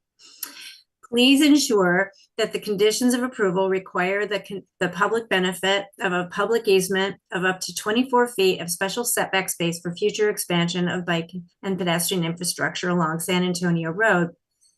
Without it, the project is neither functional nor sufficient for people who bike and will not be compliant with our comprehensive plan. So here are some additional big picture things to consider. Given the unanticipated scale of development that's opened up for high density residential projects by the new housing element in targeted areas of Palo Alto, has the city considered studying, pardon me, aggregate impacts of this development on multimodal level of service and perhaps implementing a nexus study to create a basis to collect transportation impact fees to help fund needed bike ped infrastructure in these areas. Developers will be adding 4.5% increase in Palo Alto's total population to this one street segment. Alternative transportation options will be important here. The type of action that I've described above with regard to defining and preserving the public easement special setback will need to be incorporated in approvals for every San Antonio project in the pipeline or entering the pipeline in order to create useful and contiguous bike ped facilities for thousands of new residents on the corridor. Please direct staff to come back to you expediently with a strong proposal. Your time is up. Thank you for considering my comments. That concludes public comment on action item 15. Okay, thank you. We'll bring it back to council.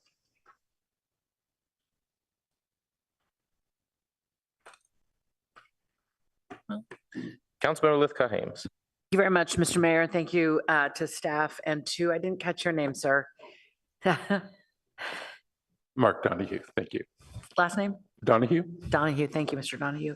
I appreciate the presentation. Really excited to see something such high quality come through and get the thumbs up from the ARB and the PTC. I have a bunch of questions, going to try to make them really succinct. My first question is a bit of a, I don't understand how we calculate BMR eligibility to purchase a condo if you are below market. When we're renters, we don't have to deal with down payments and then a monthly, but it's just monthly, but when you buy, you've got to have the down payment. So can someone tell me how somebody's eligibility for BMR is computed when it's a purchase, not a rental situation? So it is calculated based on the same income level brackets that are established by HCD for rental. Just then the like monthly payment calculation gets calculated differently to represent a mortgage payment as opposed to a rent payment. But the amount of money they have to come up with down? You know, I'm not exactly recalling how the down payment works, but there are rules and procedures that have been established on how that takes place, both locally and through state guidance. So it's the same, it's not unique to how we would approach it here as you would another city. And I will say it also includes for this type of project, which is ownership development, that it would include as part of that sort of monthly contribution, homeowner association fees too. Thank you. Relatedly, we spoke in the report about ensuring that there is equity for the BMR units. To me, this is incredibly important, that we don't have people living together, but have the lower income people in facilities that are somehow of lesser quality. So could you give me an example of what, because it sounds like some improvements were made in this regard, perhaps at the request of one of our commissions. Sorry, so the actual count for the different bedroom types, we have 2 one-bedroom units, we have 10 two-bedroom units, and then 3 three-bedroom units. And so as you can see, the bulk of the units are in that 2-bedroom band. Okay, so other than the size of the unit, there isn't something by way of construction, materials that is different in a BMR unit versus a regular unit? No. Thank you. All right, since we don't have a coordinated area plan here, although it is contemplated in the documents, we are contemplating approving a project that will be potentially the first of many in this corridor we're trying to develop. And as Mr. Renaud from Canopy alluded to, things like trees are, you know, essential to plan for, be devoted to. We're building a new neighborhood in theory, and yet the first project of the earliest projects to go don't necessarily have the benefit of all the thinking that's going to go into developing it. So I'm wondering, you know, how do we make sure? I know that there's the 24-foot setback that's being requested to allow for these sort of future uses of, I think, amenities we're saying, but I think bike ped is part of it. I'm interested in how do we prepare for the potential future we will wish we had made room for around bikes, peds, tree canopy, safe routes to school. When you're approving a project that's sort of the first or one of the first out of the box, how do we make sure we don't approve something that's going to get in the way of what we hope the larger corridor will end up looking like? Yeah, thank you for that question.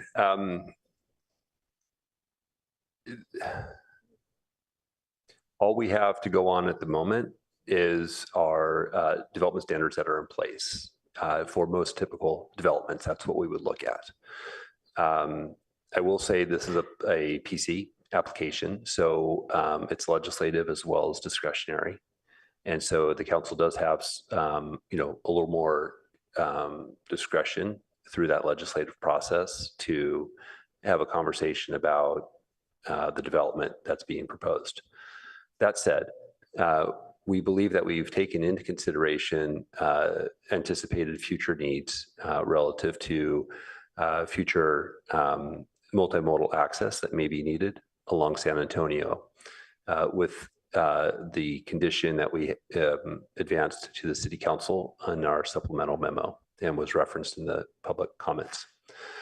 The questions about what does the roadway look like? How do we improve safe routes to school? How do we address canopy? These are all things that we are going to consider in the San Antonio Road area plan, which we are currently drafting a request for proposals for. And we would expect that to be released in July this year. So we're moving quickly to address those issues. Thank you very much. and specifically canopy, we just added to make sure that we're taking into consideration the amount of trees are there, because you can see that this is lacking some of that coverage in this area. And so to the head of Canopy's point, South Palo Alto already has fewer trees proportionally, and this project proposes removing 10, replacing 7, and some in lieu fees for the rest. And it would seem that that is probably not the direction we need to go. We need to not have a bucket of in lieu fees for future trees, but to be really planting trees, you know, in at least 1-to-1 ratio as we take them down. Yeah, and I would say that the standard that was, and correct me if I'm wrong, but the standard that was applied to this project is probably the same standard that exists in the code that would apply to any project. Yes, the tree replacement ratio was calculated as it would be for any project. Additionally, because we are reserving some space for future improvements, this is where new street trees typically would have gone, and we're preserving the flexibility for those trees to be planted as a part of future improvements. And the area plan can specify more planting at the appropriate locations when we develop that. Thank you so much. Vice Mayor Lowry. Thanks very much. A quick couple of reflections on PTC of the past. At one point, Director Lake came to us with this great idea called HIP, H-I-P, and we worked that over, and it was a great idea, and it was implemented.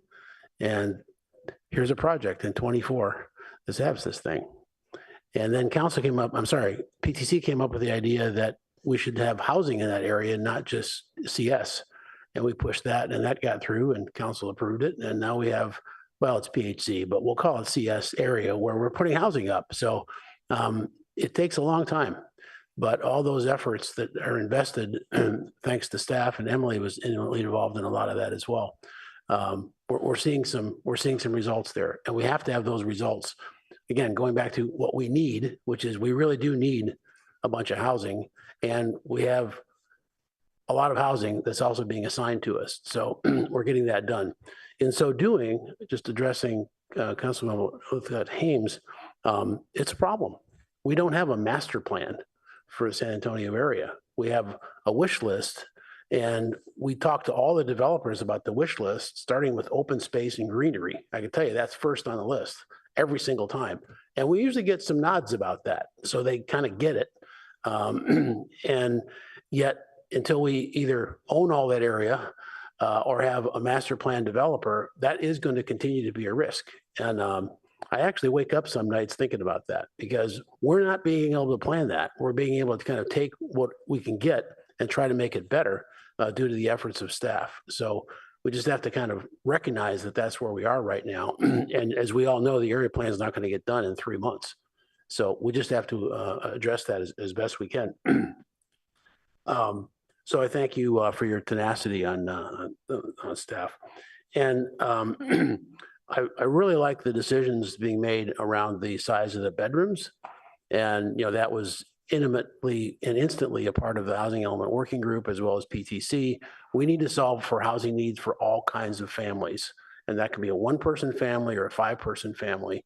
And this is evidence that that's being listened to and implemented correctly, because we can't always have only micro units primarily done to meet RENA numbers, because that doesn't really fit all of our needs. So I really appreciate that that's being incorporated into this project. Not every project has to, but some have to, or we're not going to get those. So I really like that addition. I also think that in this case, the in lieu fees for parks makes a lot of sense. And we can use that money for when we have land that we want to invest in and put up parks. Would the city attorney like to address the PHZ questions from the member of the public, that there's some things that have to be changed, and if so, can they be changed as part of, you know, tuning this thing up, or are we okay? Yeah, maybe I'll just take a first cut at it, and Ms. Dunn can correct me if I drift too far afield, but I appreciate the comments that we heard from the commenter. We've sort of rebranded planned community zoning, the PC zoning that's in the zoning code, as planned home zoning. And that's more of an informal sort of recognition that we're shifting our focus from the mixed use and commercial developments that we've previously seen and have decided that we don't want to see, at least over the past since 2014. And we've just, in our communications and in our staff reports, we talk about it as planned home zoning. But if you look on packet page 170, which is the record of land use action for this project, you can see that we refer to it as a planned community application. So we're fine in terms of consistency and compliance with our PC zoning regulations set forth in the code. Ms. Stump, anything? Okay. Good job. You didn't even need the city attorney for that one. That's really good. I know that the night that council passed this PhD zoning, the statement from the dais was the public benefit is housing. And so that's your focus. And I presume that was the umbrella under which you're doing this. Thank you. And then secondly, do want to push on, that was actually another thing that PTC did. We actually, when we did that housing overlay to CS, we asked for a transportation study on the corridor for the reasons that are being discussed. We have to have traffic moving there, and it isn't even moving right now. And we have to have, two-wheel traffic moving there as well. So this 24-foot bike infrastructure, appreciate the supplement that we got from Claire. Her name was on it still. And are we comfortable that we're okay as is, and we don't need more specific wording as was requested by a member of the public? Yeah, thank you. We believe that the wording included in your supplemental memo is sufficient to address our needs. The 24-foot setback is set forth on the zoning map and applies to this property. They're not allowed to build into it without permission from the city through this process. And I believe underground, the basement does encroach a little bit into the 24-foot setback, I believe 7 feet below ground. That's not expected to interfere with our future infrastructure plans. Now, we do not have plans, so it's hard for us to predict exactly how much of that 24 we will need. But in conversations with the Office of Transportation, it's somewhere in the 14 to 16 foot range would be anticipated. So the condition covers what we would anticipate as a future need. Okay, great. And thanks to the PTC and the ARB for vetting this and processing it and adding their improvements to it as well. Thank you, Mayor. Councilmember Vinker. Thank you. And thank you, Ms. Callis and Mr. Donahue, for your presentations. I had 3 questions, and I think we're all thinking similarly up here because Councilmember Lowing just asked one of them, and the other 2 are along the lines we've been touching on, but I do have just a slight additional question and thought, because I too am concerned about how we can integrate this upcoming area plan and sort of corridor-wide integration of multimodal transportation improvements, otherwise known as bike lanes, throughout the corridor. So it's hard to do that when you're working on one piece at a time, but hopefully we'll get to that coordinated area plan soon. So specifically on the supplemental memo and the recommendation of the additional condition of approval, I note that it says any future easement, so future easement within the special setback shall not unreasonably interfere with approved site improvements. And so I'm concerned, I heard you, Ms. Callis, talk about, that we're trying to preserve our options in the future for bike lanes and such.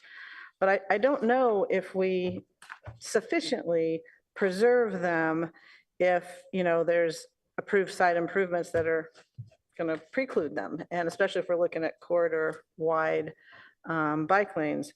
So I'm wondering, if we know we're going to need them, is there a way, because right now it says within 120 days of request by the city, the applicant shall dedicate the easement. What if we just took out a request by the city and just, essentially added the condition to request it now so that within 120 days or whatever amount of time is appropriate, we did it, as opposed to saying we might do it. Why mightn't we do it? Because I think we don't want to have a gap in the bike lanes. The reason we're not asking for it now is because we don't have a plan. We don't know what the future multimodal transportation solutions might be. And so we can go through the paperwork of securing an easement now. We may have to amend it later. We just defaulted to, let's figure out what we want to do. Let's get some concept plans. Let's figure out what we actually need. And then we would, process the easement. Yeah, and I can see it's not a clear choice, one right, one wrong, but I think what I'm hearing is that it's sort of the balance between getting an easement that might not be quite right and amending it later, or the risk of waiting and perhaps finding a block to a future bike lane. Now, maybe that's not very likely, and so we could wait, especially if it's not waiting too long, but you have, I mean, this is back to Councilmember Lithcott-Hames' question about integration. Like, it'll take a while to Councilmember Lowing's point to have the full plan made. And so do we have a sense of by when we could ask, know enough to get the easement for the bike lanes? Because I'm just worried about you understand what I mean. I'm sorry, you're worried about what part? I'm worried that by the time we figure it out, it'll be too late because something else will be in that. So the applicant's not allowed to build a structure in the 24-foot setback without the city's approval. And because it is a setback, it's a 24-foot setback. And so the development project, it respects that 24-foot setback above grade.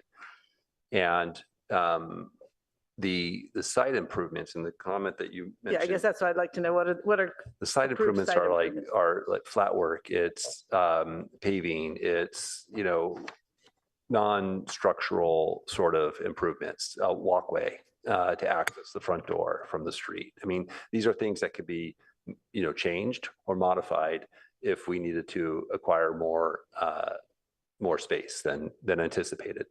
Okay. So I wonder whether there's a way to give us more latitude, shall not unreasonably interfere with approved site improvements. I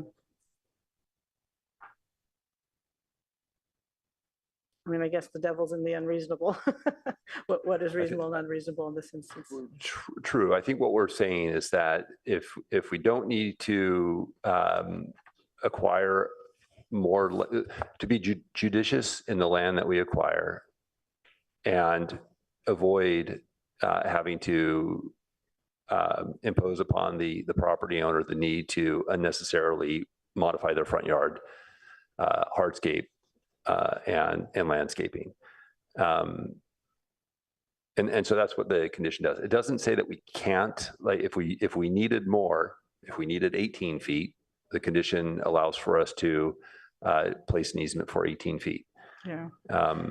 So I just wish there was some way to kind of presage it because, people get their hardscape, they get their landscape, and then we're coming in. So you got to tear it out to put in the bike lane because now we're asking for an easement. I mean, well, so there's a record of land use action that's going to run with the land. It's the official record of the approval. I don't know if Ms. Dumb, if you have any, this is just part of the regulatory process that we have. It's not going to, if we do it now or if we do it in 3 years, it's not going to be any more difficult or delay the city from being able to implement that requirement. Not any more legally difficult, but politically, like right now, there's no front yards or hard. You see what I'm saying? It's just that we could be setting ourselves up for a difficult discussion, but I take your point. All right. I think it's just balancing our trade-offs. Thank you. Councilmember Burt. Thank you.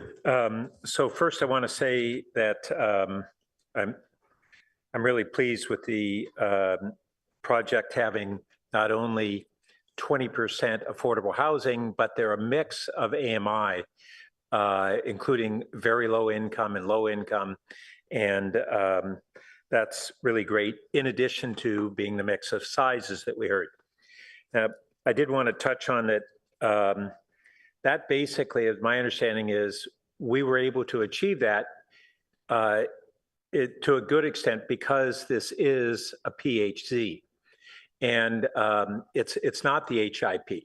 The HIP, Housing Incentive Plan, was a different housing program that's still there that you're working at upgrading to make it really have adequate incentives to see more traction.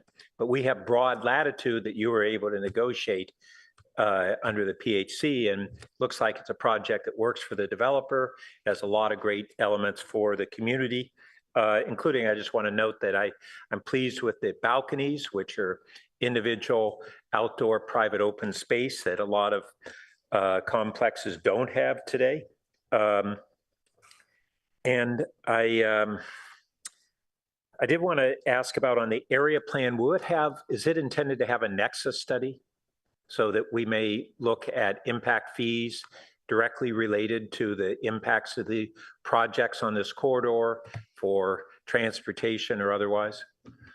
So one of the things that we're exploring is a infrastructure financing plan as part of the area plan to help us understand what kind of improvements that might be needed and how those might get paid for in the subsequent years.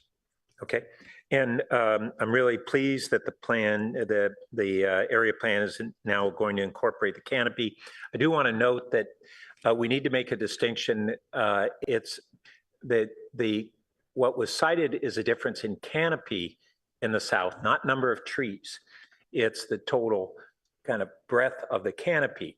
And South Palo Alto is less old and the trees are less old than North Palo Alto. So it's not necessarily we planted fewer trees, but I don't know the answer to it. And I think when we look at our canopy coverage going forward, it would be valuable to be able to make that distinction in numbers of trees versus the canopy, which speaks to the maturity of the trees as well as the number of trees.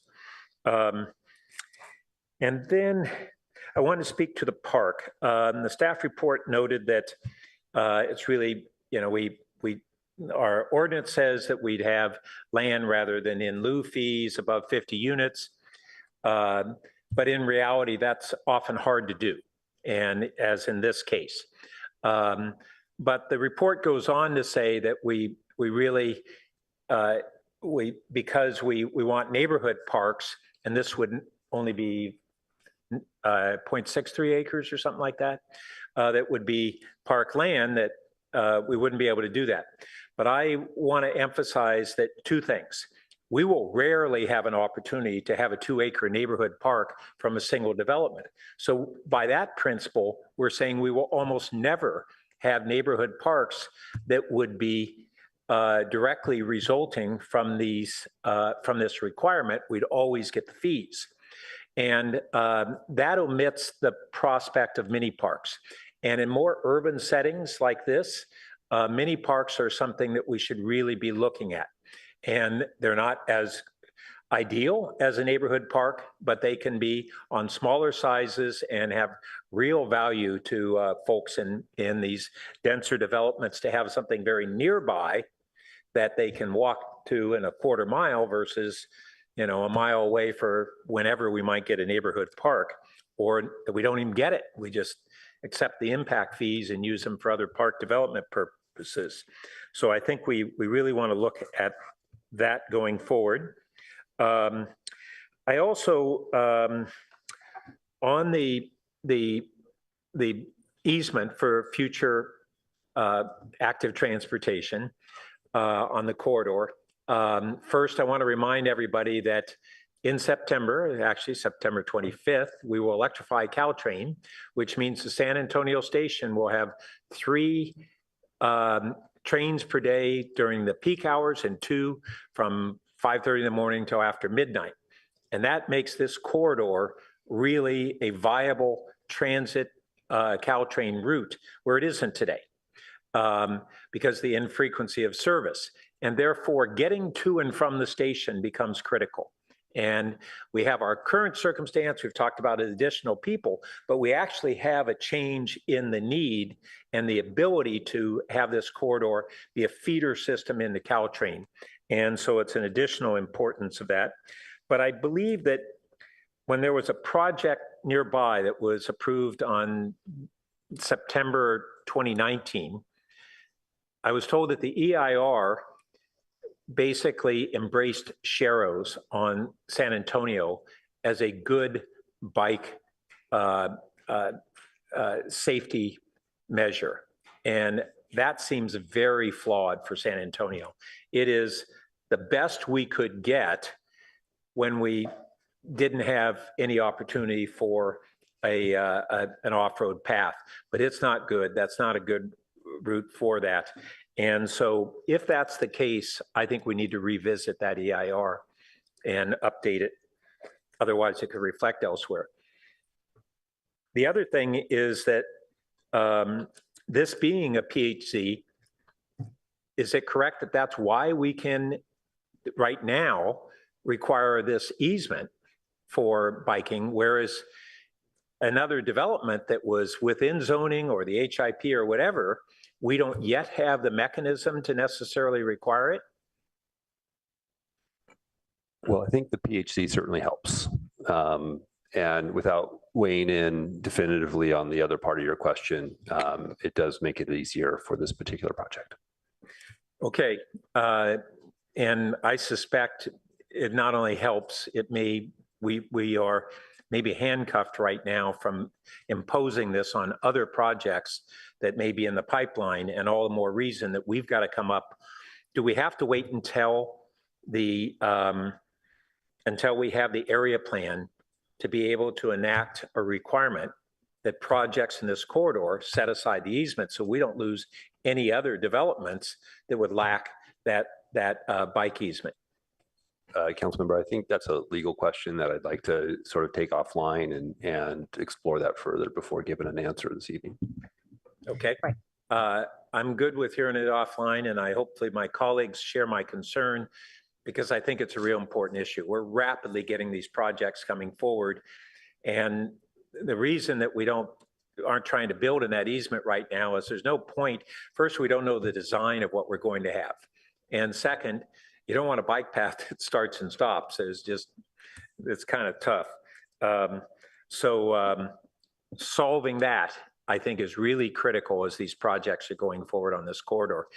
Solving it sooner rather than later is what I mean. Thank you. Councilman Koo.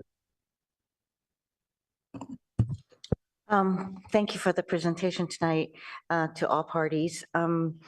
I like that there is that mix of below market rate units. Actually, it's really nice to see the very low income at 31 to 50% AMI having 6 units, and 4 of them being 2 bedrooms, and two units being 1 bedroom. And then also that there are the 10 units at the very low income with which is the 51 to 80% AMI. And this is even better because there is 4 units that are 2 bedrooms and 1 bedroom 1 unit which is a 3 bedroom. And looking at the plans, I see that they're very evenly distributed throughout the different floors. As a matter of fact, quite impressively, there is actually 3 BMR units on the penthouse floor. So that's actually really nice. And so I want to give that kudos to the owner also, and architect and everybody involved for making it comparable and equitable for everyone. I did want to say that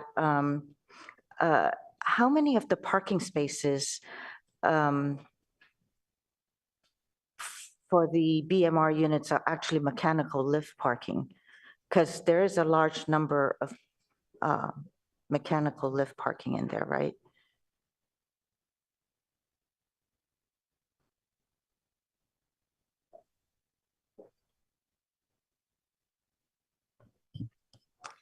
So there is a large percentage of the parking being provided as in a parking lift system. But because there is enough parking for all of the units based on the zoning code number of required parking spaces, It's anticipated that they will be assigned equally across the BMR and regular market Okay, rate as long as units. they're distributed equally between the market rate and the BMR units. And so, you know, in the line of questioning about canopy, I would agree with my colleagues that, you know, that we do need to see more trees in the area, and, you know, with the recommendation of high density development over there, the last thing we need is a heat island out there, especially because it's also so close to the Baylands. On the other note, I want to say that, you know, along with my colleagues who asked about the 24-foot easement or setback, and you're recommending setback at this time, but I would be concerned because there's so many crazy housing bills that are coming out, proposed housing bills, and some of them encroach and actually overreach and dictate what kind of easements are proposed and what we should be going by. So I would feel much more comfortable with, and since it's discretionary also, I would feel much more comfortable for us to be pushing forward with the easement and using the language that Ms. Elson provided in the draft ordinance. And then it can go along for all the other properties that are that will be submitting their application. So then it's actually consistent on the road. So I hope my colleagues can support that, because I really think that, you know, there is potential takeaways from the state when they come up with housing laws, and whereas we have an easement, then we would have more assurance that there will be that space for future transportation planning.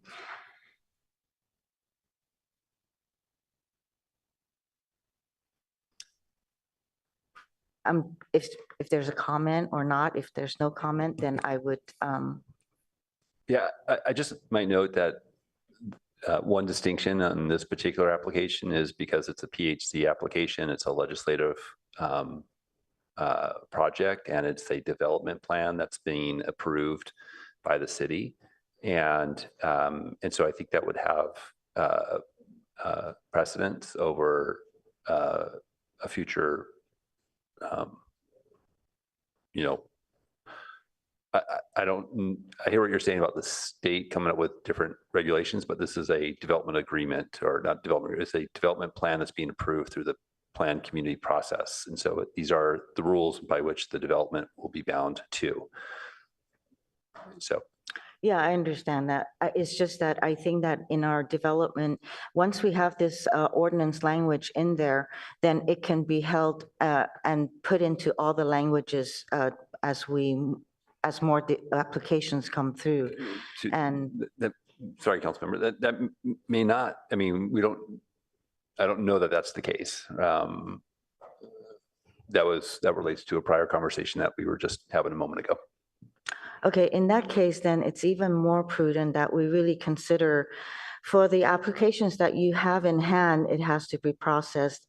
However, perhaps we should be considering a moratorium for anything else that comes in, so that we can start working on our coordinated plan.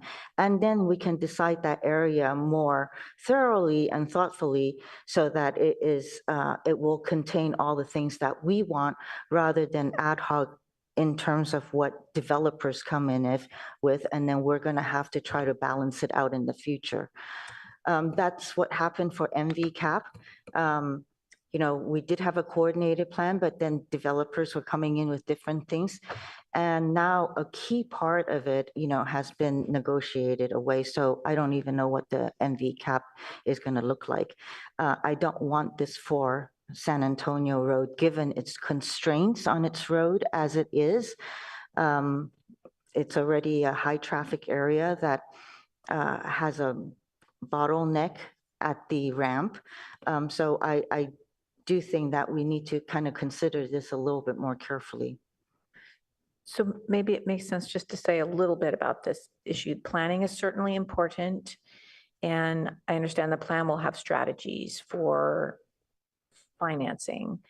And there will be some, but when you're not in the PHZ world, then the constitutional principles apply, where government is only allowed to require the private property owner to provide property for a public facility when the need for that property is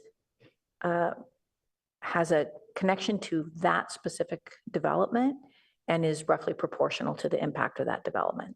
That's the constitutional standard that applies to the federal takings clause.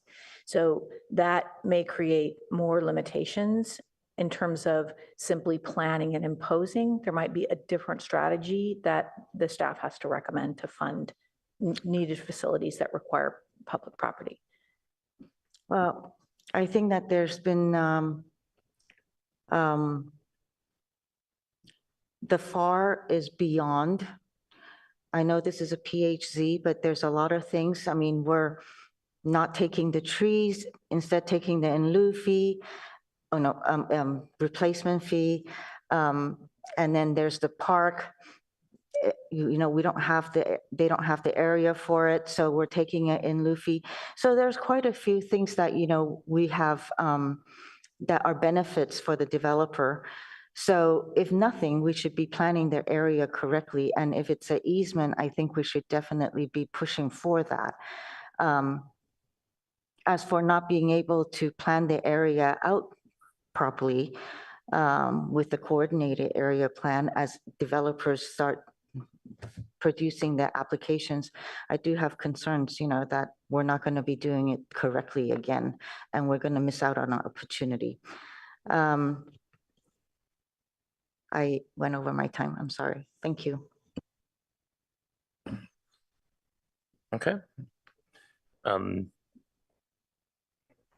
think all my questions have already been asked and answered on really around the bike lanes. I agree. I want to see us get to the point where we're able to have a continuous bike lane and find the ways in which that we're going to be able to do that. We're not going to resolve that tonight, but I know staff knows that is our desire. Ultimately, I really appreciate this project. It's not perfect. I regret the loss of trees. I don't think I don't think it's fully adequate on the replacement, but I understand the trade-off that we are getting with this setback and the additional housing units, and especially appreciate the range of BMR units and in particular the size of these units. One thing we've talked a lot about over the last several years is the need to have more family units in these multifamily housing, especially with BMR, and most developers don't come with that. So I really appreciate this as a really important opportunity for us to be able to provide more opportunities for lower income families. So overall, I think this is a really good project, and excited to see it move forward. But I do think this process has gotten us to this point of really being able to improve it and appreciate the work of ARP and PTC and helping further refine it. So let's see if we can get to a motion. Councilmember Vinger. Thank you. I just had one quick additional comment. So Director Light, thank you for explaining the easement situation. You've convinced me about the timing. I am concerned about the last sentence though, because I do believe that it's talking about if there's a conflict between these approved site improvements and the bike lane, what happens. And it seems like that if there's interference, we don't get the bike lane, whereas I would want to say that the default should be that we end up with the bike lane. And so I would rather that this said any future easement within the special setback shall avoid interfering with the approved site improvements to the extent consistent with multimodal transportation and feasible. So in other words, make every effort, but if the tie goes to the bike lane. And I think this says make every effort, but the tie goes to the approved site improvements. And that's I would urge my colleagues to adjust that.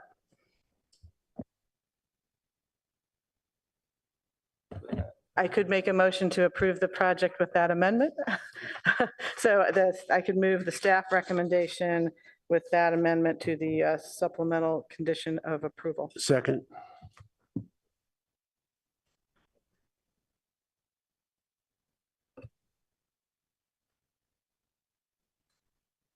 Staff have a response to the motion? I think actually I just need to see that written. Yeah, I can reread the language when she's ready. Do you have the language? Nope. Okay, we could try that again. Okay, do you want me to read that last sentence? Wait till she's ready. Okay, so if the last sentence would read, any future easement within the special setback shall avoid interfering with approved site improvements to the extent consistent with multimodal transportation and feasible.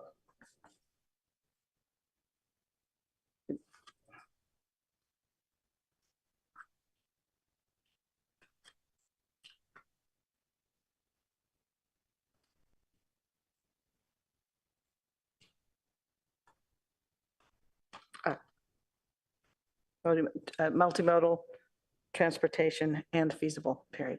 Thank you.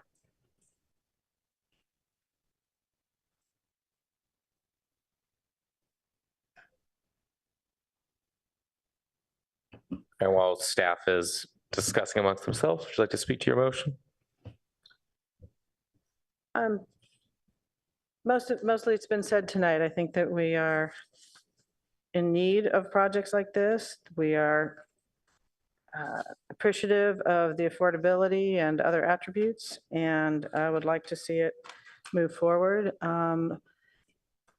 as long as we can do it in a way that preserves good options for the future. So that's it. And Vice Mayor Lowing? Yes, I concur with that and has the support of unanimous support of two commissions after a lot of work. The mix of BMR is fantastic. We are just, as I said before, in front of us is the fact that we can't do an area plan in 90 days. And I don't think we should be looking at, not putting up housing for a couple of years until the area plan is done. So I think this is, under the circumstances, a quite a good move.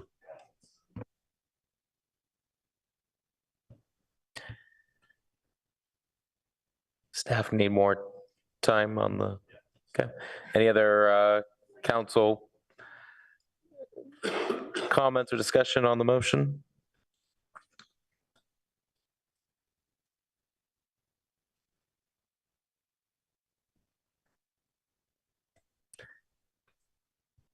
Yeah.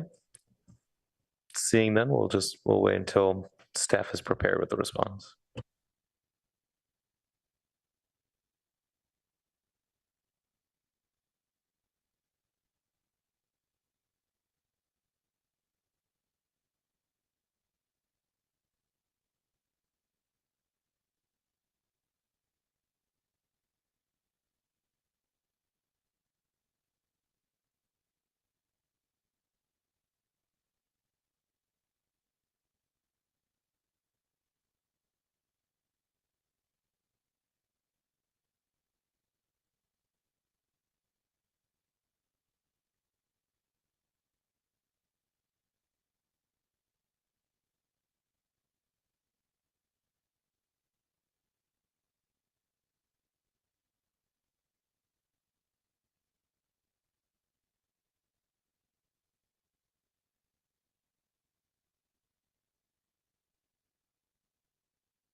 Okay, Mayor, so while the clerk is pulling up the language, we were wanting to revise it a little bit, so you'll see it's just more direct now, and I think it may get to Councilmember Vinker's interest. So we'll give you a moment to look at that. The underlying text is new.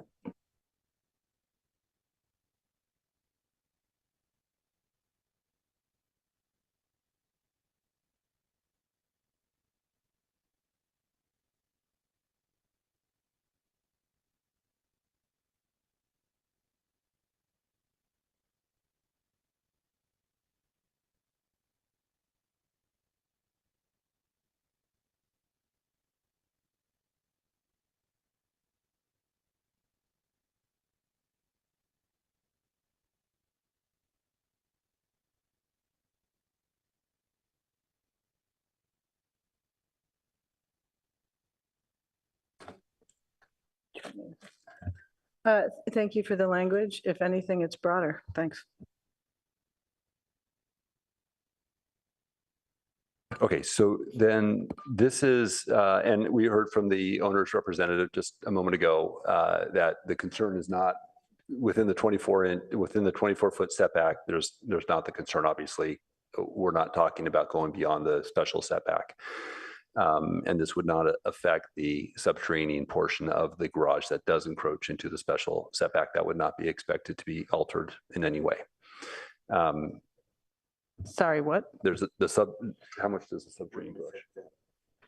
You're saying it wouldn't affect it one way or another because it's below ground and this is 7 feet at grade. below Got it. grade is a subterranean garage that encroaches a bit into the special setback. We would not anticipate that being impacted by any improvements that we would be proposing, and that would not be affected by this language.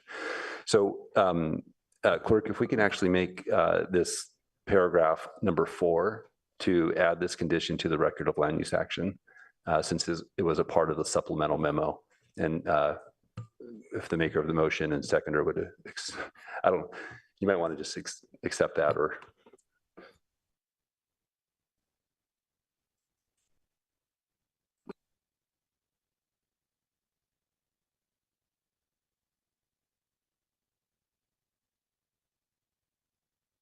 And then maybe instead of language, just say additional condition.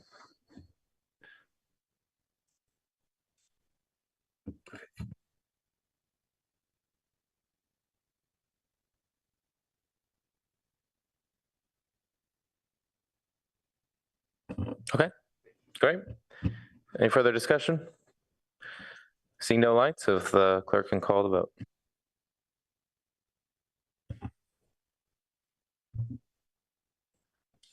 Mayor Stone, Yes. Councilmember Burt, Yes. Councilmember Vinker, Yes. Councilmember Lithcott-Hames, Yes. Councilmember Ku, No. Councilmember Tanaka, Vice Mayor Lowing. Yes. Motion carries 6-1. Great, thank you, everyone. And then before we all celebrate and leave, we still have to go back and finish up public comment. But this item is done. Thank you. Mayor? Yes. Have you made an announcement on the final item not being taken? Oh, the city manager already did. Okay, sorry. Yes. Okay. So we'll go back to public comment where we left off.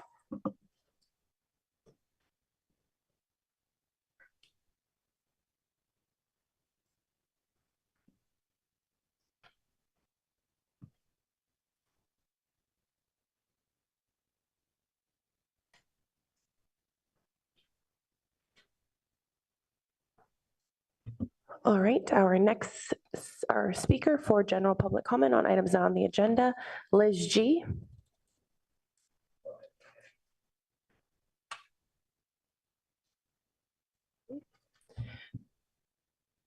Moving to our next speaker, Albert.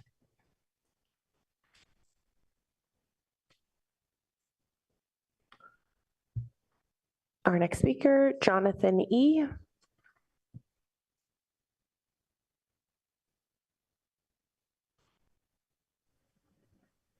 Hello, can you hear me? I'm actually here. Yes.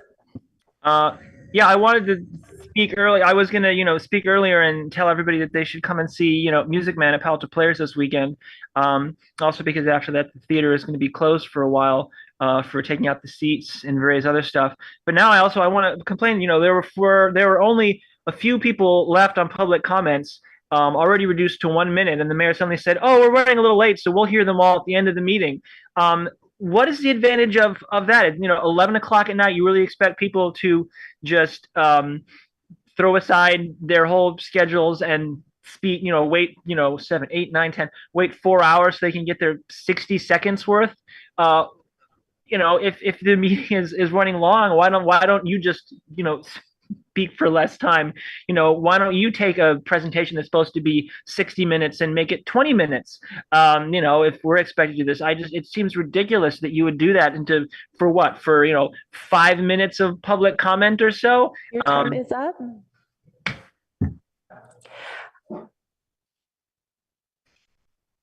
Our next speaker is Tal S.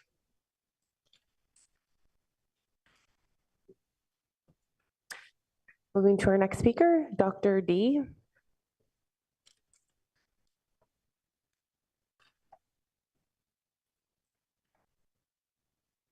Moving to our next speaker, Mitzi B.